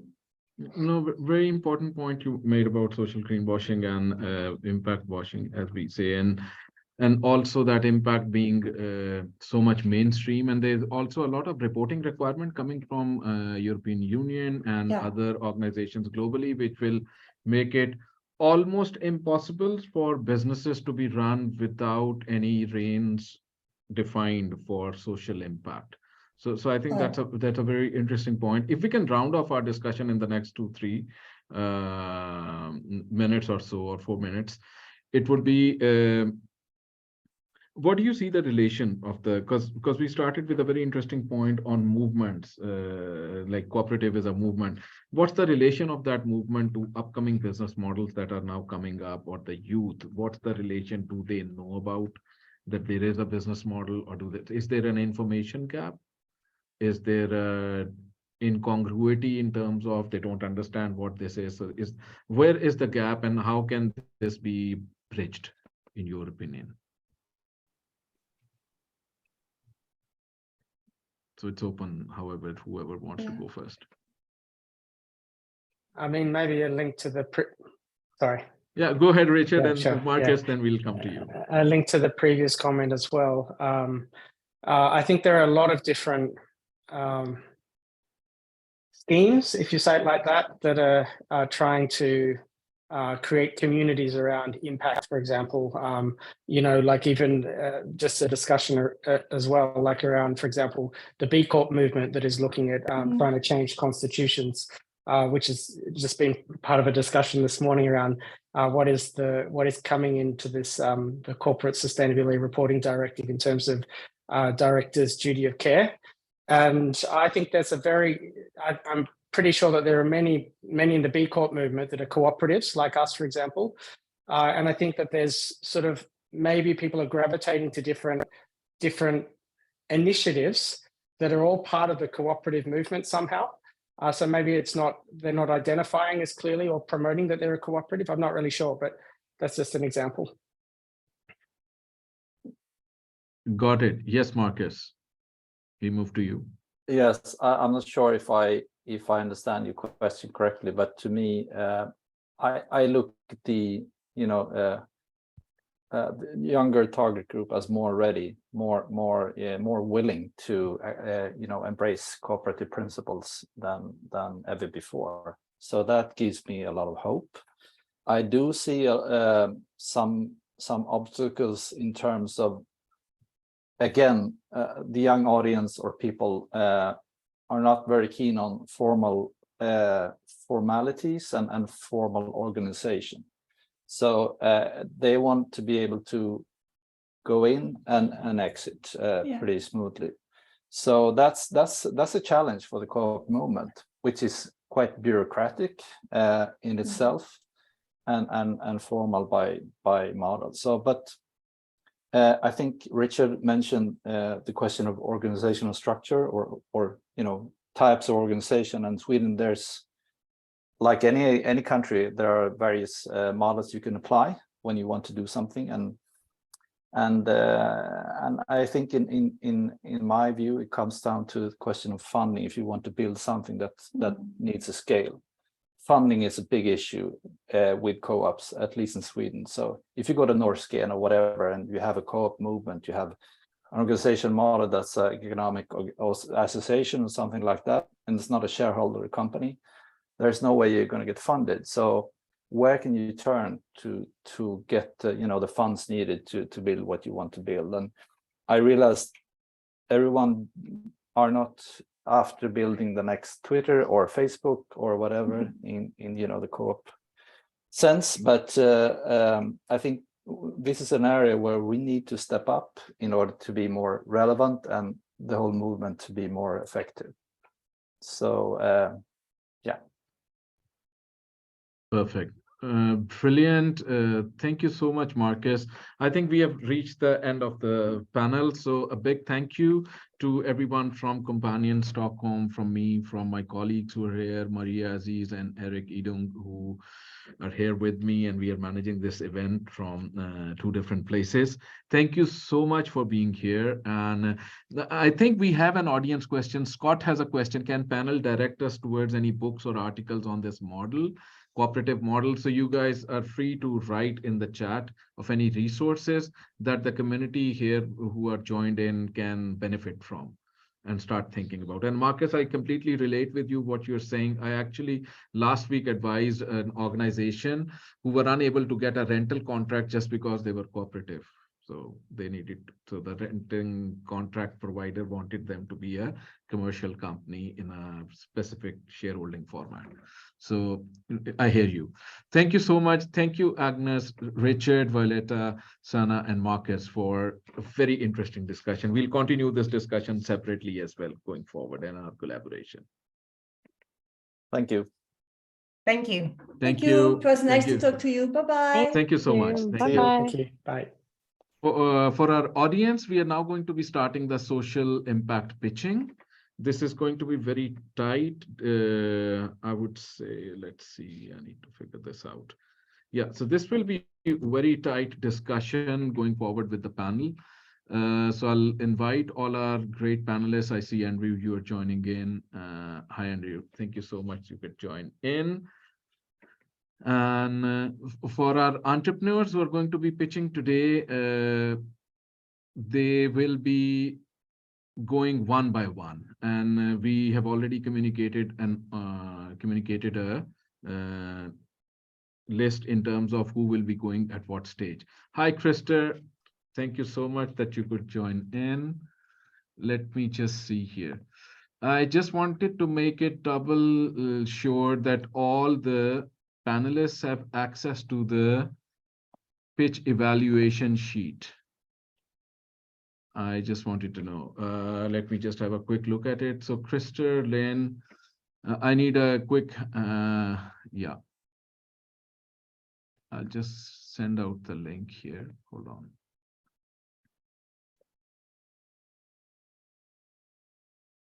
Hi, Gustav. Thank you so much for joining in.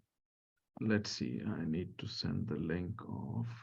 Is it the same matrix we filled in before? Yeah, it's the yeah, it's the same. I've got link. that open then. Yeah, I never closed it from yesterday. Brilliant. So I just wanted to know, Gustav, do you have access to what? Do you have access to that rating sheet? Yeah, it's here behind the screen right now. So yes. Perfect. Hi, Anna. How are you? Hi, Jesper. Let's see, who are we missing right now? So Anna is here, Andrew is here, Gustav is here, Jesper is here, Lynn is joining in, and I saw Krista a little while ago. Let's see. Brilliant. Guys, thank you so much for being here. And I would say, before we go into the actual pitch evaluation, first of all, a big thank you from Companion Stockholm that you could come in and evaluate the pitches with us. It's a very interesting point in the program. What we would request, let's start with a very quick introduction about you and your organization and how you are working with impact in some way. So let's start with you, Anna, if you want to talk. And it's about like 1.5 minutes or so, between 1 and 2 minutes. Hi, so I'm Anna. I am speaking to you from the Basque Country in Spain. So I come from a very cooperative territory. I am a co-founder and worker owner at Tasebaes. That means and why not? It's a medium-sized cooperative that is operating now in 5 different countries. And this year is our 10th anniversary, so I'm very happy to be sharing that. We also run an entrepreneurship undergrad program alongside the University of Mondragon that is fostering cooperative team entrepreneurship among people from all over the world. And it's called Traveling University, if anyone's interested to check out.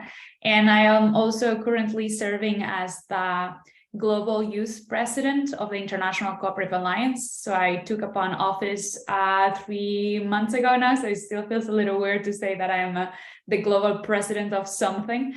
But I am leading the youth network of the International Cooperative Alliance. So we are working also with startup and especially cooperative startup projects and fostering cooperative entrepreneurship. So I'm so happy to be here. Thanks for having me, and nice to meet you all.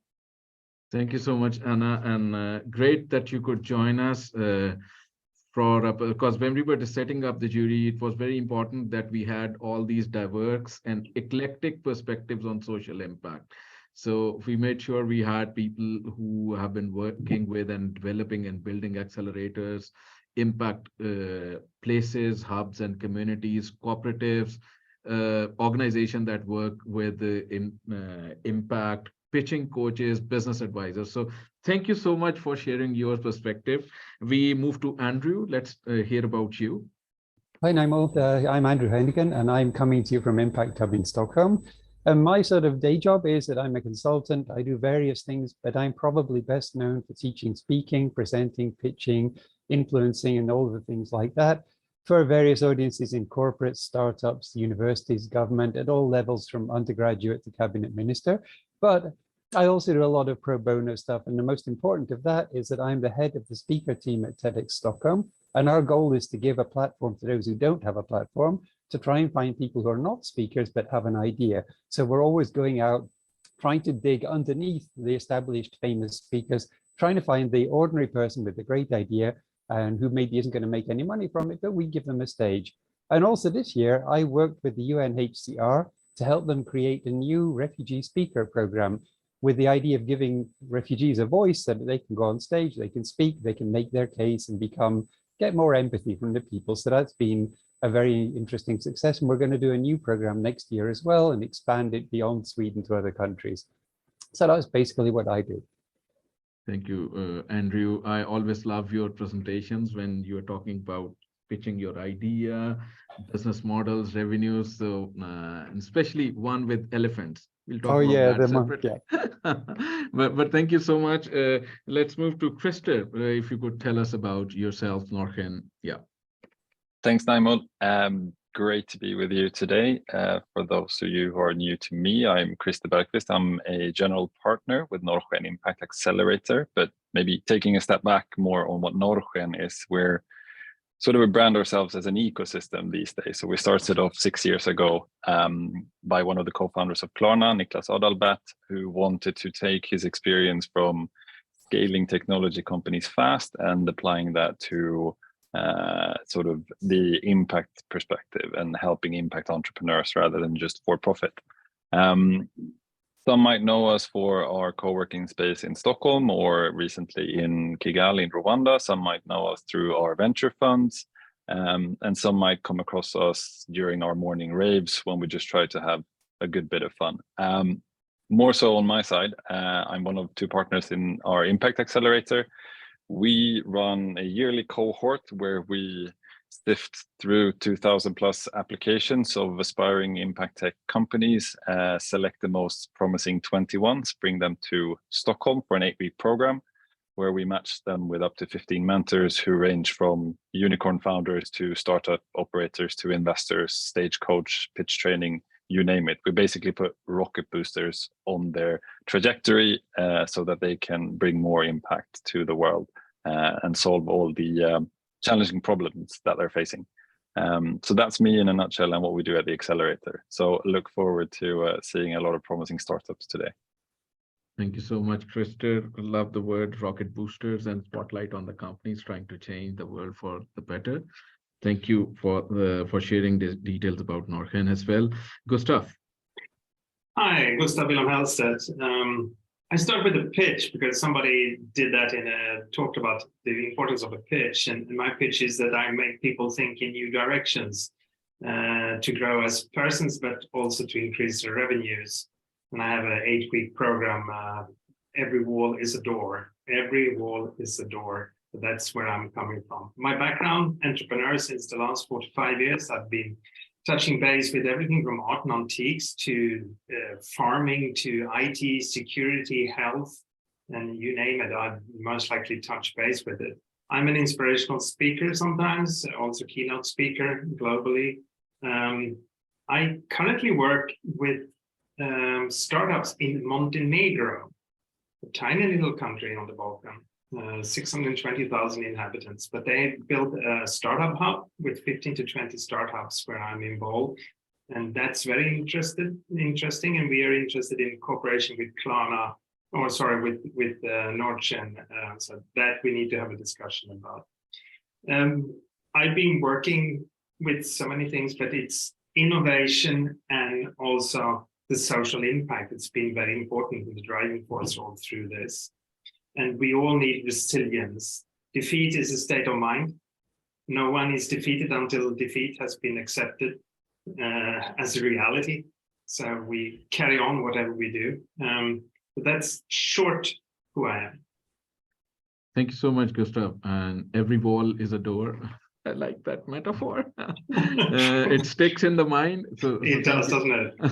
Yeah, it's good. Would love to be on one of the sessions. Jesper, let's move to you and then to Lynn.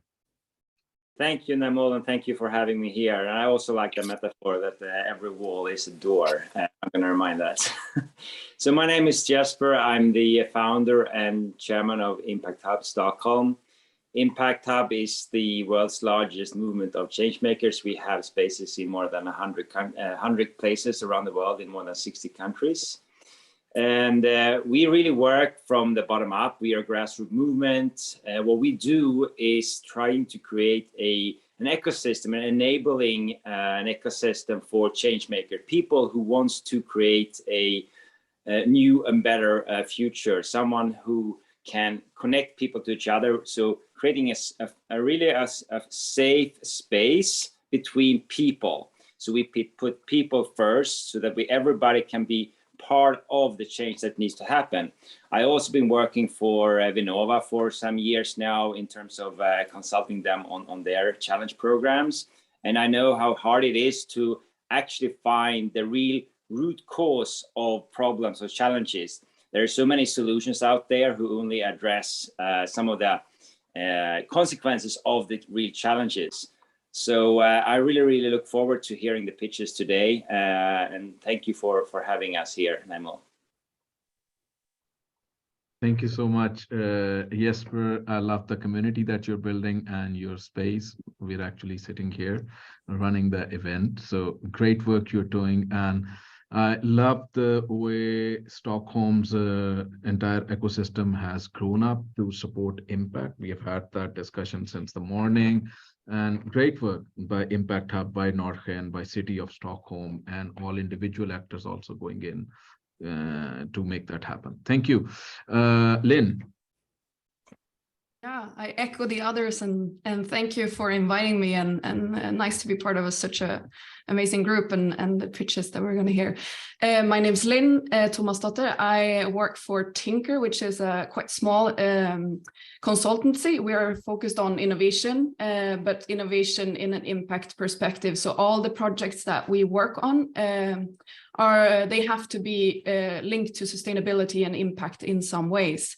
We are based in Norway and Sweden, but we work internationally. So I just came home from Palestine, where we're looking at how we can support innovative SMEs in Palestine to scale and grow.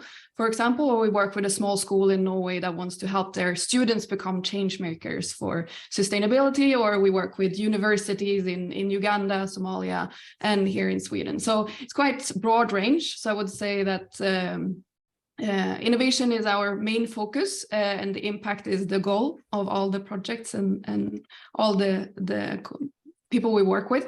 But I also have a background personally as an entrepreneur and as a social entrepreneur in Norway, where I worked with refugees and migrants to enable a closer link between the new skilled people we got in 2015-16 and to the labor market demand that was there. So we tried to challenge the established system, saying that there's many routes to a more relevant professional network and working. So that's about it. I'm looking forward to the pitches. Thank you for inviting me. Thank you so much, Lynn, and thank you for explaining the work that you're doing at Tinker. We move now to our discussion, to our pitching session. I'll just try to explain a couple of very quick ground rules. First of all, I need a quick understanding from all the panelists that they have access to the rating document for all the pitching. So Gustav, yes, and Andrew, you also have. Anna, do you also have access to the document? Brilliant. So it means, so the format is that we will now bring in one startup idea, social entrepreneur at a time. I will play the pitch because in the last minute we had the discussion, should Should it be live pitching exactly? Because then there is a lot of issue at times the technology doesn't work. So what we have asked entrepreneurs, they have shared their pitches a few days ago, 3-4 days ago, once they were finalized. And those pitches have arrived. So I'll play the pitch, and then the entrepreneur at the same time will be on stage. So and you can give feedback. And if there is any question, feel free to ask, but we need to be mindful of that we'll have around 5 minutes per person for pitching and playing of their video. Maybe it can be plus minus 1 or 2 minutes, but we still need to finish the program at around 14, which gives us like 40 minutes, 5 minutes per pitches, 8 startups. Like, yeah, it's cutting it close. Well, let's see. Let's begin with our first startup. So I would request my colleague, Eric, if we could have Frederick on stage while I locate his pitch. For the audience, it's very important at the end of this discussion, we will be sharing a form here on chat. My colleague Maria will be sharing that form, and you will have 3 to 5 minutes to rate all the pitches that you are going to see in the next 40 minutes. So we will have a space of audience voting. We'll see how fast and how efficiently that works, but we will still try it. So that link will be shared at the end of all the pitches. So try to remember while you are watching these pitches, take your notes, what entrepreneurs are saying, what is coming out, so that you can contribute effectively to a feedback mechanism and ratings at the end. So, hi, Frederick. You can say hi to everyone, and in the meantime, I'll locate your pitch. Hi, everyone. Nice to be here. Frederick is joining us from a startup called Elementric. Exactly. Yes, let me locate Elementric's pitch.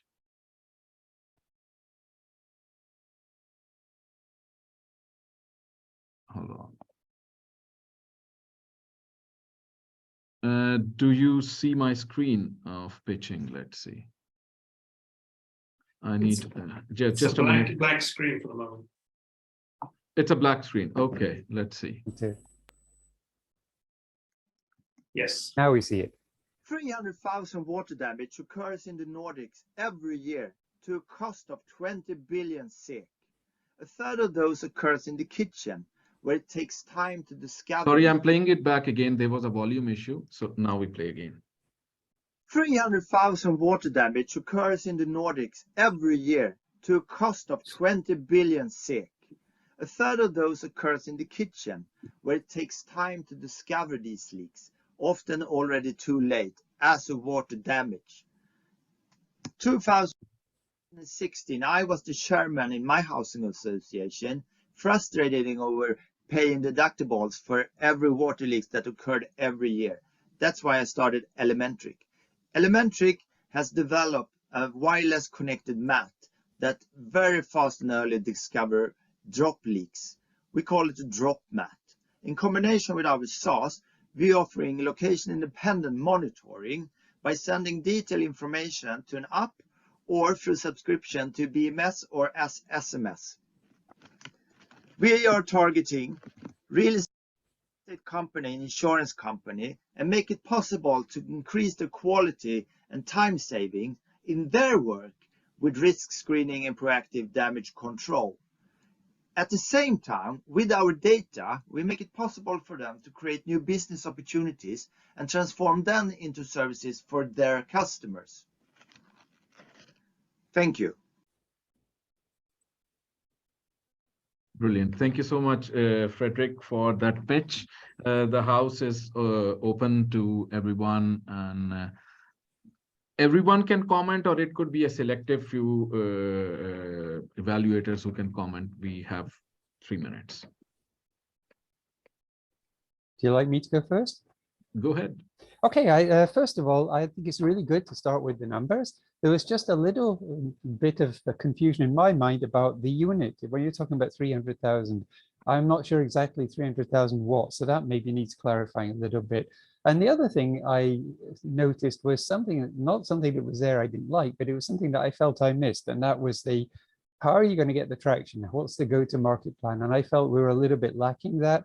So you did what we do and what the numbers are and everything, but I was wondering, how do you go from there to having the clients that you want to have? Okay. Thank you, Andrew. Let's move ahead. Yes, Anna.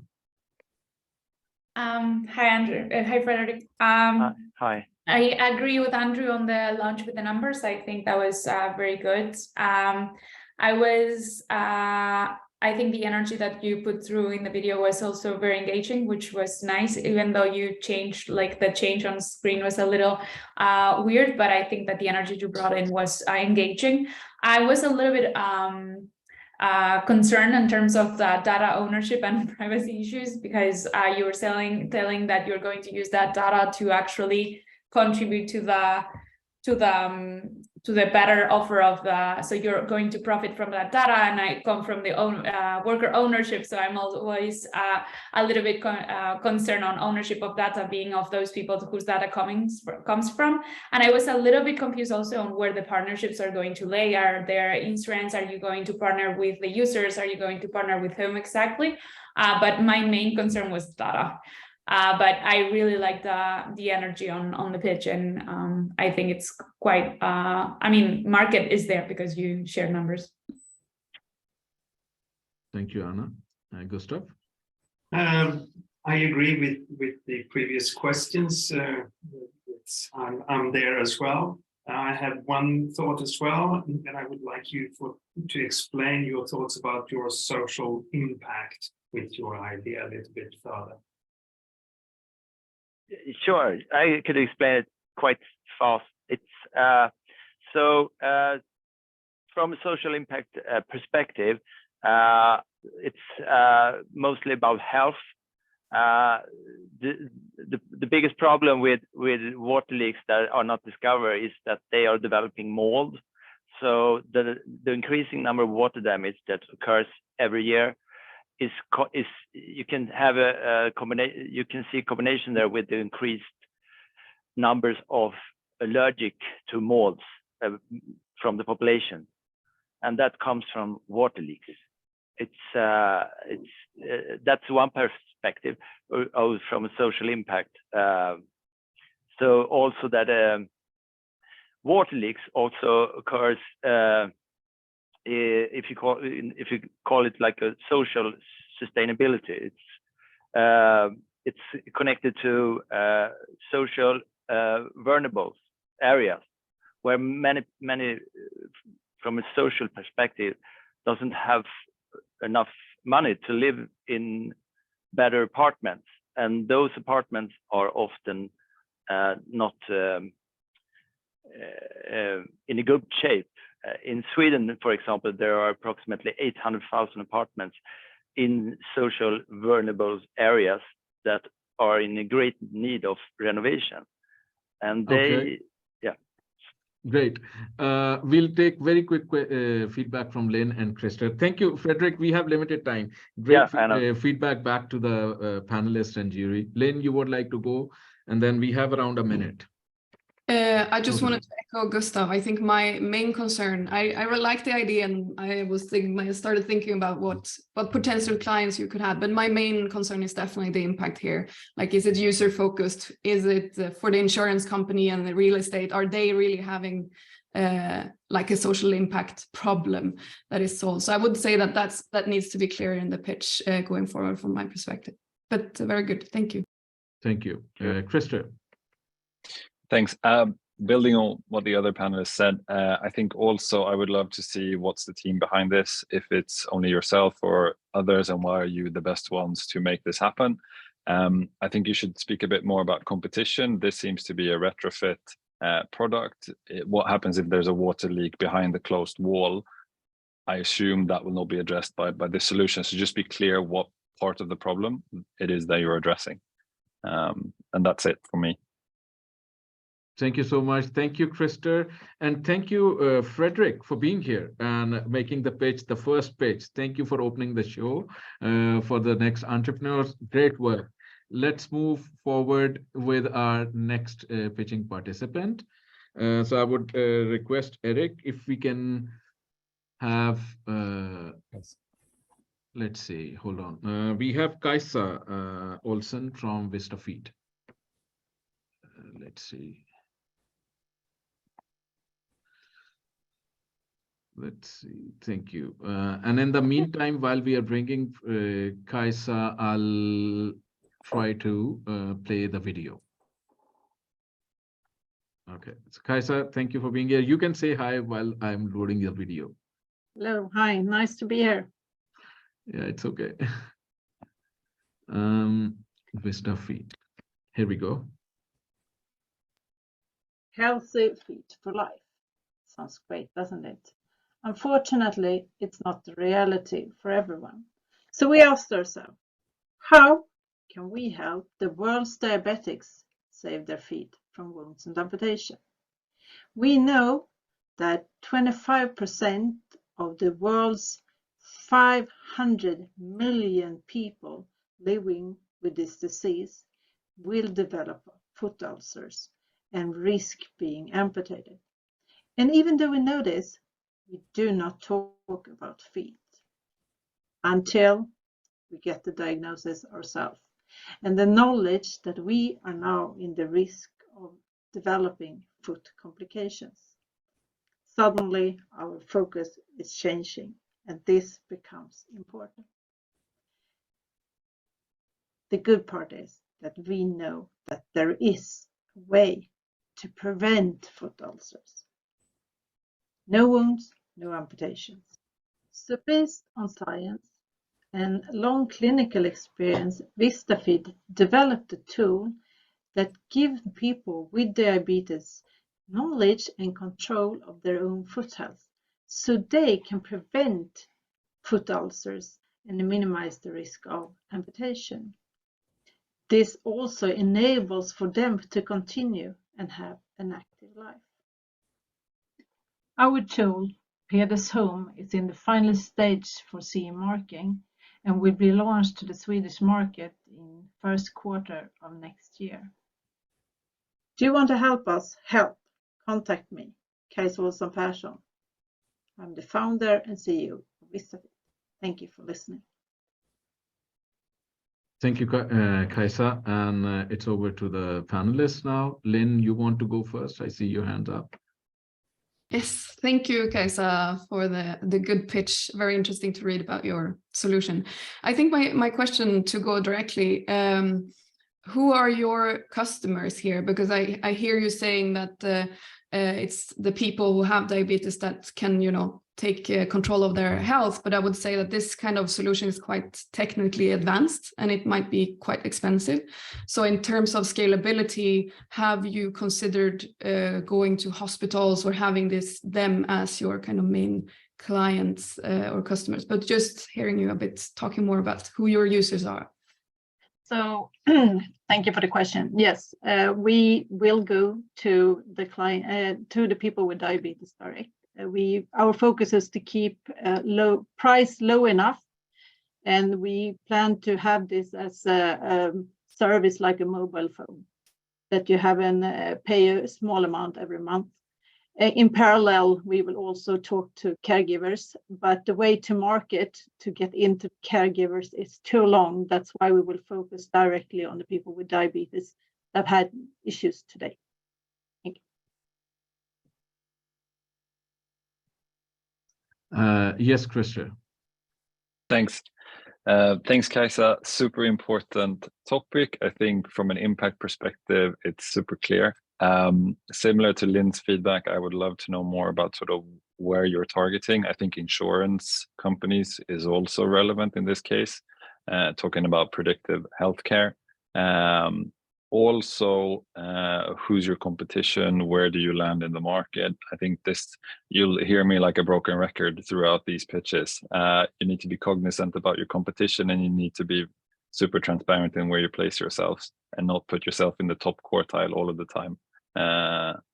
So I think clarifying that a bit more and then condensing the problem statement. I think when you say your target addressable market is 25% of 500 million people, put that on a slide, it becomes such more apparent. And then you can talk about how you sort of get to that point in what you're addressing with your product. That would be my main feedback. Thank you, Christer. Anna, if we can go with you, and then we'll stop there. And the feedback, Gustav will kind of have the 5 minutes mark now. So yeah. Okay. It's so okay. very Maybe quickly. Anna, so Gustav, you can take the next entrepreneur when they are here. Kasia, I really like your idea, and I think that the woman we see in the screen today is not in the video. I think we could have used a little bit more energy, because I see you bright and clear now, and in the video I was a little bit uninspired, but I like the idea. I think the idea is great. I think it's feasible. I think that has like a clear market of where you're going. The timeline is clear. And when we use presentations outside, graphics is half of what you're saying. People are looking at the screen, and it wasn't the most inspired part. I agree, numbers on the screen would have been a lot more clear. And I think that when you're giving such a short time, your saying was very powerful, but what went with it was a little bit less powerful than I would have expected, because it was a lot better pitch than it was graphics, and you're accounting for 50% of my attention there. So I would have loved to see a little bit the energy of what we see with you today here, and a lot more graphics in terms of numbers and powerful statements, because otherwise I was kind of lost. But I feel like the idea is one of the most doable. Thank you very much. Thank you, Anna. Thank you, Kaisa, for a good job. We move to our next entrepreneur. If Eric, if you can help Cecilia from Elion to come in. Kaisa, thank you. Thank you very much for your feedback. Let's see. And at the same time, while is Kaisa here, Eric, I'm just checking. Brilliant, which means that I can upload or start the video. Hi, Kaisa. You can say hi to the panel while I'm uploading the video. So my name is Cecilia.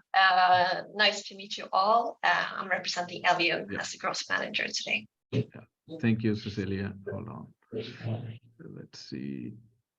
Okay, loaded. Okay, hold on. It's starting. Yes. Hi, my name is Cecilia Hedlund, and I'm the growth manager at Elion. Elion is a green fintech company with the ambition to go beyond the fragmented e-mobility market of today by providing a unifying payment solution that will let us move as one towards a greener future. We do this by creating a win-win situation for partnering companies and the end consumer by bringing them together in the e-network. With the power of blockchain technology payments, we let people travel sustainably for free through e-tokens that they earn from their employee and customer loyalty programs. Find a mobility option that's most convenient, and then spend the earned e-tokens wherever you are in the world. And whether it's on riding a train, riding an e-scooter, or charging your electric vehicle. We are convinced that the timing is right for Elion. First of all, the mobility of tomorrow will be powered by electricity, and we can't keep working in silos where a person needs 10 different apps in order to charge their EV or to ride the scooter. Moreover, the EV market is growing rapidly all over the world, and we need to create solutions to facilitate that.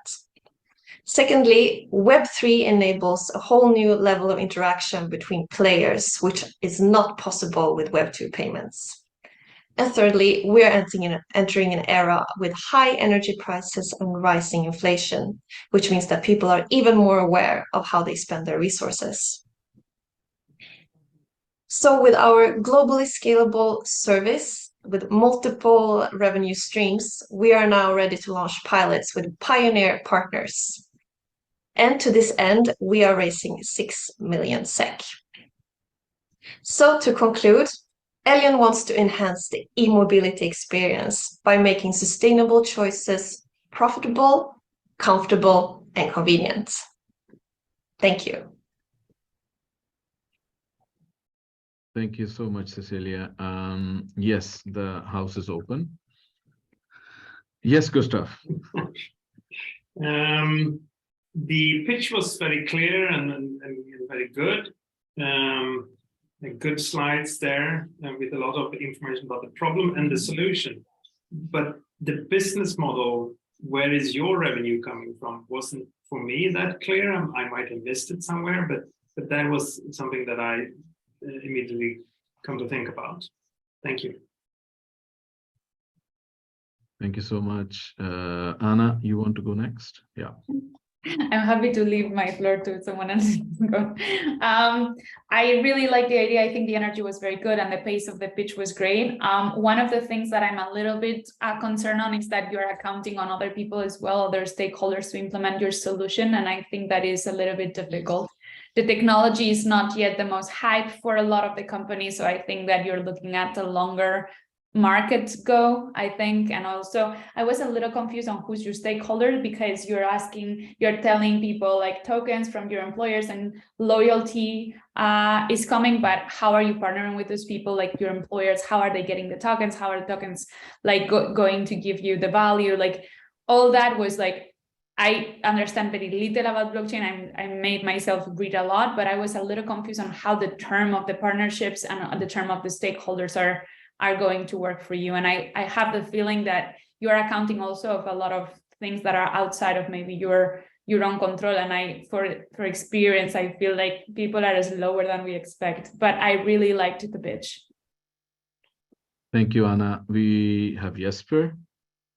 Yes, thank you. Great pitch, Cecilia. I also liked it. But I am also more interested in the social impact of your solution here. What is it that you actually are trying to do here? Is it creating a new app to get rid of 7 other apps that I have to use e-mobility? Is that your social impact, or is it to get people to actually travel more by electric vehicles? In that case, because this is what I think it really is, I would love to be enhanced by that, because that's the pitch that I would say yes to, rather than, oh, I can get rid of 7 other apps to use one app. So otherwise, I think it's a good pitch. Thank you. I think we have reached the end. If there is no more feedback, I'll thank Cecilia for being here. Cecilia, thank you. And we move to our next entrepreneur. So Eric, if you can help bring Maria Hildetron from Fight for Zero. Thank you, Cecilia. Is Maria here? Brilliant. We'll do a quick confirmation and then move to the pitch.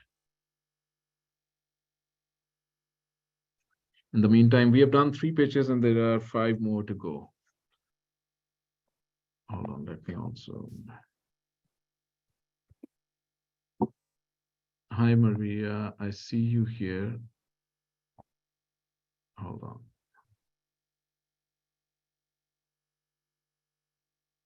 Maria, we can't see you or hear you. Can you enable your audio and video? Otherwise, we'll proceed by playing with your pitch, and that's okay. So we'll move with plan B right now and share Maria's pitch.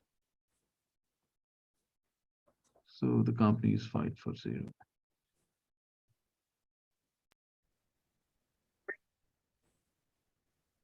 Hi, my name is Maria Hildetron, and I'm the founder of Fight for Zero.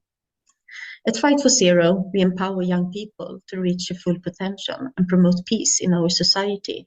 We do that by offering them meaningful activities in sports, personal development, and education. Serious violence is described as one of the biggest challenges in Sweden, and the demand for preventive solutions are high.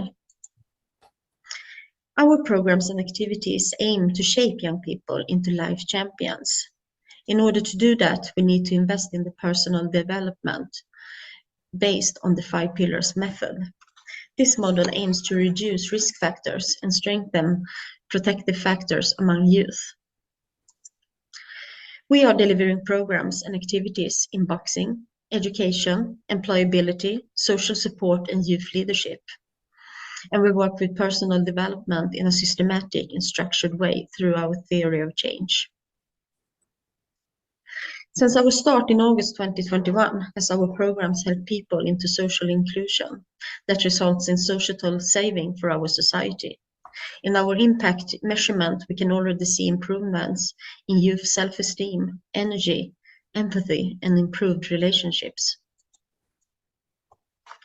We are a non-profit organization established in Hässelby-Vällingby municipality. We reach around 100 to 125 youth per semester. Our ambition is to develop Fight for Zero into a scalable model. The goal is to reach a total of 10,000 youth between 2022 and 2030. Fight for Zero is an opportunity for concrete actions within sports for development and a contribution to Agenda 2030. Thank you for your attention. Thank you so much. I'll switch off the screen. Thank you, Maria, for a very interesting presentation. Already to jury members. Yes, Jesper, we go with you, then Andrew, and then Lynn. All right. And then if we have time, then Gustav. Yeah. Okay, cool. Thanks, Maria, for a very interesting pitch. I have a couple of questions or some reflections. One is I didn't really understand the connection to peace in this. So that was to me very, very unclear. If there is any, what is that in that case sense? The other thing I would love to have more is the cost of those that you are reaching to the society. It would be nice to know that, because if you fall outside of the societal support structure, that costs a lot to society, and by you helping them, that will actually benefit society. So if you can have that in your pitch, that would strengthen your pitch and your business model a lot. But otherwise, a fantastic initiative. So thank you for pitching it. Brilliant, Andrew. I thought that was great too. I loved the bold visuals, and I liked that it was very clear the why and the how and so on. I liked the status and the progress and so on. I had just one question, and that was how you scale it, because I can see that you can have a very strong local impact and a larger impact if you somehow scale it nationally or internationally. But I'm lacking a little bit the what is going to be the path to doing that, because there are ways to do it, but I'd love to know what's your plan for that. I want to build an academy with Fight for Zero here in Sweden as our role model Fight for Peace organization. I believe that scaling could be done through, I'm sorry, I'm a bit nervous, through other partners around the country within sports. Thank you. Okay, thank you. Let's say we have time for one very quick feedback. Yeah, thank you, Maria. I really love the organization and what you guys do. I think I want to mirror Andrew on the scaling. That was kind of my first thought on how do you scale, but I was also missing a little bit more on results, not necessarily only how many people you reach, because that doesn't necessarily say anything about the quality of your work. So I would really like to see the youth's perspective and what happens with them and how knowledge-based is what you're doing, because, and I think it is, because you're working with Theory of Change, I think you have a clear picture, but I would love to see that more in the pitch, because I think you work with vulnerable groups here. So it's really, really important that things are done right. So you doing that would be great to showcase a bit better. Yeah, thank you. Thank you. Thank you, Maria. Thank you, Lynn. And we move to our next participants. Maria, thank you for being here. We'll move to... Maria, I typed my feedback, so you have it in the chat. Brilliant. Thank you. Fila Akinse from Salubata, if you could join us. I'm just confirming with Eric if he's here. You can say hi, and in the meantime, I'll play the video. Hello, everyone. Great to meet you.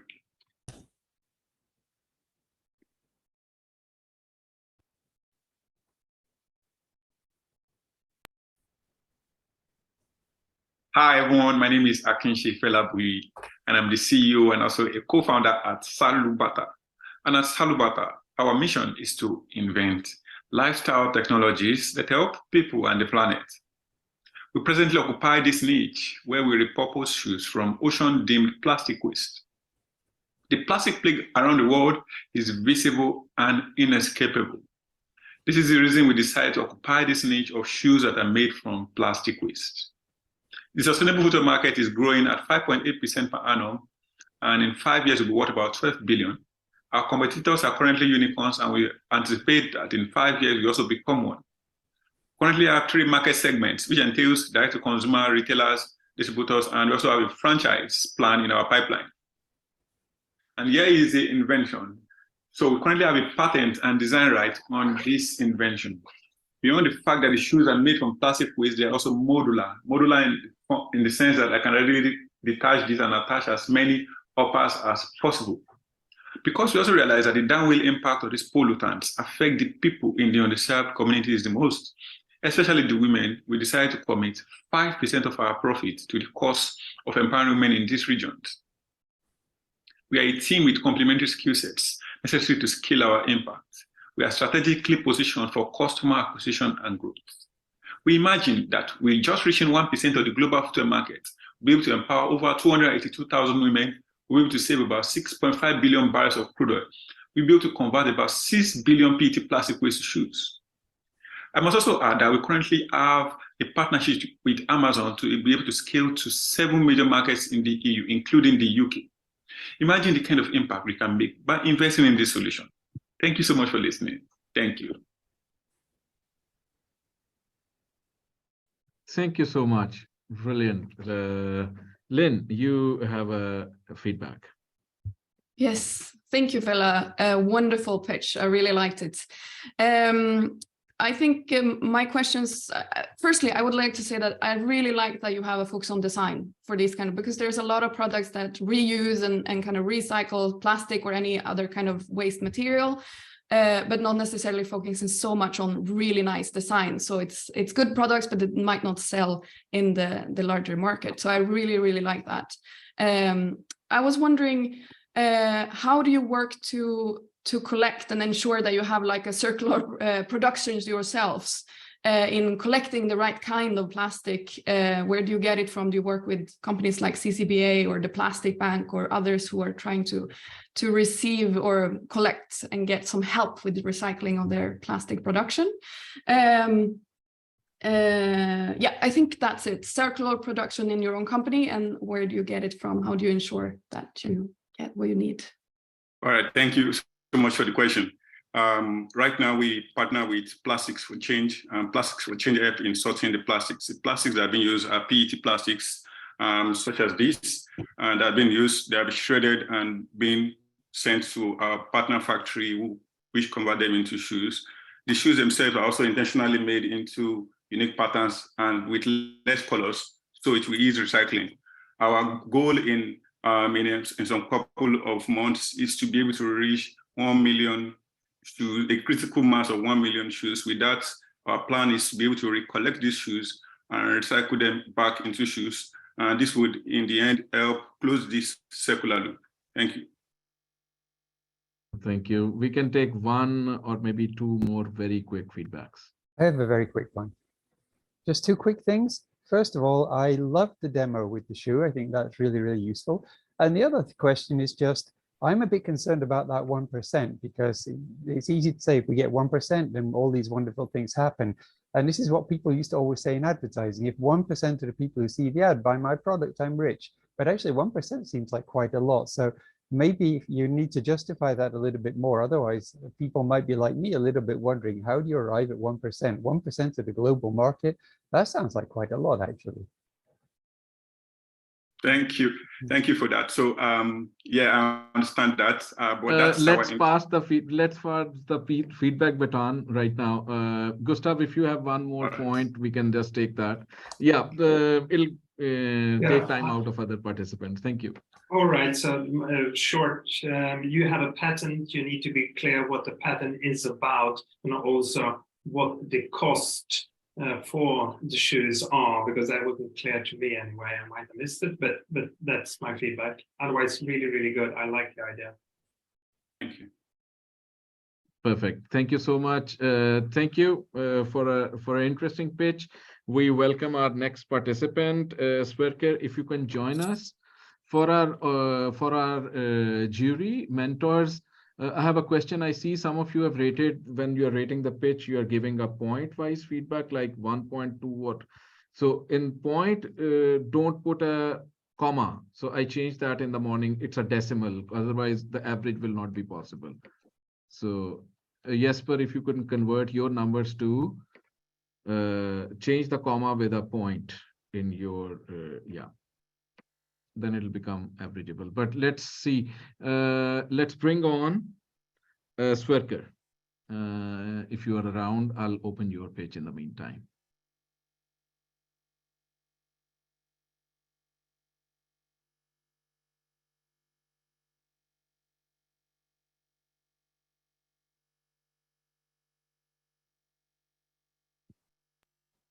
Good afternoon.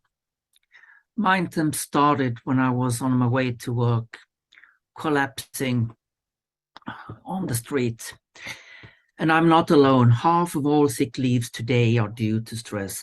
But more important, 34% of us, 34% are stressing so much, so we're in the risk level for burnout.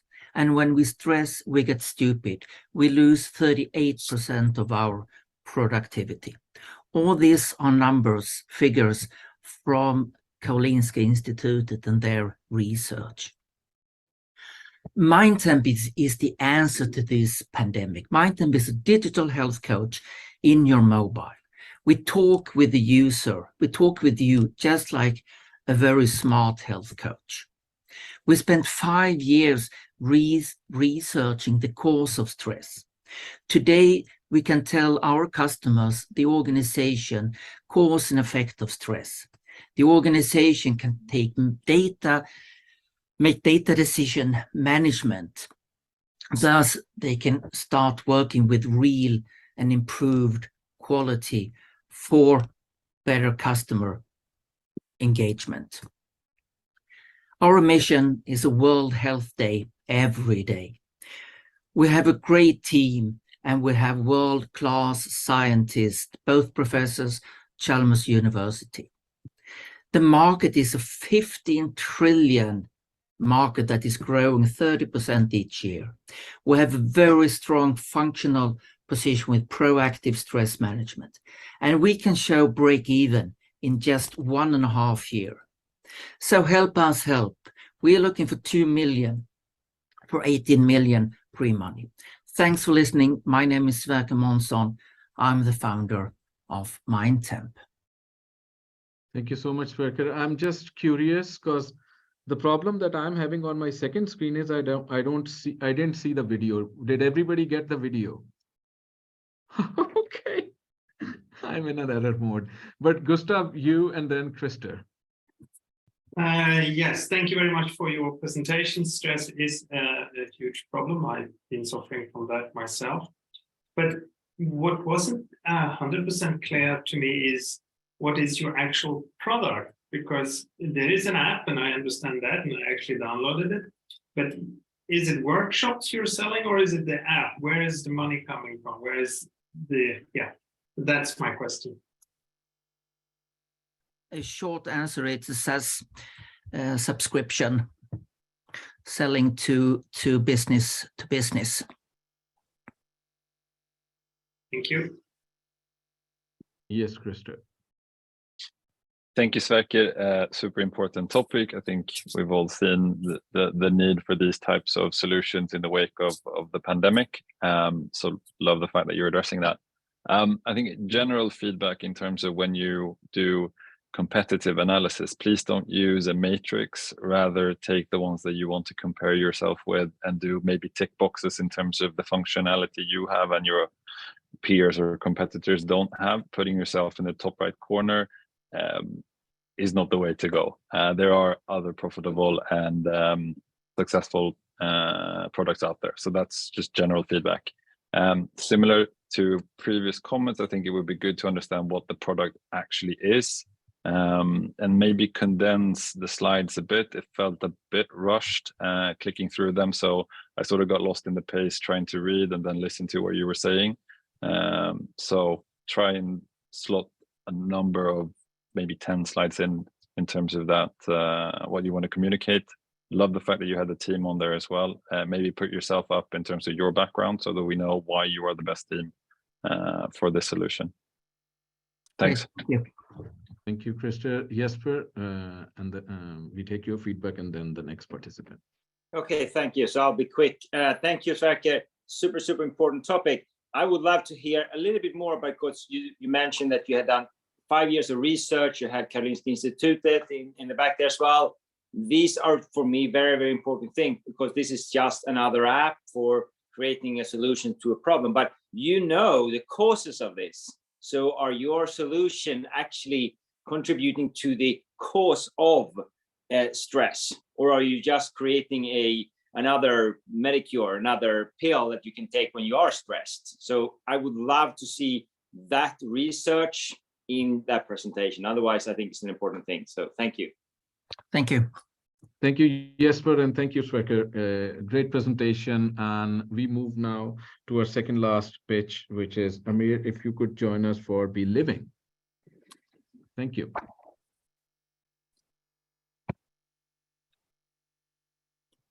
Hello. Hello, everyone.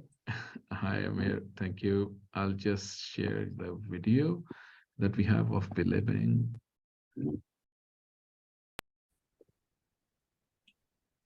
Hi, I'm Amir and one of the co-founders to Be Living. So why do we exist and what do we do? And more importantly, why should you care? We see three challenges. We see that students and young adults are finding themselves in a housing crisis. The cost of living is rising, and this is affecting their freedom. We see that seniors are going to increase double the size within the next 10 years, and that's going to increase the need of services, and they're also being strained by the cost of living rising. Then we have the loneliness, which is being referred to as the new epidemic, because 20% of the population is expected to feel lonely. And that loneliness is somewhat linked to negative side effects compared to smoking. So what we have is a safe, simple, and fair solution. We create economic and social sustainability by opening up homes for co-living. We add services, enabling the students to have an extra income by doing some household-related work. And this is through a root deduction, allowing us to pay them fair salaries. We see a huge market potential in this with the increased amount of services and the growing population. So far, we have built a team, secured funding, and we have launched the MVP. Today, we have 34 live listings. So this is our strong team. Today, we're 5 people, and we're actually looking to increase that size. Take your part. 2023 will be an exciting year for us. We have a 5-year plan to become the #1 choice of co-living solutions and personal services on a national scale. For investors, this is a thriving business model in an upcoming recession. If you want to follow us, you can do that best on Facebook. And if you want to join the team, hook us up at thehub.io. That will be all. Thank you very much. Thank you, Amir. And Anna, I already see that you, please go ahead. Raise my hand quickly this time.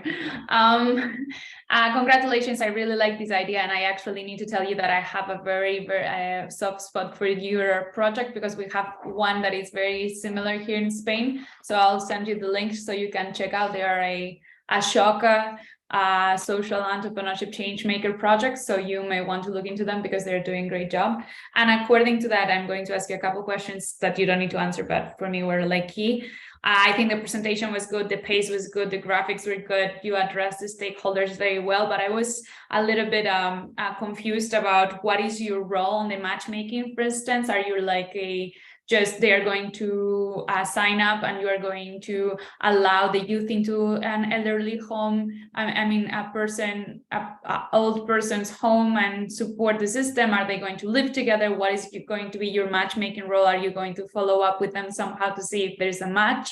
I think there is like, how are students going to support this when you say like we're going to pay for some activities that they can do around the house? Is that going to lower the contribution they do economically to live there? Like, how is this going to rate, and what is your role in all of this, and how is the follow-up with those choirs? Because I think it's the match part between elderly and youth.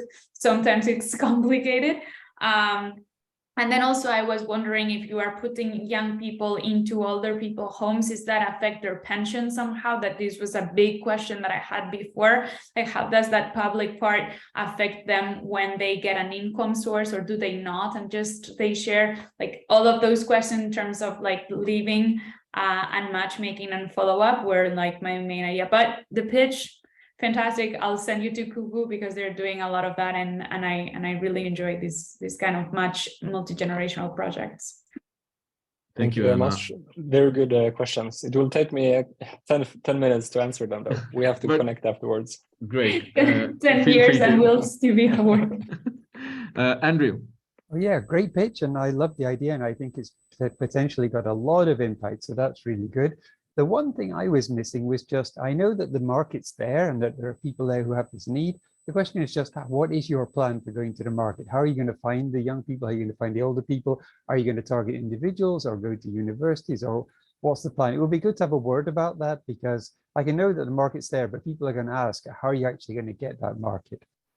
So the youths are quite easy to gather, we have noticed, because they are very digitally interactive. So they want something, they're gonna find it online. So we would just do SEO and Google Ads and Facebook. So right now we have a imbalance with gathering elderly, because they're a bit more careful. They need to see this 3, 4, 5 times before taking that decision. And also ambassadors is very important. So we're putting in a lot of energy on that. Okay. I'd mentioned that there in the pitch because that's important, I think. Thank you. We ran out on time. Amir, thank you so much for a very interesting pitch. We move to our last pitch now. And if I would request Eric, who will it be? Jaskul, if we can have them here. And in the meantime, I'll locate the video. Hi, Jaskul. You can say hi to the panel and start a conversation in the 10-15 seconds that I locate your pitch. Hi, everyone. Great to be here and fantastic pitches so far. I love the ideas. Brilliant. Here we go.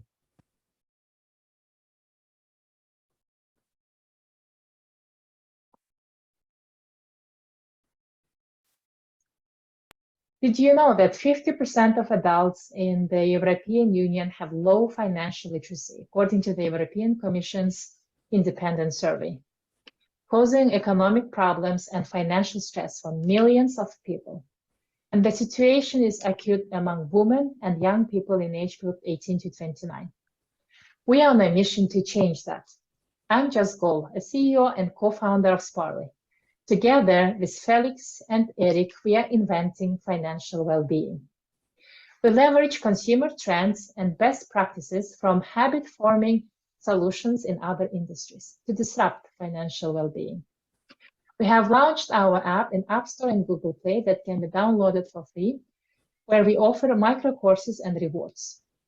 When users do our courses, they collect coins that can be exchanged for gift cards and free experiences. And what's unique about our business model? The app is free for users, and paying customers are companies and banks who will co-create our courses and challenges. We have just onboarded 2 paying customers, and we are actively talking to other companies and banks. So over time, when we have 100,000 users, we will launch our self-service platform that will ensure scalability of our business. And we are raising our 500K pre-seed round to launch our full-scale solutions and to onboard 20,000 users. So if you want to be part of this journey to redefine how people take control of their finances, please reach out to me. Thank you for your attention. Thank you so much, Jaskul. And thank you. And you're going first. Okay. Yeah, I'm just going to be very quick so I don't take over time. No, it's okay. It's okay. This is the last pitch. Yeah. It isn't like super innovative to teach people, but I think financial literacy is one of the most important things that we can approach these days, even in the lower level of people. And what I would suggest is all of this, can you create like a path that people cannot just randomly take like the courses like here, oh, it looks like that, but maybe a path where it says like, oh, if you watch this video, like, do you want to take on this other one, and just build like that increasing learning part is one of the things that I'm trying to approach with my colleagues in our learning support. So I think that that would be super nice to have like, oh, if you watch this, that means that you like this topic, so you can either go this way or this way or this way. So create pathways for people to exponentially raise their learning. The pitch was fantastic, one of my favorites. Congratulations. I really like the approach. The energy was great, the graphics were very good, and it was very targeted and well explained. Congratulations. Fantastic, thanks. Thank you. Christopher. Very good pitch, Jessica. Super clear. Really love the flow, the energy, and how you sort of combined all of the transitions. So great work there. I would love to know more about how you monetize. You mentioned that you've onboarded clients, partners. So just spend a bit more time there, because that's how you unlock the scale of this. I think it's super important as well. I would also love to know more about customer retention. So as they use the app, do they go in for one learning? Do they go in for 5, 10, 15? Just some user feedback in terms of retention. I think this will be key to unlock further conversations with investors, as well as with partners in conversations. So spend a bit more time in collecting those data points, and you're off to a really strong future, I think. Thanks. Thank you. Lynn? Yes, I agree. Very good pitch. And also, as Anna said, like, this is on a key challenge to solve, even though, as she said, it's not very new. I know, for example, that in Uganda, where we work, some of the banks are offering these kind of courses. I would say might be more fun to take. So that could be potential clients, but also NGOs are doing that. A lot of NGOs around the world are doing these financial literacy courses. So if you could do these courses, these educational journeys, a little bit more fun and interactive, and maybe more like gamification, I think that would be great. But I think that could be clear on collaborating with those already doing this. Brilliant. Thank you so much, Lynn. Jesper. Yes, thank you. I can echo the previous jury members there on the pitch, etc. But I would love to see a little bit more on the social impact side of this. What is causing the financial literacy in your mind? And why would you say that it's the banks that's going to pay for this in the future? Is that the best way to actually addressing the ground or the core of the problem here? What has caused young people not to understand the financial, the aspect of handling money? So, going more into the depths of that, because as the rest of the Europe was saying, there's a lot of things lots of people in an organization who already teach this. But if you can go down to the root cause of this and act there, then you'll see that you maybe need someone else on the banks to actually finance this. And also, I was really concerned about the data, because all of a sudden the banks will sit on the data with all of these teenagers. What are they going to use it for? I'm really concerned about this. So otherwise, but a great pitch regardless, and good luck. Thank you, Jesper. Do I have a couple of minutes to address these questions? So... Not a couple of minutes, maybe 30 seconds if you want to. And yeah. I mean, this is like huge questions, right? So I will take the last one with social impact. As you have seen statistics, 50% have low financial literacy. And the problem is, of course, what schools teach kids, but it's broader than that, because we're talking about adults.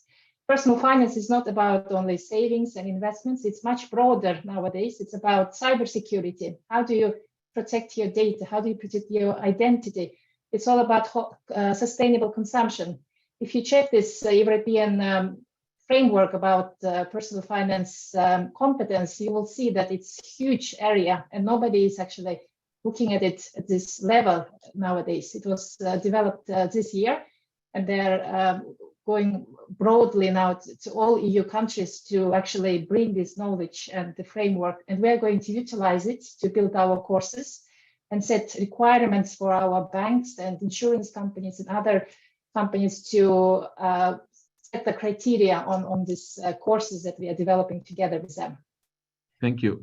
Thank you. But I'm Jasper. happy to talk more about it. It's such a Yeah. big, important issue. And we talked about mental health, like financial stress is #1 reasons why people are actually feeling bad. So we have to really handle root causes. Got it. Got it. Thank you, Jaskul. Thank you for a very good pitch. And that concludes our pitching session. We will take another 5 minutes to consolidate our ratings here. And Maria, I'm going to check with my colleague here. Maria, if we can share the public rating link as well and see if that works, because that's an optional thing we are running. If we receive, so Maria will be pasting here the link to the public rating. So you will see all 8 pitches in order and rate them from 1 to 5. So everyone in the attendees can do that. And then we can move forward and do a consolidated rating. Let's see. Let me see if I can locate the link as well. Yeah. Just a minute. I'll just paste it in the chat.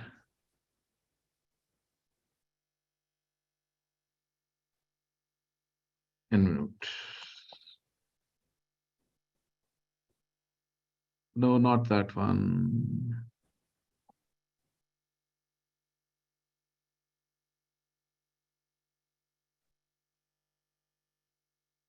Hold on, hold on.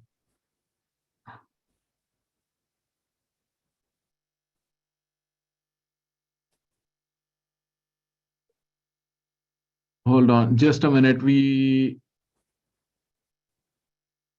They're okay. Let's see if the link is working for everybody. Hold on.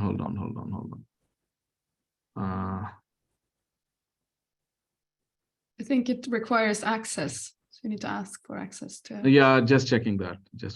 Hold on. Before I had access, now suddenly I don't. Yeah, just a minute, Andrew. I'm just fixing something here. Okay. Yeah. Okay. So I'm pasting the link for the public here, public pitch link. Let's see if everybody can access it in the everyone document.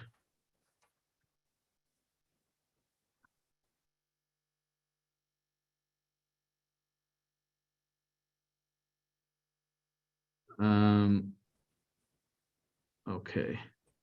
So for the panelists, I think the wrong link went out previously.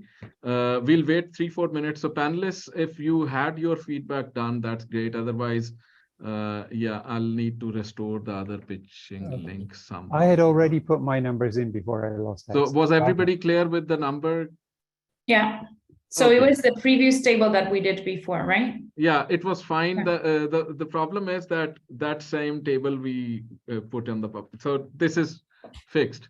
Okay, but my numbers are in already, so I am Perfect. Same as here. So we will wait a couple of minutes. I think we can have a quick panel discussion. Like, what's your general feedback when it comes to social impact pitching? That's my question to the panelists, while audience rate them. One of the questions we had in our mind, we have had very interesting discussion on social impact since the morning.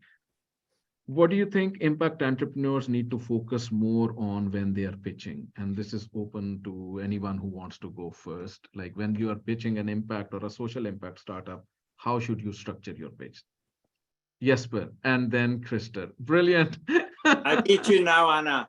Sorry, I just had to jump on this when I'm putting this question out, right? So I think the single most important thing to understand for social entrepreneurs or people who are working with, societal issues, to understand the underlying problem, the core problem, because I see so many solutions out there, which is just a solution to the effect of the problem.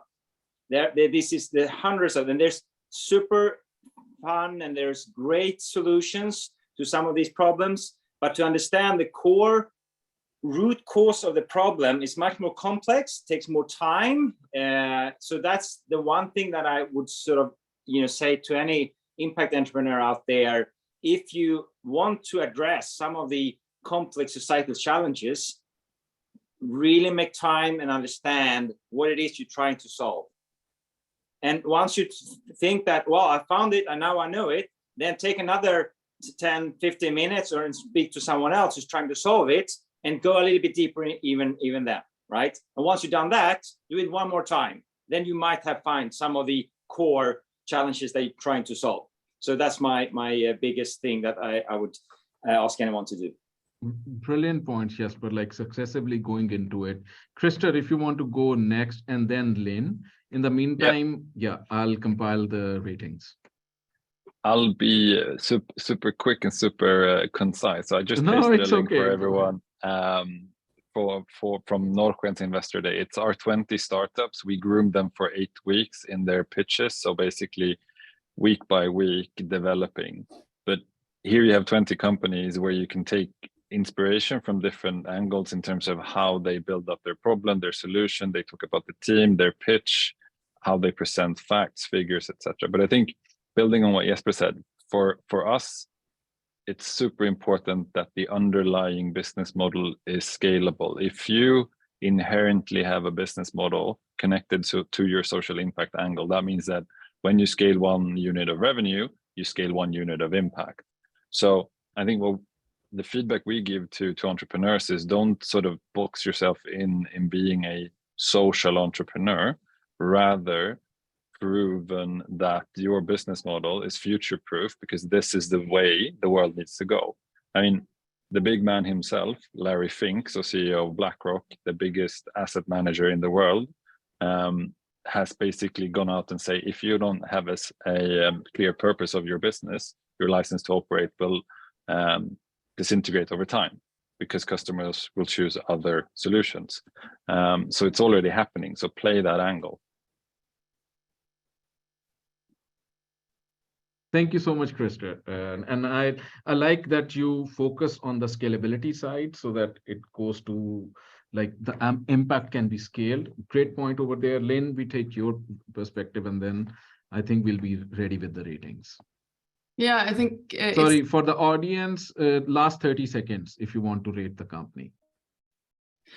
I also want to build on what Jesper and Krista are saying. I think what I usually look for is definitely the cause of the problem, looking at what are they actually trying to solve, but also maybe showing a stronger link between the solution and the problem. So the problem might be clear, but are your solution really fit to solve that? So really showing a clear link between that. But then also it's easy in a pitch like this to just show all the opportunities that is out there, but trying to see more on, show the results. What have you done? What are the results of that? Looking, instead of just telling a potential show, just show what you've done and what results of that. I always look for that in the presentations in general. But great pitches and such a wide range of ideas that we've seen today. Very interesting. Brilliant. Thank you so much. I'll roll the ball on for a minute or so if anybody wants to jump on the question. Anna, how is the social innovation startups formation in the place? You work a lot with youth. How do you see they are pitching their ideas? Are they becoming more in terms of impact focused, and then are they pitching the impact properly in successive layers, as Jesper was saying? What's your experience working with youth? I think one of the things that worries me the most is that we normally give a lot of importance to the fact that it's going to become like a huge success, super scalable, super impactful. How many people is it going to reach? And a lot of the times the biggest success is how deep into changing people's lives that you go, rather than how many people's life you touch. So, you do the difference between depth and scale. And I think sometimes even the deeper changes to a smaller amount of people goes farther than like a huge amount of people and just like a bare touching the surface. For me, it's also very dangerous when we talk about impact and pitching that we tend to award scale and I'm going to become the next unicorn, and I come from the worker ownership. So for me, the fact that someone becomes the next unicorn or that they are bought out, and what happens with that culture of impact once we monetize the company and we don't pay attention to what happens to the ultimate wealth generator that is, for me, labor generated, right? So I was sharing with some of the people, it's like, okay, you are going to generate impact, you are going to generate labor. Like, how is this labor dignifying the people that you work with? Because for me, that is one of the things that is going to change people's lives the most. Is like, how are the workers of your company are going to take on and is going to make better their life? I know this normally doesn't go in a pitch, but at least it should go into the philosophy, right? We don't make companies that aren't fair for the people that are building the company rather than the people that get the impact from it. And then also this is also food for thought for me when we talk about investing in collectives out of the profits. Sometimes is that, oh, okay, we give this much to the community, or we give this much. How is it anchored in the very paperwork of the company? Is this something that you do because you want to do it, and then suddenly when the culture change is going to totally flip out of it and you're just going to be profit oriented? Or is this something that it's assembled very deeply in the culture of the company, but also in the structure and the paperwork? And this is when worker or cooperatives for me are very important, because they give back to the community becomes structural rather than conjunctural. And so when leadership changes or philosophy changes, the give back to the community is enrooted of the form of the company rather than something that you do for profit or you do for out of the goods of your culture, right? So for me, there is like that balance on the one hand, what do you do with your profit? But the other thing is like, how is wealth being generated for the people that are going to directly impact from your labor generation? But this is me being very activist in my speech, and I know that sometimes it's not easy to make an elevator pitch in such short time to highlight like so much of your business. So I can't say much, because if you start talking governance, you're lost. Brilliant. Thank you so much, Anna. We have now closed. Super unuseful, Anna. Thank you. No, thank you. We have now closed our public pitching, and mentors also pitched. We had a document glitch, but we are back on track.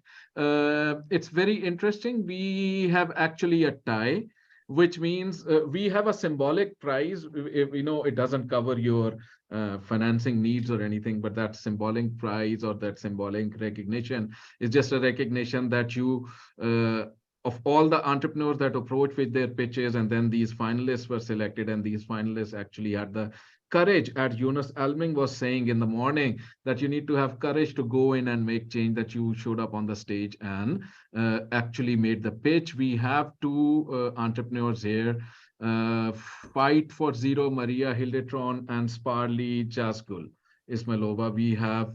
You guys have the highest ratings right now. So, and this is a cumulative rating of your internal rating you received from Companion, you received from the jury, and the public ratings that came in just now. So if Eric, you can bring in Maria Hildetron from Fight for Zero and Jaskul from Sparly. The prize will be split between the two of you, of course, but let's be on the stage, and I'll ask my colleagues here to also join in, and we can just say thanks to you combined. So Maria, if you have a minute, if you can join in, and Eric, if you can also join in. And Jessica, I know you are connected from US for the closing address.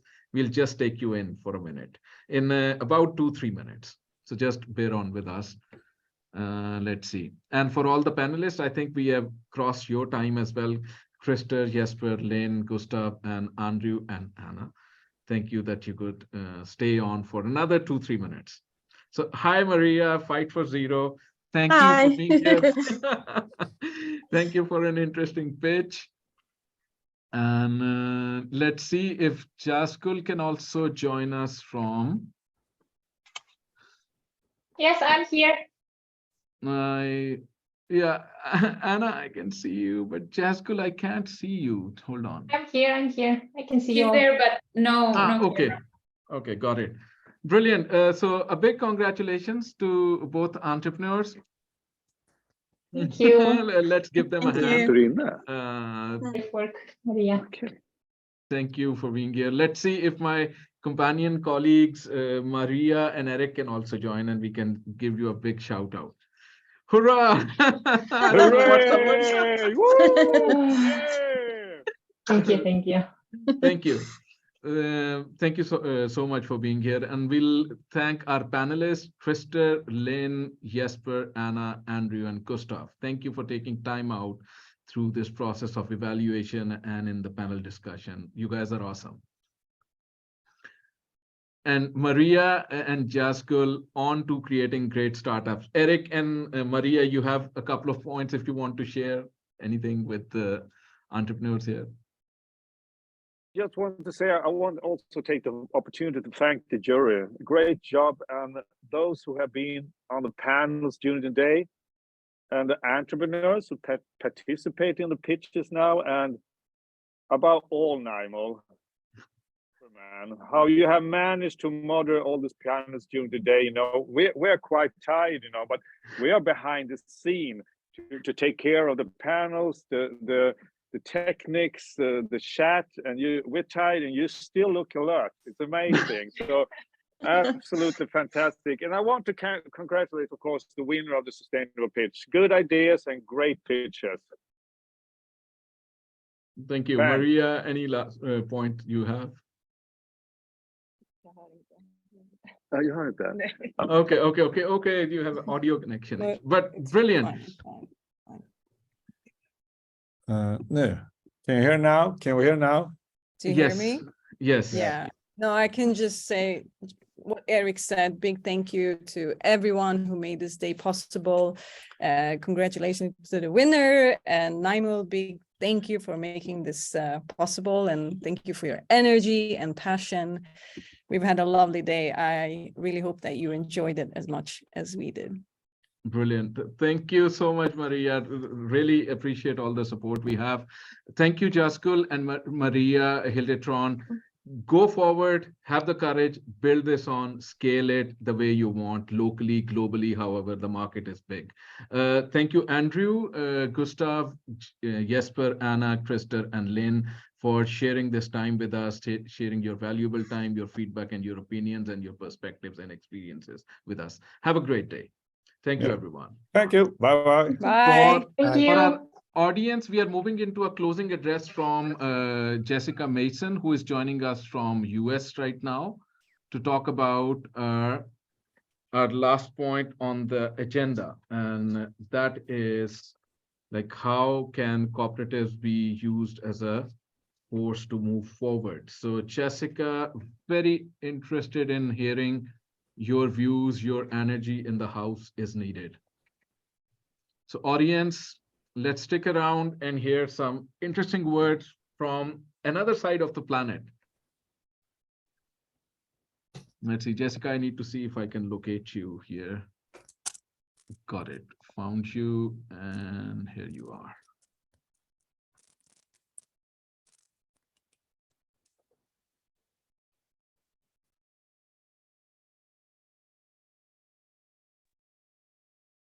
Good afternoon, everyone. Good afternoon. What time is it there? And where?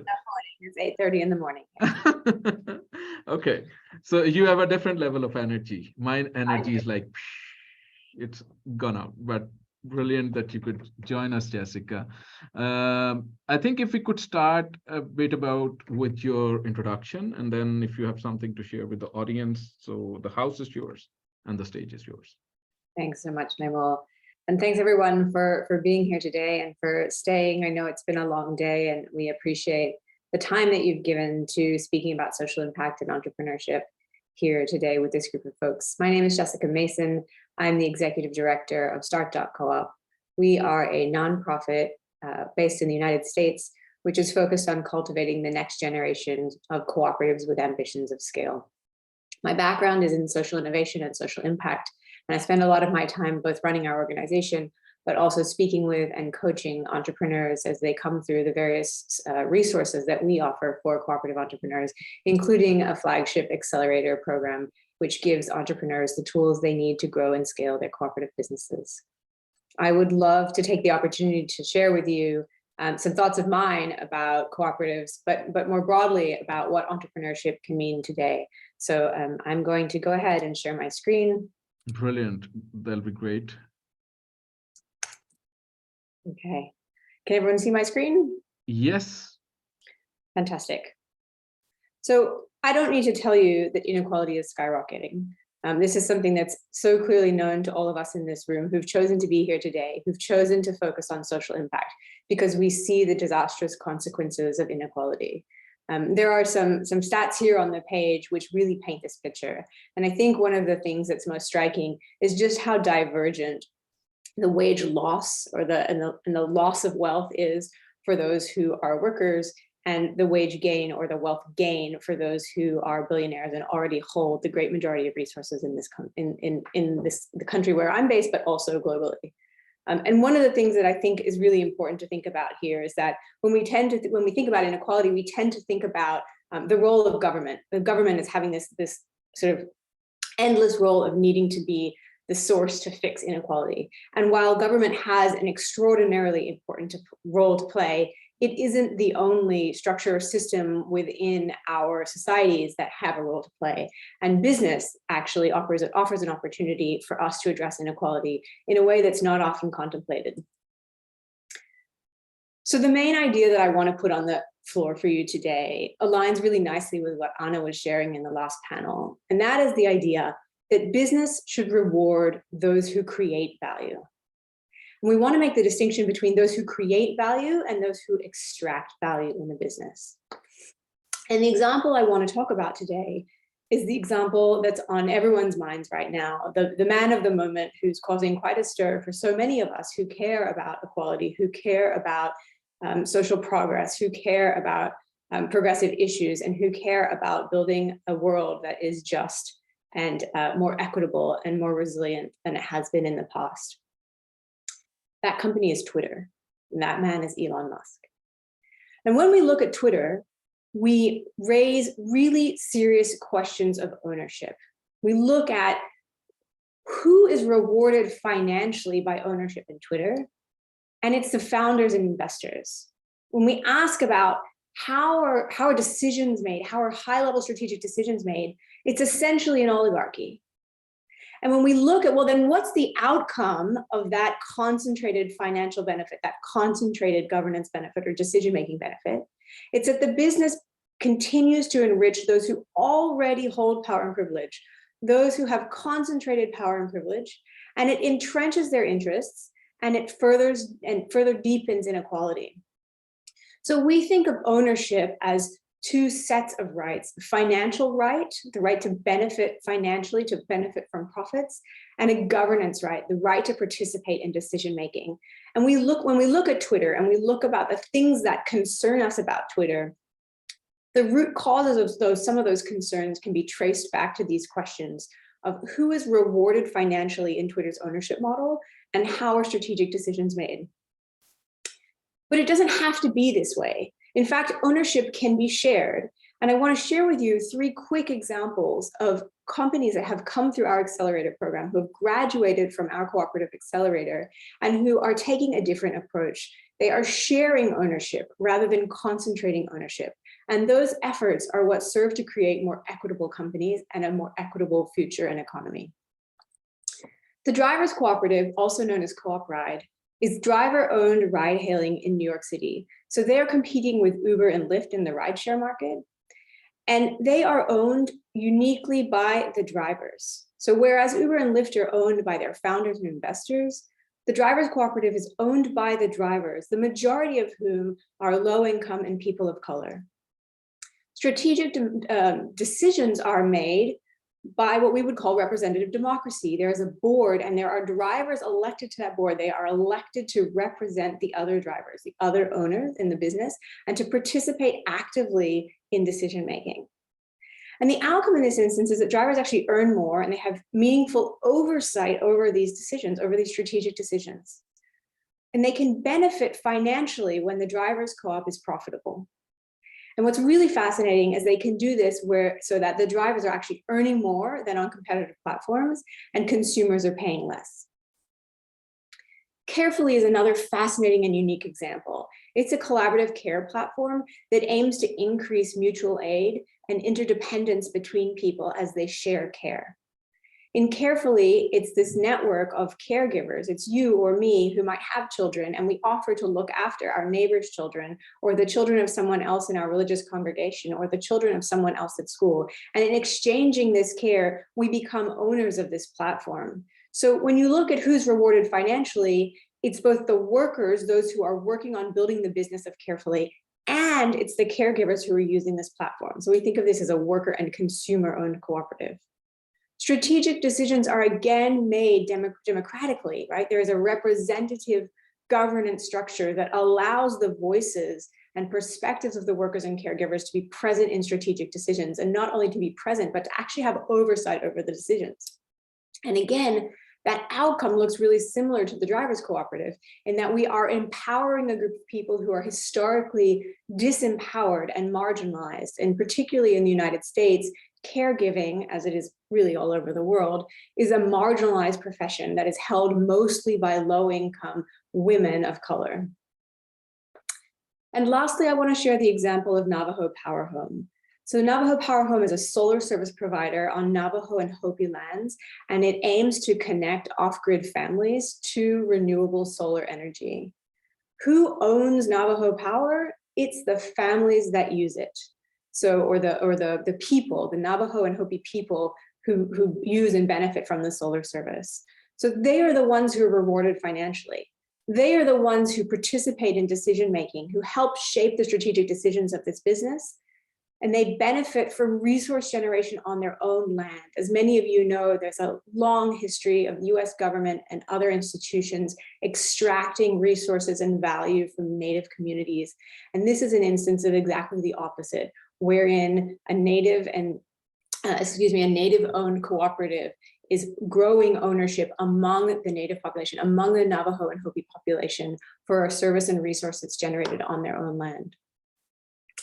So these are three really powerful examples of how you can build a business with ownership at the forefront. And so I would ask you all the question, those of you who are entrepreneurs in the room and are thinking about your business, you spend so much time thinking about business model, and I would ask you to think about your ownership model. And for those of you in the audience who support businesses, who support entrepreneurs, I would ask you to think about this question for your entrepreneurs.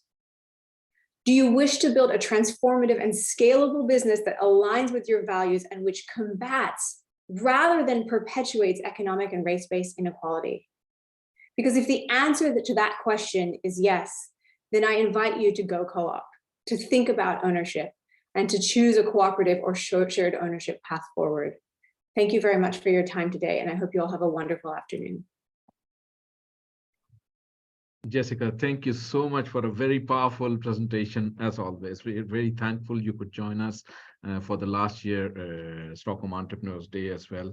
And you really hit home the message from so many different angles. I loved your discussion when it started by talking about inequalities. You brought in a very recent example of kind of wealth and control concentrated very up, way up on pyramid, and a very small dot at the top. So I think that's a very, it's good that we are sharing these examples and opening a debate about these for creating democratic structures where you can build something with others and benefit together. So I think that's something which was always coming out in our panels today, because I think due to your time zone, you missed out the morning panels, but the key thing that we had over there was the message from all panels was collaboration, because we as species are trained on being competitive, very competitive. And then when you are competitive, then you can be at different levels when you're starting your competition. So somebody has a advantage of wearing better shoes, somebody has an advantage of being up there ahead of you already and starting the race from there. So I think very interesting points you raised over here. So, I'm just going to add, I think we have to reframe the definition of winning.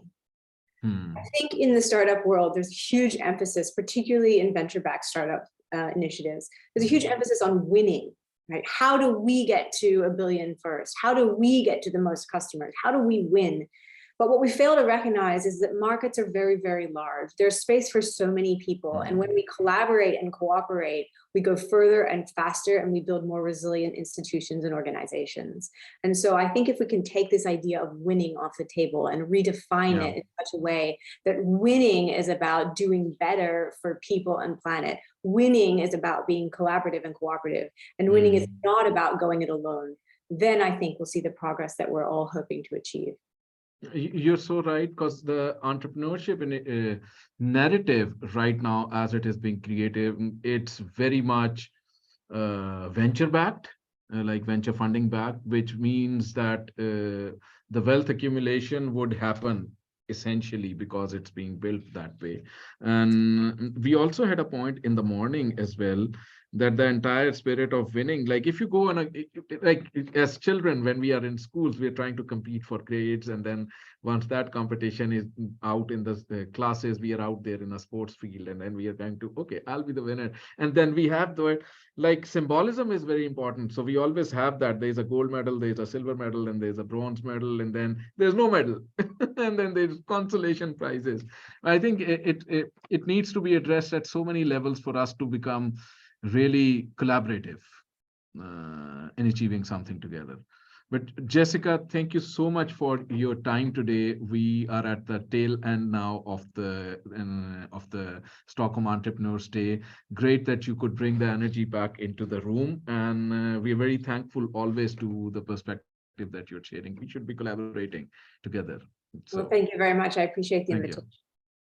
Thank you. Thank you, Jessica. Have a awesome day. And for our all the audience here, guys, thank you so much for being here today, for making this a very interactive and chat-rich, conversations-rich event.